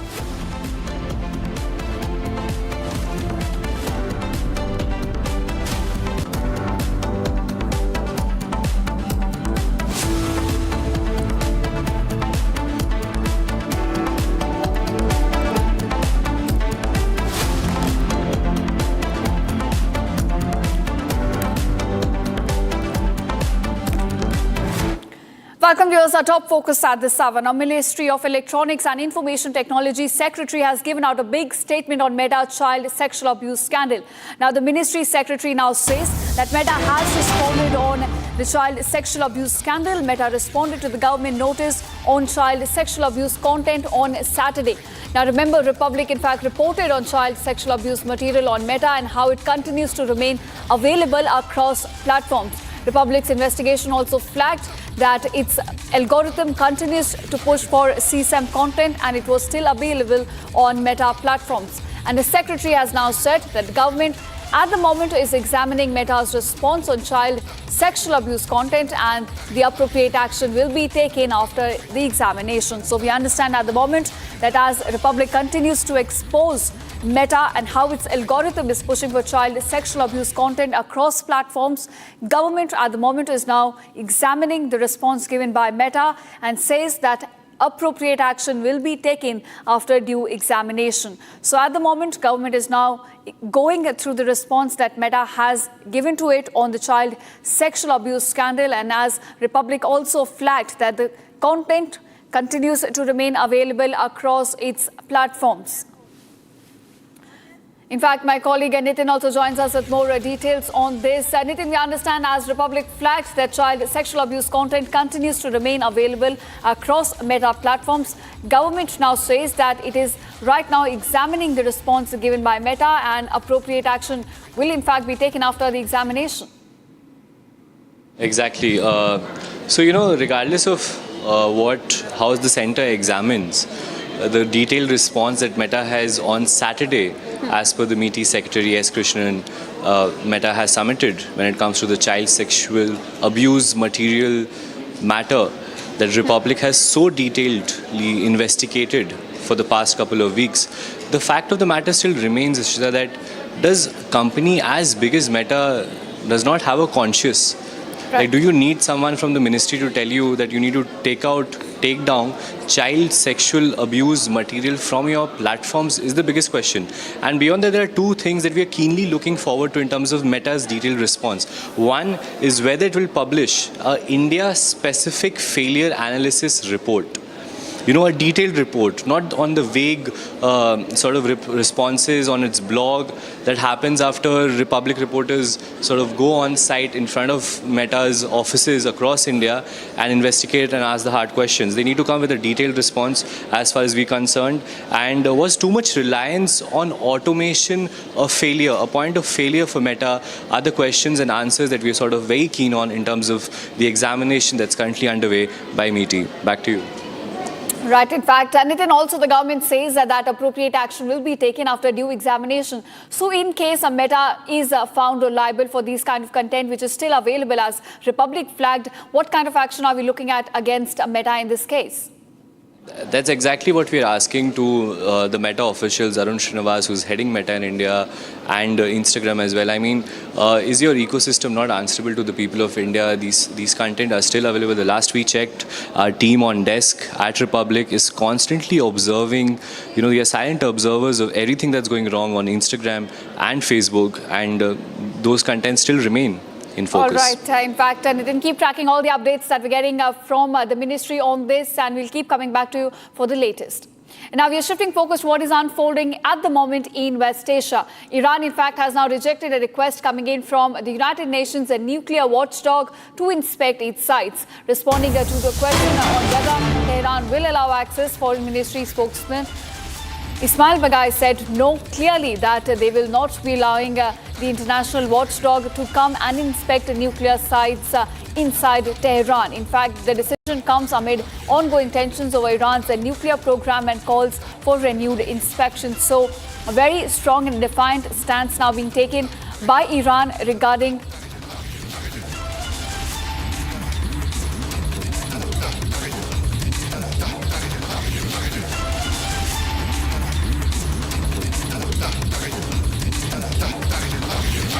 In fact, viewers, let's shift focus and see what is unfolding right now in Maharashtra politics. At the moment, we understand that a possible split is there on the cards for NCP SP. We understand that Sharad Pawar faction, in fact, may also back the government on several key issues in the upcoming monsoon session, including the delimitation bill as well, which, remember, was not passed due to the opposition's blocking of the bill in the last parliament session.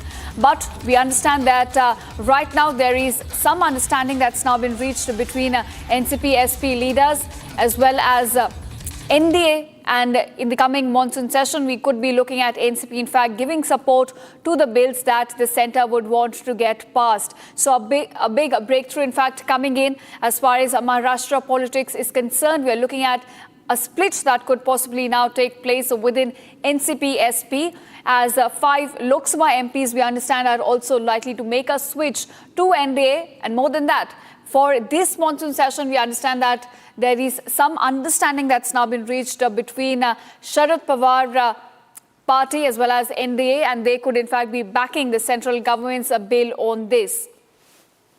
In fact, my colleague Niranjan also joins us with more details on this. Niranjan, we understand that some understanding has now been reached between NCP SP leaders and NDA, and they could be backing NDA on key issues in the upcoming parliament session. Well, we spoke to some people in the NCP Sharad Pawar faction, and one of the things that they tell us is, you know, if we weren't going to back them on key issues, then by now we would have suffered the same fate as the Uddhav Sena. Trying to say that obviously there was some kind of understanding with the BJP on these matters. They mentioned one time in the past 1 year when they have taken the side of the government, when they've broken ranks from the India Alliance to take the government's stand on the issue of, the discussion when it came to Operation Sindoor. They said on national security issues, on national issues, we have taken a stand with the government, breaking ranks if needed.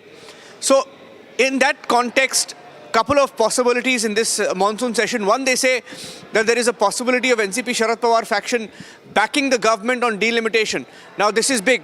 Now they might decide to break ranks and back the government on delimitation. Secondly, they might back the government on one nation, one election. Now these are real possibilities. Now if this happens, this is going to be a big breakthrough. Now perhaps the government also knows its mission is not to sort of break parties, or maybe it is to break parties. We don't know what the mission is. But the ulterior motive is to get 362 votes. Right. Now, where will they get the 362 votes from? So, by hook or by crook, like they say, right? I mean, you either break parties or you reach an understanding with parties. I think the case with Sharad Pawar's party, as of this minute, some insiders say that, off record, I mean, they were joking that, there are so many factions within even Sharad Pawar's own party that some want, there is very few want an alliance with the BJP or a merger with the BJP. There are some, like they say, Rohit Pawar, who wants a merger, if at all, with the Congress party. So it's very difficult to say who the merger will happen with or when it will happen. But one thing they are very clear about is that on key issues like delimitation, like one nation, one election, if required, they will back the government on these issues. And I think ultimately that's what the government wants. The government wants the numbers. And eventually, if they're getting 362 votes, which is a supermajority required on some of the key bills, constitutional amendments, I think that's where they're going to get it from. NCP Sharad Pawar, certainly, while we were showing the numbers, we showed them as fence-sitters, but it appears like they are likely going to be with the government on this one. So all the NCP Sharad Pawar MPs, if I'm not wrong, there are 8 of them, all of them could be voting for the government. Right, of course, there are 8 MPs in Lok Sabha and about 1 in Rajya Sabha. So definitely this could be a big boost for NDA, which wants to reach that magic number of 362 as far as their bills are concerned in the upcoming session. But we're also hearing that a split is also likely in the party as 5 MPs are currently in talks with NDA leaders. So what are we fetching on that front? Well, this has been in the realm of speculation. Reason being, Sharad Pawar did not engage the government. I think initially, after the split between him and his nephew Ajit Pawar, after that split, he sort of has been miffed. And Sharad Pawar, we know, has recently met Eknath Shinde and Devendra Fadnavis. There is that picture. So obviously they have some kind of an understanding. But there is some speculation that even if they were to break party, 5 of them would be joining.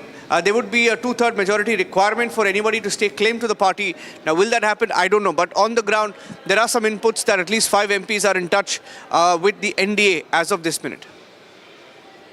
All right. In fact, thanks, Niranjan, for joining us and getting us the latest on what is now looking like a possible switch or, in fact, some support that could be catered to NDA's allies as far as monsoon session is concerned by NCP-SP. Thanks so much.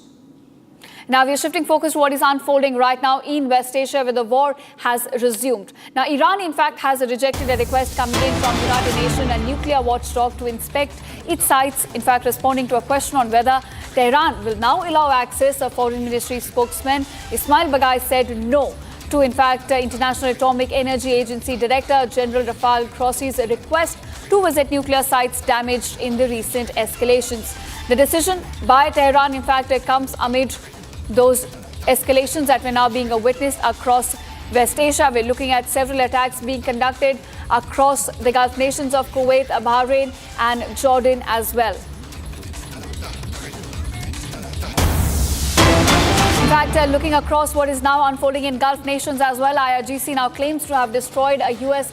ground-to-ground missile base in Kuwait. IRGC now announced that a U.S. ground-to-ground missile base has been damaged in Kuwait by IRGC ground forces, with about 2 HIMARS missile launchers and missile-filled warehouses also being set on fire and completely destroyed. So viewers, claims and counterclaims coming to light from Iran on the recent escalations.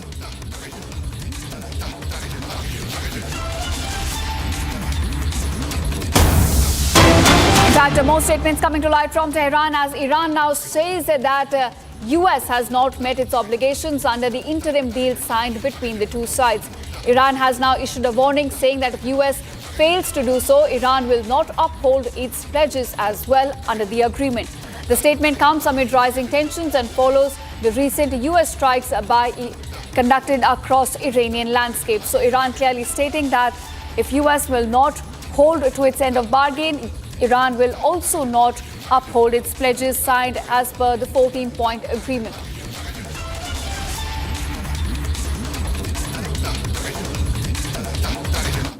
And now here's moving on. A huge fire engulfed a pub in Bangkok early Monday, killing about 27 people before the firefighters brought the blaze under control. Now, the Prime Minister of the country visited the site with rows of bodies being laid out at the scene as police and emergency crews worked around him. Now, footage shared online by first responders showed a huge blaze raging and smoke pouring from the front door of the pub in northern part of the Thai capital, with people trying to flee as thick black smoke bellowed into the sky. Take a look at this detailed report.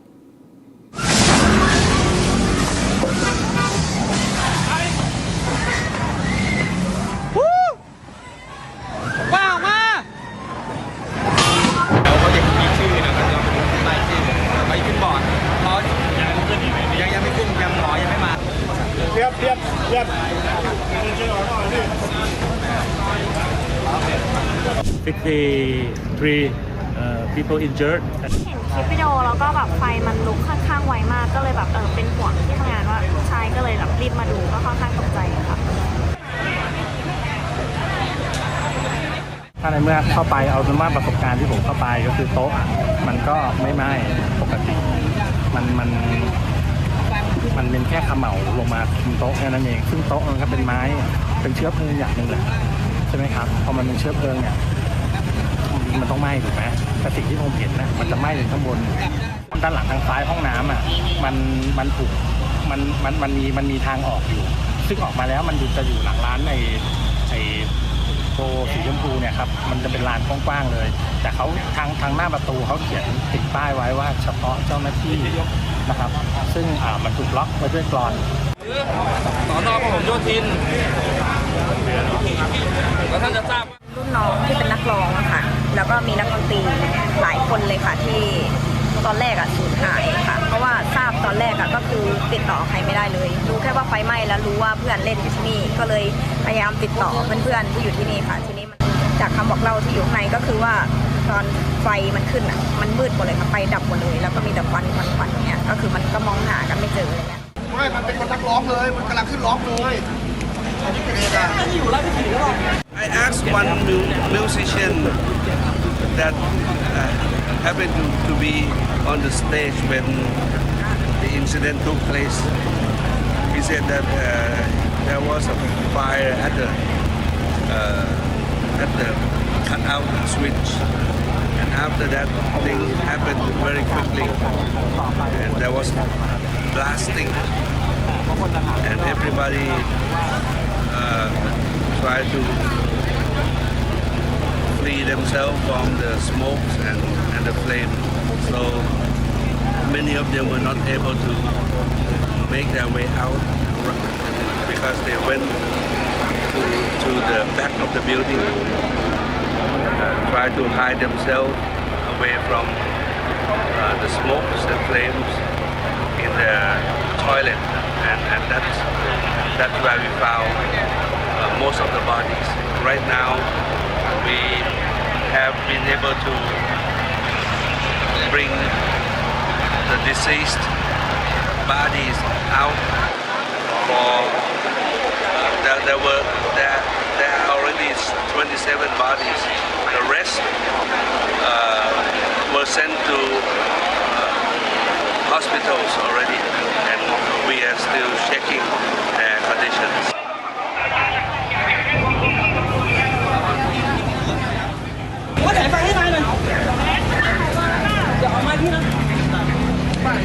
Yeah, the incident started around midnight, and then there are like 27 deaths and 63 people injured and 22 critical condition. ก็ว่ารายงานว่าอย่างนั้นนะก็คงไม่อยู่ในนั้นครับก็เข้าใจว่าไฟมันติดเร็วแล้วก็ไปตามThe source, the cause of the fire is still under investigation by the police department. But I think the fire brigade arrived within 5 minutes from the notification. But the fire already spread quickly and a lot of smoke and flame. So I think we have to investigate what is the really cause of the casualties.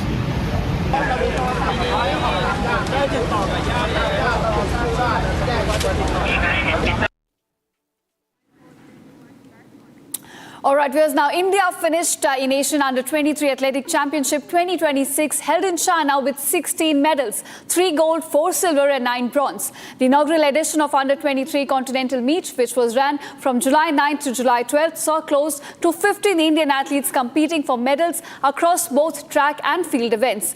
The relay teams led the charge for India. They counted for about 4 medals, including the gold in both the mixed and women's relays. Now, Shravani Sachin Sangle was the most successful Indian athlete, returning with about 3 medals, including a gold each from mixed 4x400 meters and women's 4x400 meter relays. She in fact also bagged a bronze in 400 meter hurdles race. Here's a detailed report. Take a look.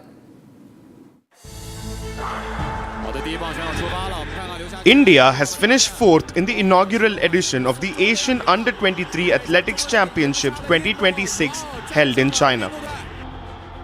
Nearly 50 Indian athletes participated in the event, bagging a total of 16 medals across track and field events.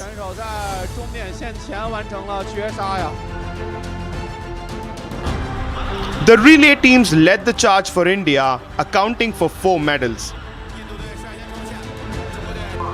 Shravani Sachin Sangle was the most successful Indian athlete, returning with 3 medals, including a gold each from the mixed 4x400 meters and the women's 4x400 meters relay. She also bagged a bronze in the 400 meter hurdles. Shravani Sachin Sangle gave the quartet a strong start before Sandramol Sabu delivered a solid second leg, pulling clear of her Chinese rivals over the closing 100 meters.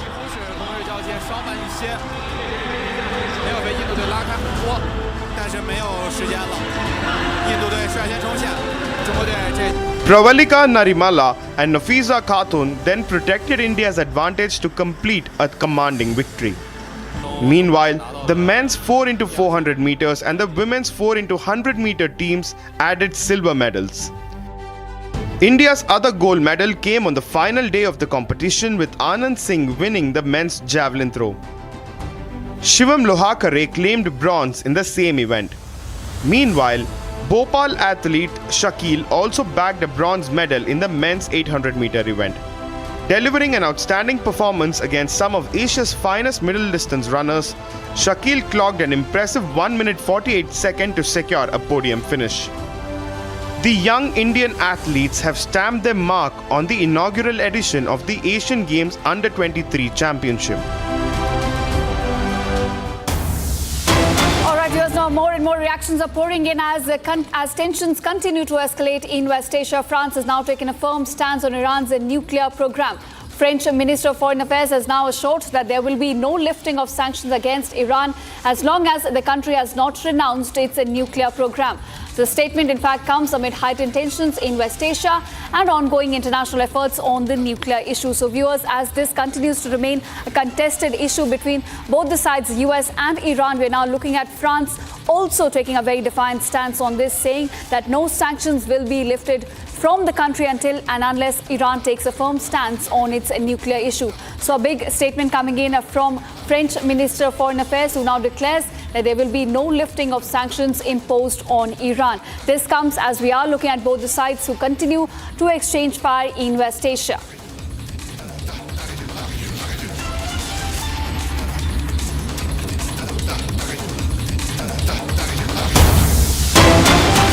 Viewers, we're getting some more breaking news at this hour. Iran's Atomic Energy Organization now denies attack on Bushehr plant. In fact, Iran, as the attacks continue, France also now reiterating that no lifting of sanctions will be taking place as far as the war in West Asia is continuing. We are looking at being back to square one after 3 months of conflict. Both the sides are now again exchanging fire.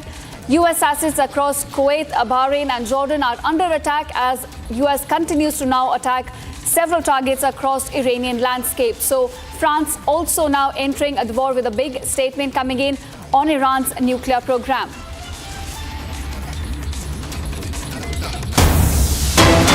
In fact, more developments coming to light as Iran's Atomic Energy Organization is now denying any attack that has taken place on Bushehr nuclear plant. So viewers, as US strikes continue across Iranian landscape, there were reports coming up that Bushehr nuclear plant has now been hit. But Tehran has now come out with a statement that no such attack on Bushehr nuclear plant in fact has taken place, assuring that all the operations at the nuclear plant are currently stable and safe. They're operating within the safe limit. So that's the statement coming in from Iran at the moment.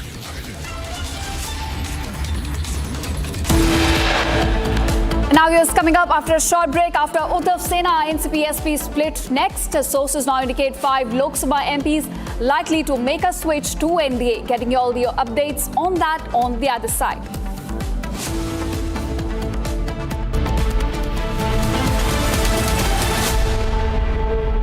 चमकी चाट से क्या बना है? Sandwich लस्सी और छाछ हर घूंट में चमकी चाट ड्राई फ्रूट और दही बड़े चमकी चाट से स्वाद बढ़े असली स्वाद सिर्फ चमकी चाट केसरिया से मन जोगी हुआ रे दिल झूमे देखो मतवारा हुआ रे केसरिया से मन जोगी हर पल मनाओ केसरी त्योहार विमल बोलो जुबान Kesari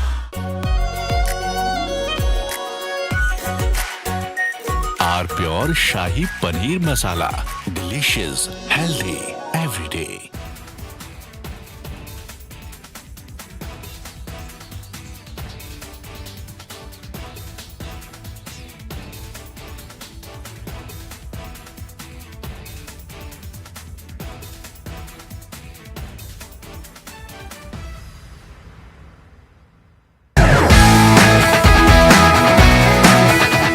Plus, our podcast wants to know. But I'm seeing a very soft version of Arnab. What did you expect? A mad guy shouting at the screen. I can't shut up. As debater, or I'm a crazy debater. Facts everyone has. But I have brought back opinion into journalism because they didn't have the guts. I had the guts, I had the freedom, I had the intellect. I gave it my best shot. I still do it. There's no sense of how much money you want to make. No, it was always how much can you do. I used to be really proud seeing my father in uniform. I realized my father was doing something greater than his own job. If you were to again go back and look at from where you started as a journalist, so much. A junior Rahul would have spoken to a junior Arnab. Which Rahul?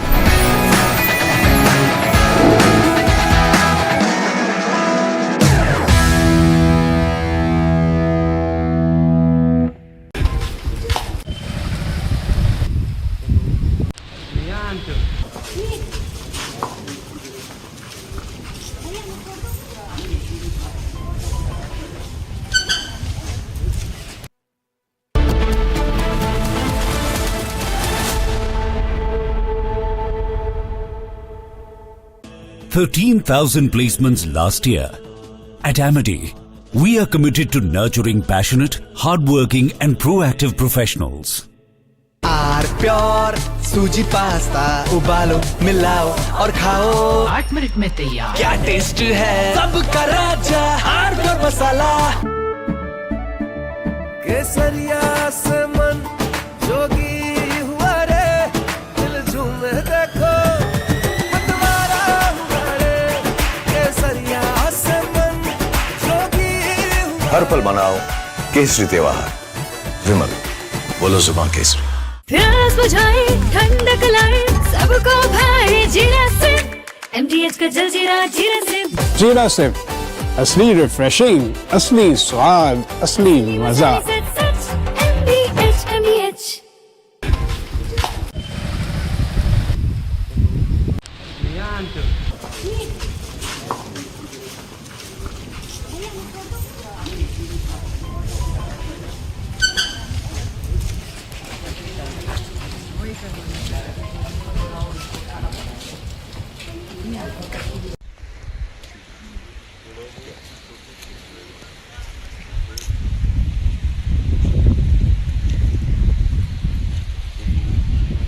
की घटना है, मैं यही घटनास्थल भी आया हूँ।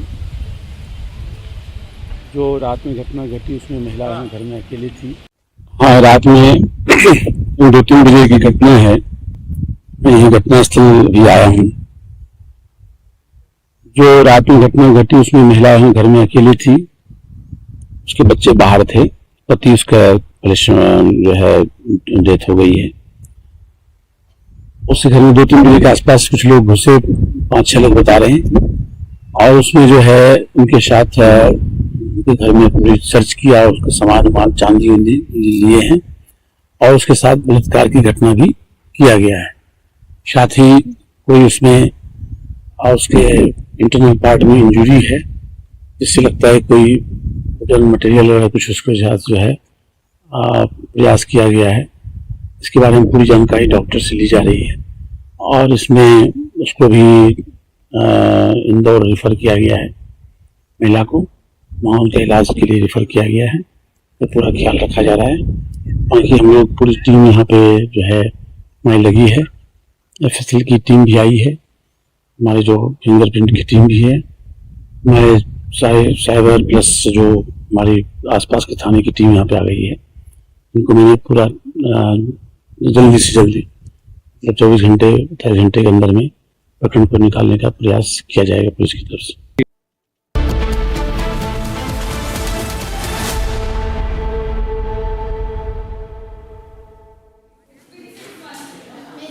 Hello viewers, a very good afternoon to you. I'm Chongtham Amrita and you're watching Republic TV. Now, Republic School of Journalism, India's most sought after live learning program, has now opened applications for its 2026 batch. RSJ was launched with a single mission to train the next generation of journalists, not in classrooms, but on the field, live as news breaks, covering elections, wars, and the biggest stories of our times under the direct mentorship of India's biggest journalists at the Republic Media Network. And the results speak for themselves. 100% of students from RSJ's inaugural batch are now placed working in newsrooms. The new batch begins this August, and aspiring journalists can apply online now at www.republicschoolofjournalism.com or call 836-999-5400 to know more. But first, for now, let's take a look at the headlines.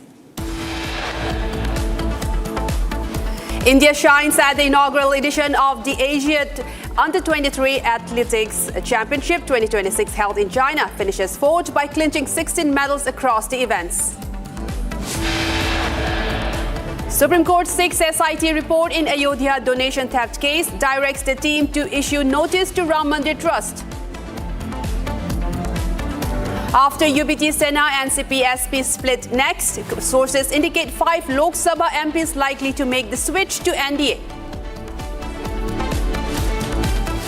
US strikes central Iranian areas, hits air defense systems, coastal radar sites, missile and drone capabilities along with small boats. Iran launches Eye for an Eye operation after fresh US strikes, targets US bases across Kuwait, Jordan and Bahrain. BJP sends legal notice to Jammu and Kashmir Chief Minister Omar Abdullah on 30 crore charge, demands unconditional apology.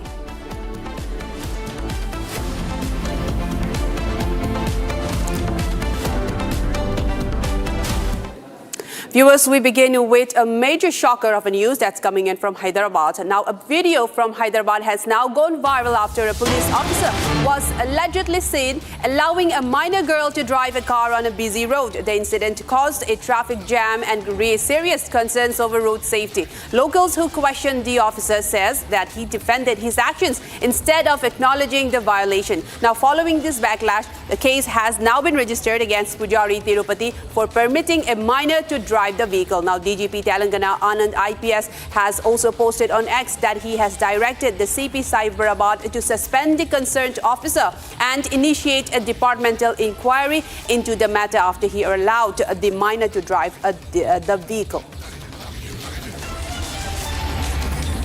Now, viewers, this is in fact a video that has now gone viral where a minor was seen driving a car and also the man defended his actions. This is a video from Hyderabad that has now gone viral. The police officer, he has allowed a minor girl to drive the car on a very busy road, and in fact one big shocker is coming that he has defended his actions. Now, on this incident, the DGP Telangana Anand IPS has posted on X that he has now directed the CP Cyberabad to suspend the concerned officer and initiate a departmental inquiry against him. This is the latest action has been taken against the police officer for allowing a minor girl to drive the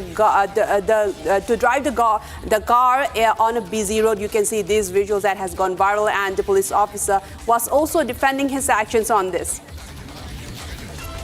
I'm now joined by my colleague Aishwarya, who has some more details into this matter. Aishwarya, this is in fact a big turning point, or maybe as we can call a shocker of an incident in Hyderabad, where a police officer has allowed his relative, maybe a granddaughter or a grandson, that he has allowed to drive this vehicle. In fact, he has gone for a different length of a distance to drive this vehicle on a busy road. Now, also we are getting report that he to suspend the concerned officer. A matter has also been initiated on this. Tell us more on this, Aishwarya.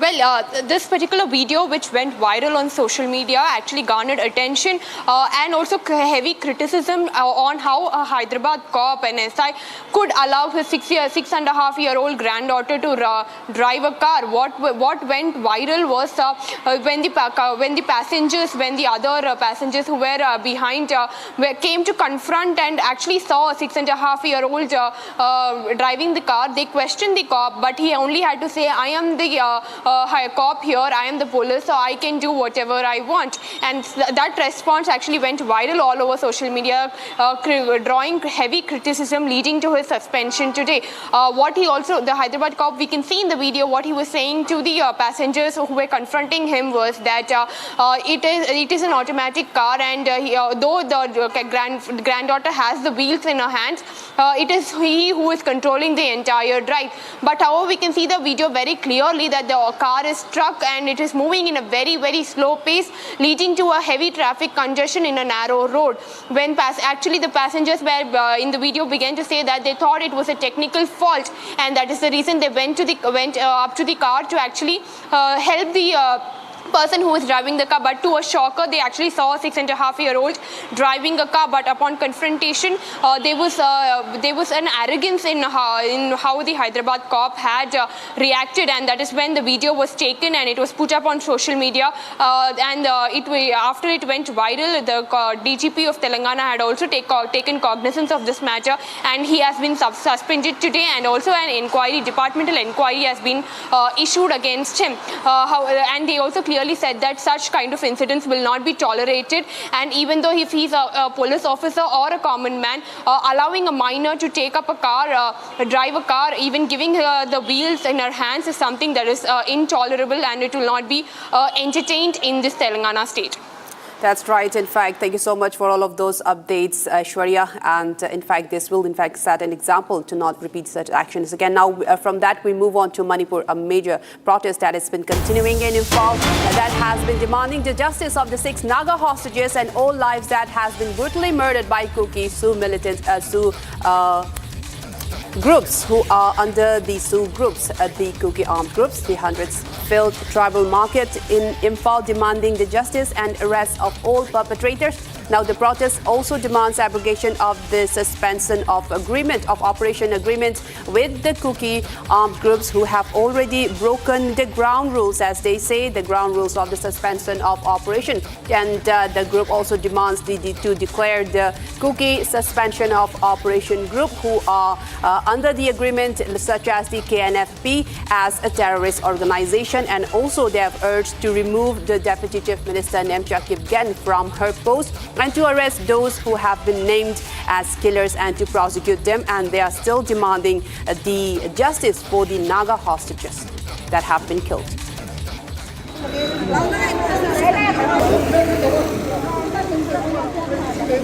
Naga brothers ki justice! 6 Naga brothers ki justice! KNFP terrorist group ni haina! KNFP terrorist group ni haina! I'm now joined by my colleague Johnson from Imphal, who has more details into this, who has been tracking it in great detail. Johnson, thank you so much for joining us. And we're now getting to see that the demand for the 6 Naga hostages who have been kidnapped and killed brutally, and the people are still demanding justice for them. And one of the main demand is for the abrogation of the suspension of operation. And we are seeing that the latest protests have also demanded the removal of the Deputy Chief Minister. Tell us more into this. Yes, Amrita. The world knows that the 6 Naga hostages have been abducted from Mumbai on 13 May, and their mortal remains, who are brutally murdered, who are mutilated into pieces, they were recovered after nearly a month from the adjoining village of Mumbai. So from the very day itself, various Naga civil society organizations, various clubs, and various well-wishers of the indigenous groups, not only the Naga but also from the Meitei community, they have been protesting to demand justice from the concerned authority, that is both the state and the central government. Today itself, various Nagas, women, various local clubs and organizations, they also staged a protest in the tribal market, New Tekon, demanding various demands. So one of the demands, major demand, is that to abrogate the suspension of operation with all those Kuki Sioux militant groups. The main reason is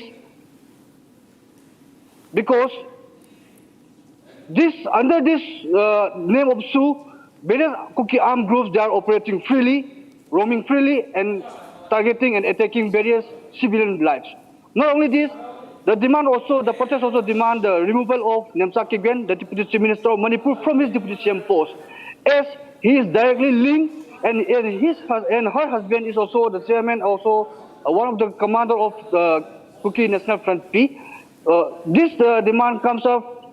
This is not the first protest, and this will be the last protest. The world also must know that the 6 mortal remains of the Naga hostages are still in the mortuary of Jennings Hospital.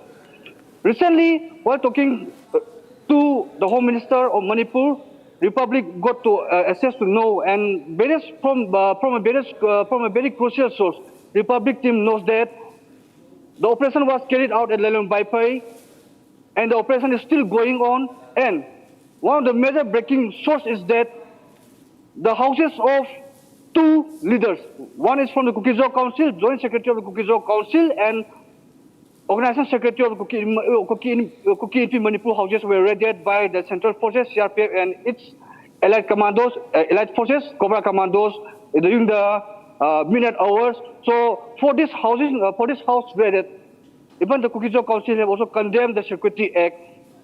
The question is, how long the protest will carry out in Manipur, in Imphal? How long the justice will be demanded by the well-wishers? Is the government still staying silent, or is the government unable to arrest all those perpetrators? Back to you. That's Amrita. right. That's right. Thank you so much for all of those details, Johnson, and we'll get back to you for more updates. And viewers, we move on to another big story that's breaking, the scandal involving Meta. The Ministry of Electronics and Information Technology has now said on the Meta child sexual abuse scandal. They have said that Meta has responded on the scam scandal, and Meta, in fact, have given a response to the government notice on the child sexual abuse content on Saturday. And in fact, Republic has been reporting on the child abuse, sexual abuse material on Meta, and the investigation has showed that the CSAM material was still online on various Meta platforms even after the government has issued notice against the tech giant. And now Meta, and now the ministry secretary has said that government is now examining Meta's response on the content, on the child abuse content, and government has also said the appropriate action will be taken on Meta after due examination of their response. I'm also joined by my colleague Nitin on this matter, who has been tracking this in great detail since the beginning. And Nitin, do give us more detail on the response that Meta has now given to the government. This after a 7 days explanation period was issued to Meta to explain their explanation on why there are still such child abuse material persistent on their platforms, and they have now given a notice to that. Tell us more on that. Exactly. So I think Meta, while it's given a very detailed response to MeToo, and the Secretary of the central government has sort of acknowledged that fact, and an action, a very detailed action, a corrective measure is expected from Meta after Centre's examination of its response on the child sexual abuse material matter. But the fact is that Meta is such a big company functioning across the globe, literally, with India as its largest consumer base in terms of both Instagram users and WhatsApp users, fails to understand how complex and how much of a trouble they found themselves in at this point of time in India. Because 5 minutes back, I was looking at Instagram, I just searched for the word teen, and the most graphic images of child sexual exploitation, soft porn, name it, and it was available just by searching a very simple word as teen. And this is after a company as big as Meta, Mark Zuckerberg-led company, led by Arun Srinivas in India, is under the scanner already and has given a so-called detailed response to the central government. This is very concerning. I think these foreign companies are truly accountable not only to the central government, but they should directly speak with the Republic. We've been there, we've been on ground, we've been covering this issue since it came to light. It came to light through our investigation, both on ground and through our desk reportage, which found several instances across Facebook and its Instagram account, and we'll continue to keep tracking this case in the closest possible manner. Back to you. That's right. Thank you so much, Nitin, for joining us on this and for all of those details. And in fact, we'll continue to track this story. In fact, Republic was the only channel who have flagged the child sexual abuse material on these platforms still persisting. And we'll continue to track this story. And for now, we'll move on to another major political development that's coming in from Maharashtra. Now, as per sources, the NCP Sharad Pawar faction has said for the NDA on key matter. This is a big development coming in from Maharashtra. The NCP Sharad Pawar, in fact, could be aligning closer to the NDA. And as per sources that we are tracking, Sharad Pawar's party may back the government on delimitation sources, a delimitation exercise as well. And Sharad Pawar's NCP-SP, in fact, may back on the one nation, one election elsewhere also. And this is a big big move, in fact, and from reliable sources that we are tracking. And they also say, as per the sources, that a merger is highly unlikely before or during the monsoon session, even though the NCP Sharad Pawar faction is moving closer to aligning and voting for some of the key policies, including the One Nation, One election and also the delimitation exercise. And even during the Operation Sindur, NCP Sharad Pawar's faction, and this is from a key reliable source, that have said that we backed on the discussion of the government and the actions of the government on that. So in fact, viewers, this is a big political update that we are tracking, that Sharad Pawar faction could in fact be voting for the government on key issues, including the One Nation, One election and also the delimitation. I'm now joined by my colleague Revati from Mumbai, who has some more details on this. Revati, this is a big, major political development. Now we have seen Operation Tiger taking place across Maharashtra, and this is again a big update that the Sharad Pawar faction is now saying that they could back the government on key issues, including the policies such as One Nation, One election and the delimitation exercise. So this is a big move. In fact, Revati, tell us more on what you know about that. Right. To be very honest, from last 2 to 3 years, Maharashtra politics has been a big drama, and this drama again continues after the Operation Tiger 2.0. Now there's a high speculation and talks about the NCP SP splitting up and joining hands with the NDA or the NCP AP faction. A few days ago, we exclusively saw on Republic that around 5 MPs are in talks and they are on the verge of split, but the timeline isn't fixed yet. But yes, there are talks and movements about splitting up and joining hands with NDA. Also, the most important thing here to be noted is that a few days back, when Maharashtra's monsoon session was going on, at that particular time, Sharad Pawar and Eknath Shinde met in Vidhan Bhavan in Eknath Shinde's cabin. And when Sharad Pawar entered that cabin, Eknath Shinde left the session half and he came and met Sharad Pawar. Also, though these speculations are denied by NCP SP leaders, yes, there are some sources which are indicating that in the near future we will see that NCP SP backing up the NDA's decision. Then it may be delimitation or One Nation, One election. Over to you. That's right. And in fact, a very big development, as you were saying to Revati. Thank you so much for joining us and giving us all of those inputs. And viewers, we move on to a major story. A huge fire has engulfed a pub in Bangkok early Monday, killing at least 27 people before firefighters brought the blaze under control, officials have said. Now, Thai Prime Minister Anutin has said that visited the area of the site and rows of bodies have been laid out at the scene as police and emergency crews worked around him. Now, footage also shared online by first responders shows the huge blaze raging and smoke pouring from the front door of the Na Lad Prao pub in the northern part of the Thai capital, with people trying to flee as thick black smoke billowed into the sky. Take a look at this report for more.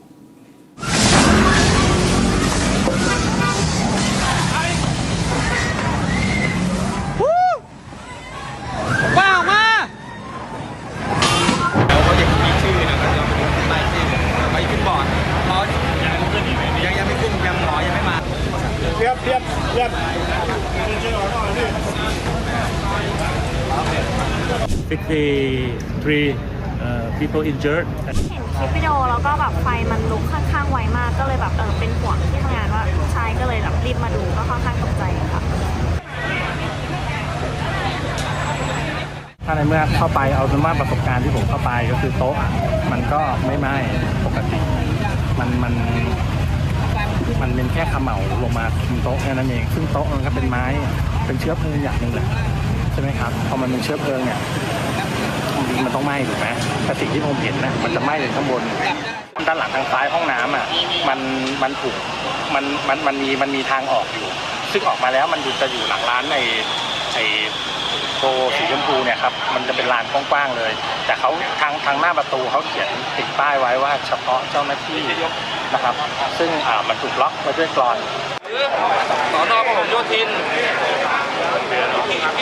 แล้วท่านจะทราบรุ่นน้องที่เป็นนักร้องค่ะแล้วก็มีนักดนตรีหลายคนเลยค่ะที่ตอนแรกสูญหายค่ะเพราะว่าทราบ ตอนแรกอะก็คือติดต่อใครไม่ได้เลยรู้แค่ว่าไฟไหม้แล้วรู้ว่าเพื่อนเล่นอยู่ที่นี่ก็เลยพยายามติดต่อเพื่อนๆที่อยู่ที่นี่ค่ะทีนี้มันจากคำบอกเล่าที่อยู่ข้างในก็คือว่าตอนไฟมันขึ้นอะมันมืดหมดเลยค่ะไฟดับหมดเลยแล้วก็มีแต่ควันอย่างเงี้ยก็คือมันก็มองหากันไม่เจออะไรเงี้ยไม่มันเป็นคนนักร้องเลยมันกำลังขึ้นร้องเลยอันนี้เป็นเองอะอยู่แล้วไม่ถึงแล้ว I asked one musician that happened to be on the stage when the incident took place. He said that there was a fire at the cutout switch, and after that thing happened very quickly, and there was blasting, and everybody tried to free themselves from the smokes and the flame. So many of them were not able to make their way out because they went to the back of the building, tried to hide themselves away from the smokes and flames in the toilet, and that's where we found most of the bodies. Right now, we have been able to bring the deceased bodies out. For there are already 27 bodies. The rest were sent to hospitals already, and we are still checking their conditions.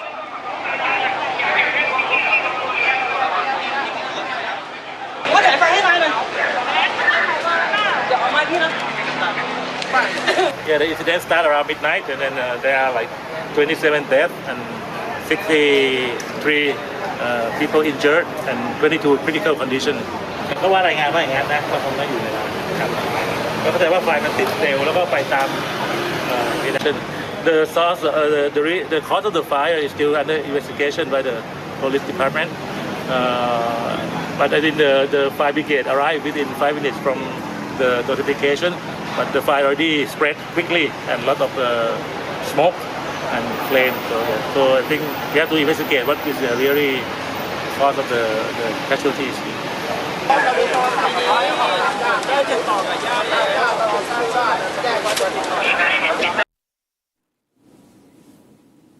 And now shifting focus to a major good news. India finished the Asian Under-23 Athletics Championship 2026 held in Ordos, China with 16 medals, 3 gold, 4 silver and 9 bronze. The inaugural edition of the Under-23 Continental Meet, which ran from July 9 to 12. So close to 50 Indian athletes compete for the medals across both track and field events. The relay teams led the charge for India. They accounted for 4 medals, including gold in both the mixed and women's relays.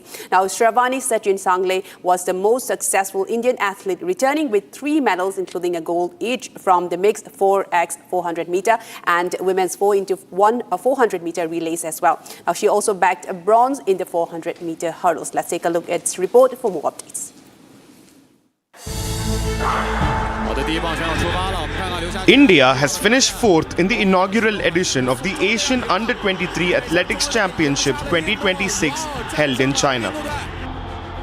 Nearly 50 Indian athletes participated in the event, bagging a total of 16 medals across track and field events.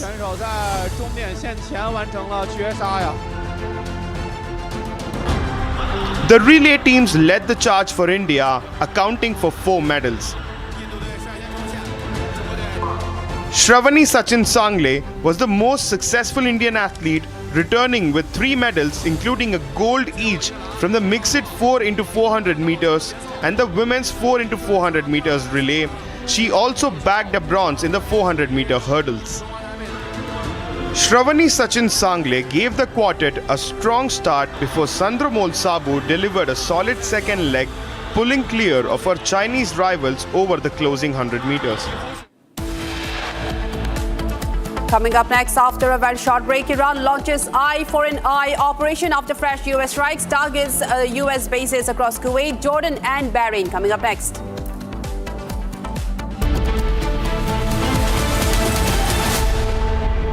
थोड़े में ज्यादा स्वाद ये हित तो है इसकी खास बात। वाओ मम्मा क्या स्वाद है? अरे मेरे राजा,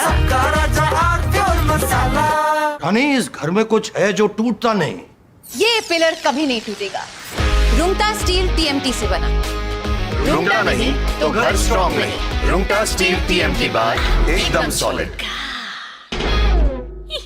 चमकी चाट से क्या बना है? सैंडविच, लस्सी और छाछ और हर घूंट में चमकी चाट, ड्राई फ्रूट और दही बड़े। चमकी चाट से स्वाद बढ़े। असली स्वाद सिर्फ चंकी चाट।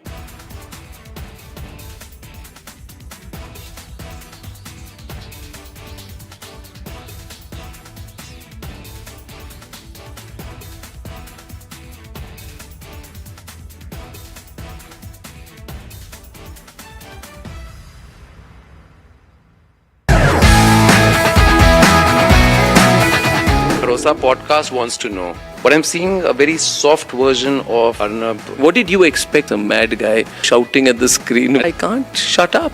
As debater, or I'm a crazy debater. Facts everyone has, but I have brought back opinion into journalism because they didn't have the guts. I had the guts, I had the freedom, I had the intellect. I gave it my best shot. I still do it. There's no sense of how much money you want to make. No, it was always how much can you do. I used to be really proud seeing my father in uniform. I realized my father was doing something greater than his own job. If you were to again go back and look at from where you started as a journalist, so much. A junior Rahul would have spoken to a junior Arnab. Which Rahul?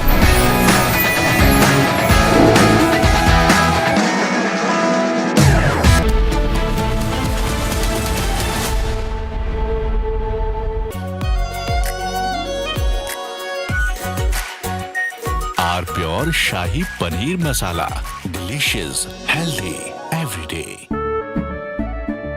केसरिया से मन जोगी हुआ रे, दिल झूमे देखो मतवारा हुआ रे। केसरिया से मन जोगी हुआ। हर पल मनाओ केसरी त्योहार। विमल, बोलो जुबान केसरी। चमकी चाट से क्या बना है? सैंडविच, लस्सी और छाछ और हर घूंट में चमकी चाट। अब बताओ स्वाद आया? असली स्वाद सिर्फ चंकी चाट।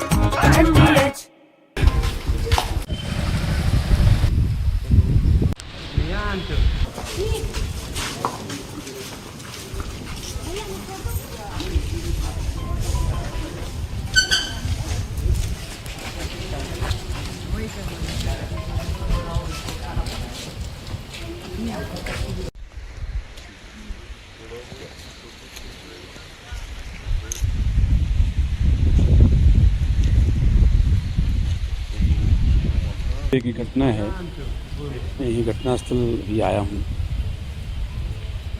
जो रात में घटना घटी उसमें महिला यहाँ घर में अकेली थी। हाँ, रात में 2-3 बजे की घटना है, मैं यही घटनास्थल भी आया हूँ। जो रात में घटना घटी उसमें महिला यहाँ घर में अकेली थी, उसके बच्चे बाहर थे, पति उसका परेशान जो है डेथ हो गई है। उसके घर में 2-3 बजे के आसपास कुछ लोग घुसे, 5-6 लोग बता रहे हैं, और उसमें जो है उनके साथ उनके घर में पूरी सर्च किया, उसका सामान वामान चांदी उंदी लिए हैं, और उसके साथ बलात्कार की घटना भी किया गया है। साथ ही कोई उसमें और उसके इंटरनल पार्ट में इंजरी है, जिससे लगता है कोई होटल मटेरियल वगैरह कुछ उसके साथ जो है प्रयास किया गया है। इसके बारे में पूरी जानकारी डॉक्टर से ली जा रही है, और इसमें उसको भी इंदौर रेफर किया गया है। महिला को वहाँ उनके इलाज के लिए रेफर किया गया है, तो पूरा ख्याल रखा जा रहा है। बाकी हम लोग पूरी टीम यहाँ पे जो है हमारी लगी है, एफएसएल की टीम भी आई है, हमारे जो फिंगरप्रिंट की टीम भी है, हमारे साइबर प्लस जो हमारी आसपास के थाने की टीम यहाँ पे आ गई है। From Asia's largest news headquarters, setting the agenda for Bharat.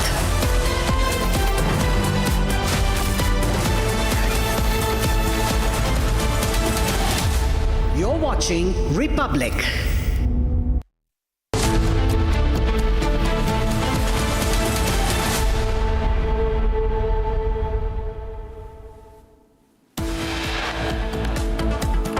top headlines. India shines at the inaugural edition of Asian Under-23 Athletics Championship 2026 held in China. Finishes fourth by clinching 16 medals across the events. The government says that it is now examining Meta's response on child sexual abuse content. Appropriate action to follow. Supreme Court seeks SIT report in Ayodhya donation theft case. Directs the team to issue notice to Ram Mandir Trust. After UBT Sena and CPSP split next, sources indicate 5 Lok Sabha MPs likely to make the switch to NDA. US strikes central Iran, hits air defense systems, coastal radar sites, missiles and drone capabilities along with small boats. Iran launches eye for an eye operation after fresh US strikes targets US bases across Kuwait, Jordan and Bahrain.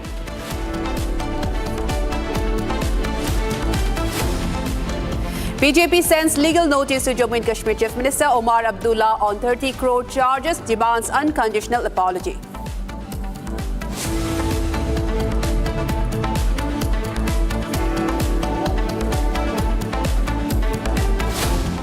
Now, viewers, we begin with a major breaking news coming in at the moment. A U.S. national, reportedly a U.S. Navy and Special Forces soldier, was arrested near the Indo-Nepal border.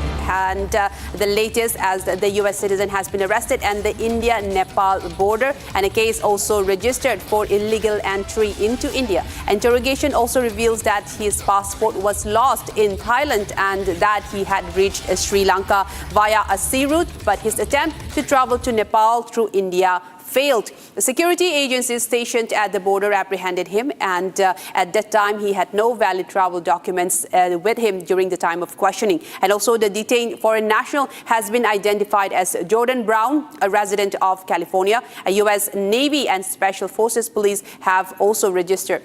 He says that he claims to be a U.S. Navy and Special Forces. Now police have also registered a case against the U.S. citizen under sections 21 by 23 of the Immigration and Foreigners Act, and are proceeding with further legal action. Now, viewers, the arrest took place at the Sonauli border of the Indo-Nepal border and international crossing between India and Nepal. And he also told investigators that he had studied at the University of California and had served in the U.S. Navy and Special Forces for 6 years before leaving military service around 2 years ago. Now, he also said that both his parents passed away, and this after he was apprehended at the crossing of the India-Nepal border. And the station officer Mahendra Mishra has reported of this during interrogation. Now, according to police, the man also gave varying accounts of his travel within India. Now, he also claims to have arrived in Goa from the United States about 2 months ago, and he says that he stayed there for nearly 6 weeks and later traveled from Bengaluru to Lucknow by bus on July 8 before proceeding to Gorakhpur. Now, from there, he allegedly hired a taxi to reach the Sonauli border. Now, during questioning, he also claimed that he had come to Nepal to meet a person identified only as Naz, whom he described as a Nepalese national he had met in Goa. Now, he said that another acquaintance from Bengaluru was in possession of his passport. However, officials say that he was unable to provide complete address or verifiable details about either individual. Now, the man also told investigators that he had met an Indian woman from Uttarakhand in Italy 3 years ago and married her in October 2024. Now, he claimed that she works as a yoga instructor, and police said that the foreign national has repeatedly changed his statements during the time of interrogation. This has prompted security agencies to verify every aspect of his identity, his travel route, and also claims that he has met during the interrogations. We also have some reactions on this. Let's listen to that. तो SSB द्वारा सोनौली के पास एक व्यक्ति को अनधिकृत रूप से नेपाल में प्रवेश करने के कारण पकड़ा गया और उससे पूछताछ की गई तो उसने अपना नाम जॉर्डन ब्राउन बताया और बताया कि वह कैलिफोर्निया अमेरिका का नागरिक है। अन्य एजेंसी द्वारा भी उससे पूछताछ की गई। पूछताछ में उनके द्वारा बताया गया कि वह टूरिस्ट वीज़ा पर थाईलैंड गया था, जहां उसका पासपोर्ट गुम हो गया। फिर वह किसी माध्यम से जल मार्ग से श्रीलंका पहुंचा, जहां से 2 नवंबर 25 को वह जल मार्ग से ही भारत आया था। तब से वह गोवा में रह रहा था। आज वह नेपाल जाना चाह रहा था जब एसएसबी द्वारा उसको पकड़ा गया। उसके पास से कोई वैध प्रपत्र नहीं मिले हैं उसके द्वारा बताए गए दावों की जांच की जा रही है कि बिना किसी वैध प्रपत्र के भारत में आने के आरोप में उसके विरुद्ध मुकदमा अपराध संख्या 68/26 अंतर्गत धारा 21/23 इमिग्रेशन एंड फॉरेनर्स एक्ट थाना सोनौली पर पंजीकृत कर अग्रेतर विधिक कार्रवाई प्रचलित है। Well, viewers, that was the statement of the interrogating officer, the station officer, and this was the statement that he gave regarding the foreign national. He claims to be a US citizen who claims that he hails from California and also was served in the US Navy. He has various claims. He has made various claims during that time, and also he did not have any verifiable documents with him along that time, and he did not have his passport. He says that he has lost that in Thailand. He also says that somebody else took it from him. He also says that he met somebody who is identified as Nas in India, and he was going towards the Indo-Nepal border and to meet that person without giving much verifiable addresses on that. So this is a matter still under investigation. He has now been apprehended by the security agencies along the border and has been interrogated on his claims as well. And security agencies are picking up on this to verify further into some of the claims that he made. And interrogation also, in fact, reveals that he, in fact, had lost his passport in Thailand. That was one of the first claims that he said. And he also said that he had reached Sri Lanka via a sea route. And he also said that he reached Goa at first in India, that he directly traveled from the United States to Goa. And then after that, he also traveled to various other places in India and also met with a woman that he met about 3 years ago in Italy and married her, saying that she is also a yoga teacher in India. And he was, in fact, apprehended along the Sonauli border, which is the Indo-Nepal border. And the security agencies are trying to verify some of the claims that he made. And he has been identified so far as Jordan Brown. He claims to be from California and also claims that he, in fact, served in the U.S. Navy. So these are some of the claims that he had given during the interrogation, although security agencies are trying to verify some of them as well. And he also says that all of his documents have now been lost so far and did not have it on them during the time of questioning. And in fact, according to police, the man had even said that he was serving in the special forces for 6 years before leaving the military around 2 years ago. And these are some of the latest that we're tracking. The station officer also said, Mahendra Mishra, he also said that they are going to undergo some more interrogations on him, the man who has been identified as Jordan Brown so far, and some of his claims need more verification as he did not have any documents at that time. And also he says that he was traveling to meet a man identified as Nas, just that, has given just one word, Nas, and no further details about the person that he was about to meet in Nepal. And more information for investigation will in fact reveal who is that person that he was trying to meet. And he was apprehended at around Sonauli area, the region where he was in fact traveling to meet this person, Nas. And the man also told investigators that he had met an Indian woman from Uttarakhand and that he married her. So these are some of the claims that he has made. And although he is now under the custody of the security agencies, who are still undergoing some interrogation on him and the claims that he made. And security agencies are also trying to verify all of every aspect of his claims that he made. And let us also take a listen to the police statement on this regard. Take a listen. पास एक व्यक्ति को अनधिकृत रूप से नेपाल में प्रवेश करने के कारण पकड़ा गया और उससे पूछताछ की गई तो उसने अपना नाम जॉर्डन ब्राउन बताया और बताया कि वह कैलिफोर्निया अमेरिका का नागरिक है। अन्य एजेंसी द्वारा भी उससे पूछताछ की गई। पूछताछ में उनके द्वारा बताया गया कि वह टूरिस्ट वीज़ा पर थाईलैंड गया था, जहां उसका पासपोर्ट गुम हो गया। फिर वह किसी माध्यम से जल मार्ग से श्रीलंका पहुंचा, जहां से 2 नवंबर 25 को वह जल मार्ग से ही भारत आया था। तब से वह गोवा में रह रहा था। आज वह नेपाल जाना चाह रहा था जब एसएसबी द्वारा उसको पकड़ा गया। उसके पास से कोई वैध प्रपत्र नहीं मिले हैं। उसके द्वारा बताए गए दावों की जांच की जा रही है कि बिना किसी वैध प्रपत्र के भारत में आने के आरोप में उसके विरुद्ध मुकदमा अपराध संख्या 68/26 अंतर्गत धारा 21/23 इमिग्रेशन एंड फॉरेनर्स एक्ट थाना सोनौली पर पंजीकृत कर अग्रेतर विधिक कार्रवाई प्रचलित है। Right, so that was the statement of the station officer saying that various sections of the Foreigners and Immigration Act has been put on him, and the man during questioning also said that he had come to Nepal to meet a person identified only as Nas. That's all the detail that he gave, and did not even provide an address for this person that he was going to meet. And he said that this particular person, Nas, that he described is a Nepalese national, and that somebody he had met in Goa during his visit there. And he also said that another acquaintance from Bengaluru was also in possession of his passport. So in this regard, he has given two differing claims about his passport. The first, he says that he has lost it in Thailand, and another part, he says that somebody from Bengaluru has his in possession of his passport. At the time of questioning, he did not have any verifiable documents on him. But so far, security agencies are trying to confirm some of the claims that he made, and he is just now identified only as Jordan Brown, a man who hails from California, and he claims that he had served in the U.S. Navy for several years before retiring, and that he was traveling to Nepal along the Indo-Nepal border to meet a particular person named Nas, without giving any more details or address about who this person that he was going to meet, that person that he met in Goa while his travels were during his travels in India.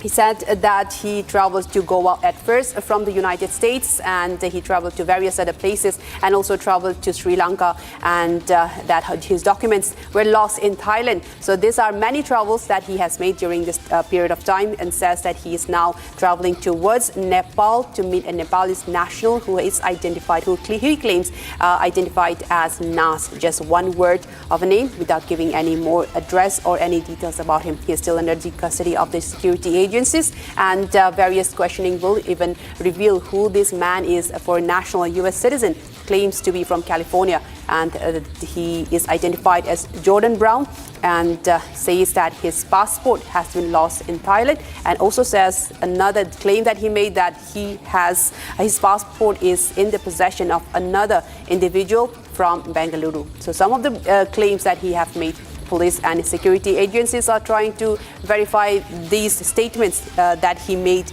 during the time of questioning, but he did not possess the documents on him at that time. And he also says that he in fact traveled to Lucknow from Bengaluru by bus on July 8th, and after that he proceeded to travel to Gorakhpur. And from there, he allegedly hired a taxi to reach the Sonauli border. So this was a long ways to travel to Nepal, that he could have flown directly from there as well. But he took a bus from Lucknow on July 8, that he says. And from there, he took a taxi to reach the Sonauli border. That's where he was apprehended by the security agencies and is now in the custody of the security agencies. This is, in fact, a big major development that we are tracking as it develops. And now, viewers, we move on to another story. As part of the Supreme Court's nationwide mediation initiatives, Samadhan Samaro 2026, the court administration invited parties in several disputes to explore an amicable settlement before a special Lok Adalat scheduled for the August 21 to 23, 2026 event. Now, both the Hindu plaintiffs and the Muslim mosque management bodies have rejected the proposal and informed the court and the concerned legal services authorities that they want the dispute decided through the regular judicial process instead of mediation. A major breaking development, viewers, this in regard as the event that's scheduled to take place of the Samadhan Samaro 2026. The Supreme Court has said that the nationwide mediation initiative, in fact, the Samadhan Samaro 2026, the court administration has invited parties in several disputes to explore settlements before a special Lok Adalat. And in fact, the Hindu plaintiffs and Muslim mosque management bodies have rejected this proposal of the Supreme Court, and they've said that the concerned legal service authorities that they want the dispute decided through regular judicial process and not by this particular mediation initiative. I'm now joined by my colleague Sarthak to give us more information on this. Sarthak, can you tell us a bit more about this mediation initiative that has been rejected by both the Hindu plaintiffs and the Muslim mosque? They say that they do not want to go through the mediation initiatives of the Supreme Court, saying that they would rather want the regular judicial process to settle the disputes. Tell us more on this.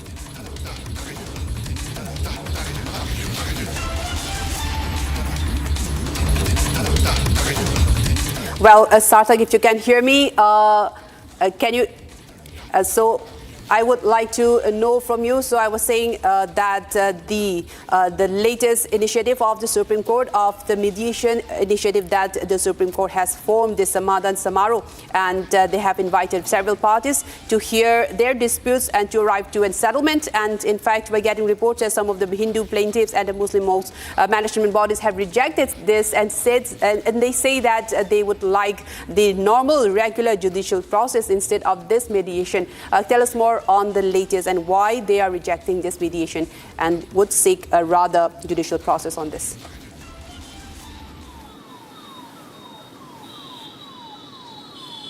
Well, right, Amrita, as I was saying before, you rightly mentioned that as per the Supreme Court's nationwide mediation initiative, which goes by the name Samadhan Samaro 2026, the court had invited parties to resolve their issues through mediation that was supposed to be conducted in a special Lok Adalat that was scheduled for August 21 to 23, 2026. However, the latest that we are getting, the disputes that were arising out of three important places of worship, which is first the Gyanvapi, which is in Varanasi, then the Mathura Shri Krishna Janmabhoomi, and then the Sambal Shahi Jama Masjid places of worship issue between Hindu parties and Muslim parties. They have mutually decided that they are not going to take the mediation route. Rather, they would be relying on the regular judicial process. So they have informed the Supreme Court that they are not in support of mediation, and they both have rejected the proposal and informed the court and all the concerned legal services authorities that they would be taking the judicial process. And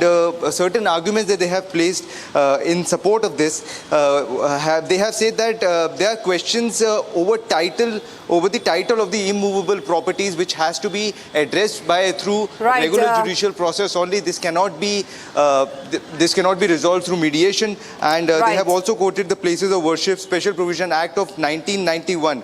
Which raises, Sarthak, thank you so much for all of those, but we'll continue to track this and get back to you very soon. And now we have a big breaking news that's coming in at the moment, and we'll take that first, which is about Piyush Goyal refuting that the India-US trade deal talks have been stalled is false. He says on his post that this deal now.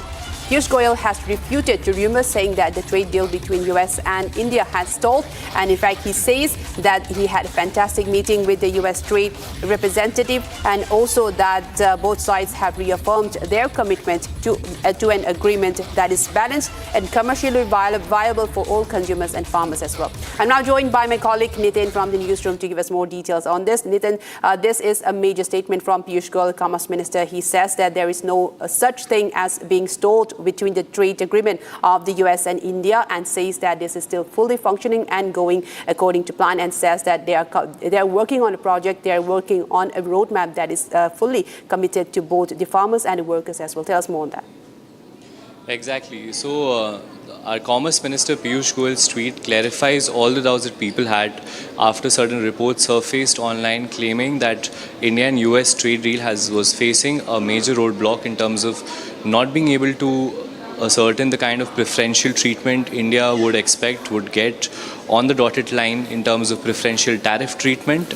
But Piyush Goyal has clarified in his recent tweet, this is the biggest breaking in terms of business news across the country, that when conversation was held between both our Commerce Minister Piyush Goyal and Jameson Greer, the US trade representative, it went really well. India showed commitment and that on the fact that it will not be balanced or will give out in terms of its red lines, which is agricultural sector, dairy. What it basically mentioned in his tweet was both sides reaffirmed their commitment to an agreement that is balanced, commercially benefits both businesses in both countries, as well as farmers and workers and consumers across both United States and India. Back to you. That's right. Thank you so much for all of those updates, Nitin. Thank you so much. And viewers, from that, we move on to another breaking story coming in at the moment. India's Trade Secretary Rajesh Agrawal has also made some statements on this. The US trade negotiations are progressing very well, and India and the US has, in fact, continued constructive engagement on the proposed trade deal. Commerce Secretary says that negotiations are progressing well with no major challenges in the ongoing talks. This is a supplement to what Piyush Goyal has also said, that there are no major hurdles between the trade negotiations between US and India, and in fact, trade negotiations relations with the US are progressing very well. This, in fact, has been stated again, and the latest as what Piyush Goyal has also said. We also have Nitin continuing to join us on this. Now, Nitin, this is again a supplement to what Piyush Goyal had said earlier, saying that there are no major hurdles between the trade engagement between the deal, and saying that the Commerce Secretary has in fact said that the negotiations are in fact progressing very well. Tell us more on that. So what basically all of these government officials, including our Commerce Minister Piyush Goyal, and what the Trade Secretary Rajesh Agrawal has mentioned, is the fact that the roadmap towards a clear India-US bilateral trade agreement is clearer than ever for both parties involved, for both of their teams, negotiators on both the United States side and India side. And currently what the Commerce Secretary is stating is that the India and US continue constructive engagement on the proposed trade pact. Now, this trade pact is part of a larger ambitious goal that both countries have set for them, which is $500 billion of trade, bilateral trade between both countries by 2030. So that's the goal, and that's the clarification from Piyush Goyal and the Commerce Secretary Rajesh Agrawal. Yes, in fact, thank you so much for all of those updates and the details, and thank you so much. We'll continue to track the stories between the US and India trade deal. Thank you so much, Nitin, for joining us. And viewers, we move on to another story. Iran has now ruled out any attacks on countries in the region. Foreign Ministry spokesperson Baghai has said that only the US bases and its facilities are being targeted in Iran's defensive operations. And Tehran also reiterated that there will be no attacks on any neighboring countries. This is after there have been a series of escalation between the two regions. US CENTCOM has recently stated that they have completed another round of strikes against Iran, and Baghai has now further stated that these retaliatory attacks will only be targeting US bases and US facilities and not on the neighboring countries. This is unlike the earlier escalation that took place, that was an all-out escalation across the region that targeted various areas. In fact, now Iran has reserved their statement and saying that they will be targeting only the US bases across the region, on only the US facilities, and all the other nations are safe from their targets, and they are not targeting the region as a whole. At that, in this retaliatory attacks are only targeting the US bases, saying that no attacks on any neighboring countries will be done by Iran, and the retaliation is purely against the US bases and its facilities.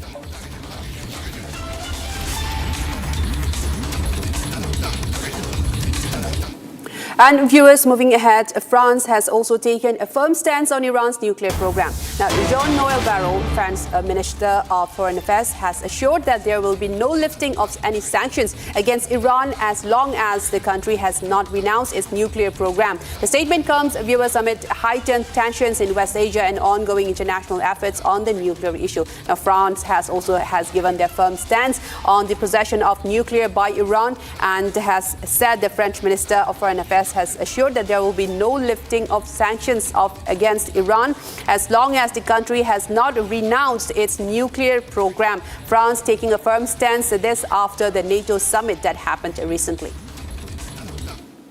And moving on with more updates from Iran, Iran's Atomic Energy Organization has denied attack on Bushehr nuclear plant. Iran's Atomic Energy Organization, in fact, has denied that claims circulating on social media about an attack on the Bushehr nuclear plant, power plant, stating that the facility is in a completely normal, safe and stable condition with all units operating without any interruption. This after a few days earlier, the Bushehr has been targeted, was a news that was released and was circulated online. And now Iran has now given a statement saying that the power plant, in fact, is still stable and operating, and it has been not attacked at all. This latest, as Iran has now said, Iran's Atomic Energy Organization has denied that any attack was carried out on the nuclear power plant, saying that the power plant is in fact completely normal, still safe and stable, and all of its units are operating without any interruption.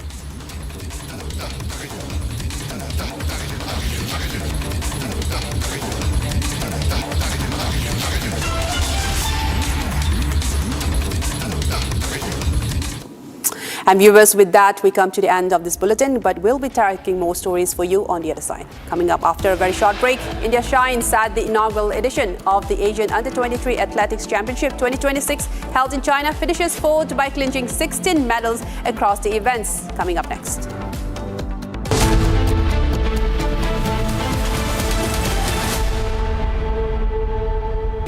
Pure सूजी pasta उबालो मिलाओ और खाओ 8 minute में तैयार। क्या test है सबका राजा R pure masala.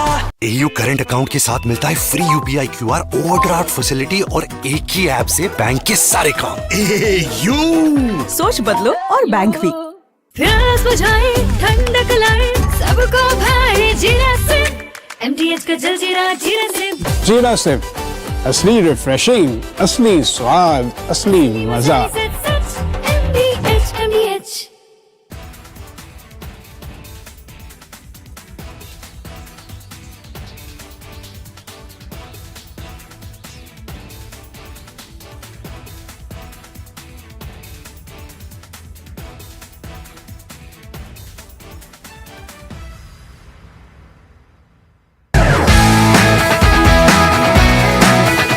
Rosa podcast wants to know, but I'm seeing a very soft version of Arnab. What did you expect? A mad guy shouting at the screen. I can't shut up.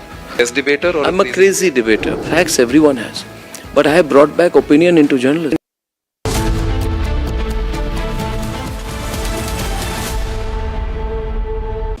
$13,000 placements last year. At Amity, we are committed to nurturing passionate, hardworking and proactive professionals. चमकी चाट से क्या बना है? Sandwich लस्सी और छाछ और हर घूंट में चमकी चाट। ड्राई फ्रूट और दही बड़े। चमकी चाट से स्वाद बढ़े। असली स्वाद सिर्फ चमकी चाट। केसरिया से मन जोगी हुआ रे दिल झूमे देखो मतवारा हुआ रे केसरिया से मन जोगी हुआ। हर पल मनाओ केसरी त्योहार। विमल बोलो जुबान केसरी। थोड़े में ज्यादा स्वाद ये हित तो है इसकी खास बात। वाओ मामा क्या स्वाद है। अरे मेरे राजा सबका राजा आर प्योर मसाला।